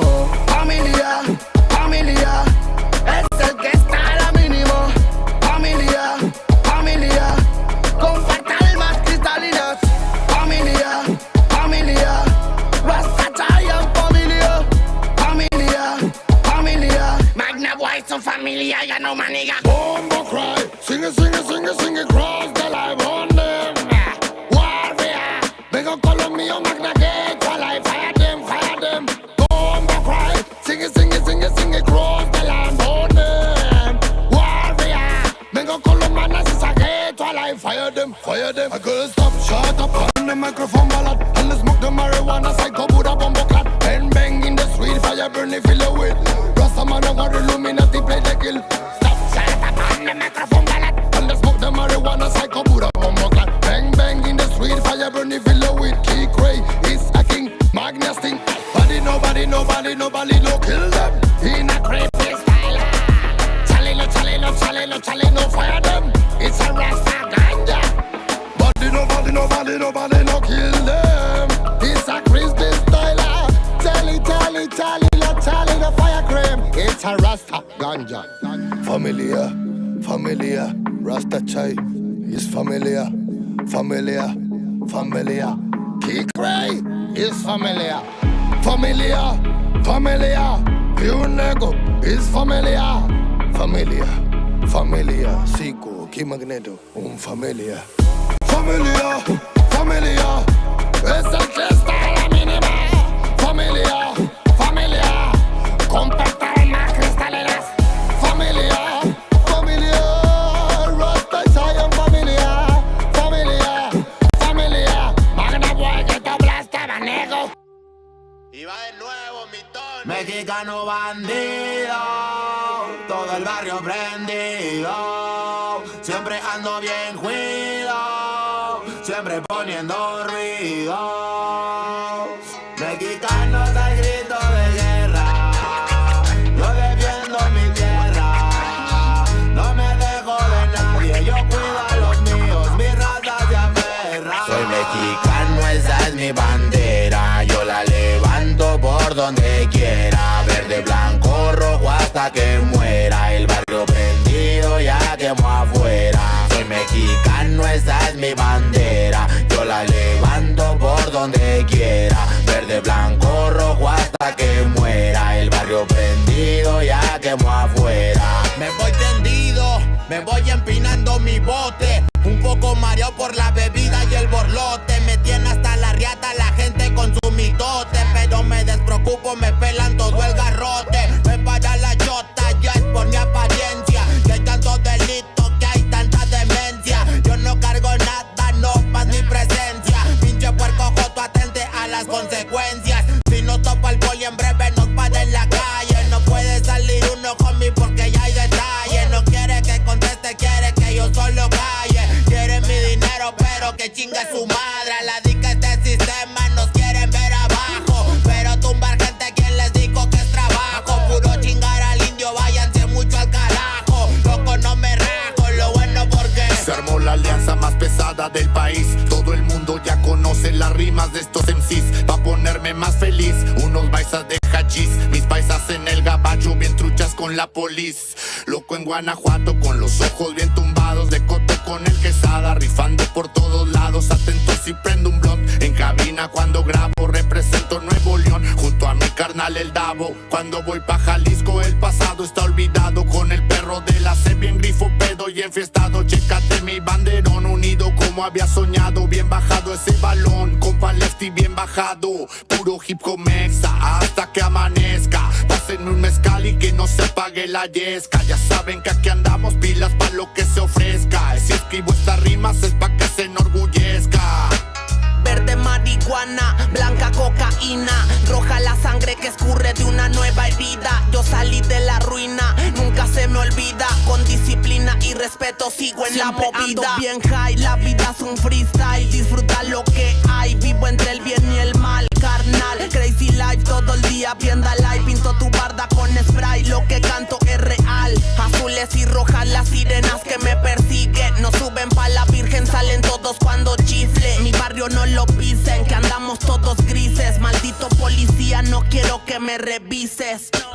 Prende la mota en canal o en hitter. Ando con mi flota y el dealer. Tenemos lo que se te ofrezca, tú nada más pide. Me dijo mi madre que de la envidia me cuide. Soy mexicano, esa es mi bandera. Yo la levanto por donde quiera. Verde, blanco, rojo hasta que muera. El barrio prendido ya quemó afuera. Soy mexicano, esa es mi bandera. Yo la levanto por donde quiera. Verde, blanco, rojo hasta que muera. El barrio prendido ya quemó afuera. Ya, ábranse cabrones, llegó el mexicano partiendo sin necesidad de palanca. Todos jugamos en la misma liga, yo soy titular, tú ves desde la banca. Disfruto cada cosa que me pasa, colaboro y mi carrera se levanta. El mismo cabrón que antes no tenía nada, se la pasa viajando y dice que canta. Por eso me caga enfermarme de la garganta. Pero aguanta, traigo mata natural y humo de planta. 2, 3 cabrones dando lata y yo haciendo más plata. De esto la vida se trata y pa' que sepas no es barata. MC Davo los desbarata con cada escalón que sube. Yo tuve la suerte de hacerme fama en YouTube. Hay 2, 3 raperos de antaño que me bajé de su nube. Los mandé pa' su casa y de premio hasta les pagué el Uber. Si alguien me tira es porque sabe bien que domino el negocio y quiere de mi parte. No quiero darlas de grande, pero si me tiras la neta me toca humillarte. Soy capitán, llevo el estandarte. Somos muy pocos los que hacemos arte. Este flow si es de Marte, tú dale like y comparte. México lindo y bandido, diario a Diosito le pido que me cuide a la familia si un día el cora ya no late.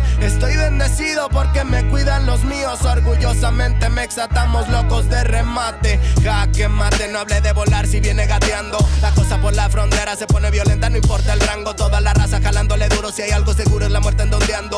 Sudor y la sangre en la frente, los de alzada controlando. Se roban la atención, ya saben quiénes son. Vatos locos con sazón como el de un corridón. No quiera tomarme el pelo si ando todo pelón. Levantando la bandera, viva México cabrón. Es el perrito de la La bandera con un águila, Simón, mi tierra es esta. Me vale si mi piel o si mi acento les molesta. Acá jalan horas extras, nunca duermen la siesta. Están los que van pa'l jale y los que la viven de fiesta. Otros que en el pintón se tatúan de corazón. 3 colores en el pecho, morirían por su nación. Aunque su puto gobierno los puso en la situación de no terminar la escuela y terminar en la prisión. ¡Viva México, ladrones! ¿Qué hubo, les presidente? Ya saben que por mí policías chinguen a 20. Y ahí están mis 20 pa' la cagua.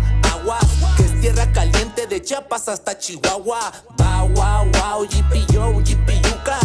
Buenas, Montegreen, Aguas, Tijuas y San Lucas. San Luis Potoyes, Mataulipas, La Puebluca. Dime si o no, loco, acá tienen lo que buscas. Soy mexicano, esa es mi bandera. Yo la levanto por donde quiera. Verde, blanco, rojo hasta que muera. El barrio prendido ya quemó afuera. Soy mexicano, esa es mi bandera. Yo la levanto por donde quiera. Verde, blanco, rojo hasta que muera. El barrio prendido ya quemó afuera. Puro hip hop mexa, perros, 2023. Ey yo, ey yo. Somos la santa carnal. Ey, los machigones de la plaza. Oye, DJ Idumea que en los scratches. Desde alzada, mi perro. No saben quién soy o sí. Oye. Viva México, cabrones.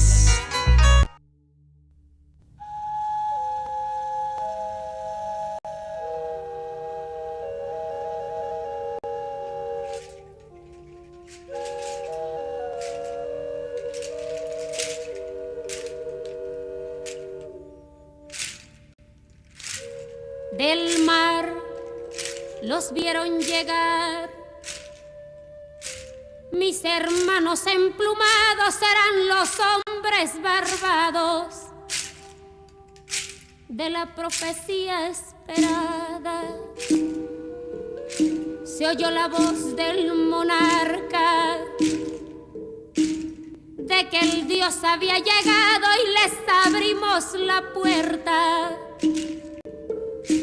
Por temor a lo ignorado, iban montados en bestias, como demonios del mal, iban con fuego en las manos y cubiertos de metal. Solo el valor de unos cuantos les opuso resistencia, y al mirar correr la sangre se llenaron de vergüenza, porque los dioses ni comen ni gozan con lo robado. Y cuando nos dimos cuenta, ya todo estaba acabado, y en ese error entregamos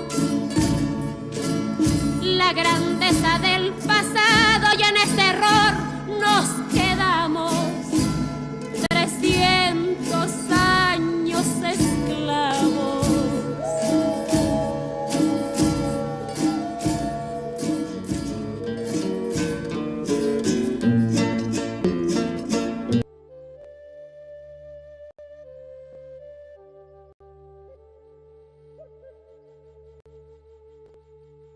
Se nos quedó el maleficio de brindar al extranjero nuestra fe, nuestra cultura, nuestro pan, nuestro dinero,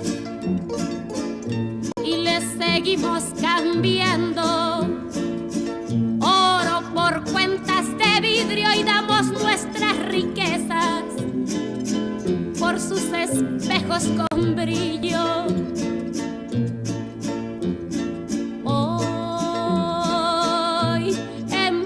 Siglo XX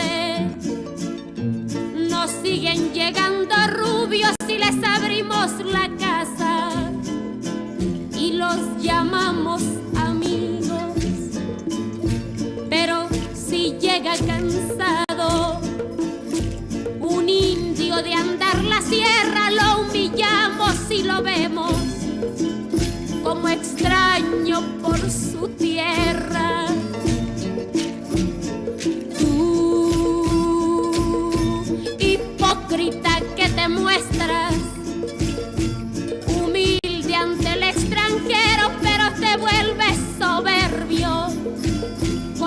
hermanos del pueblo. Oh, maldición de Malinche, enfermedad del presente, ¿cuándo dejarás mi tierra? ¿Cuándo harás libre a mi gente?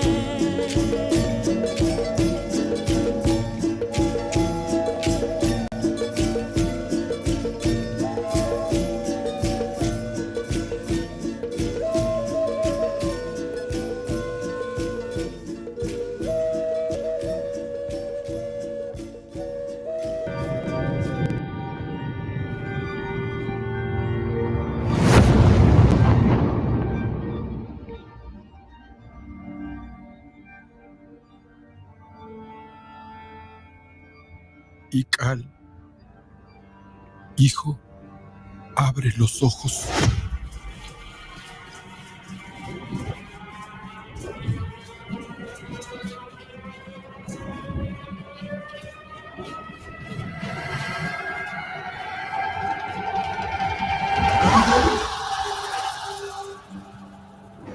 Tu cuerpo se queda con nosotros, pero tu espíritu debe seguir.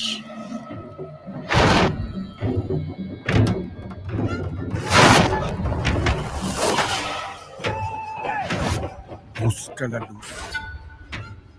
Aléjate de las sombras. Deja que nuestro dolor sea tu fuerza. Desde aquí iluminamos tu camino.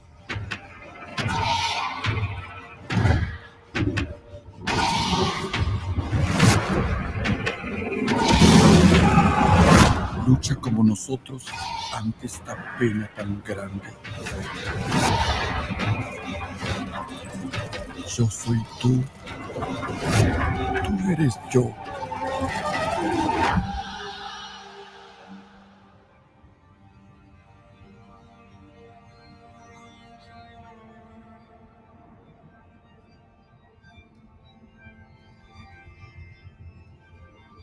La muerte que hoy nos separa, mañana volverá a unirnos. Eres libre, hijo.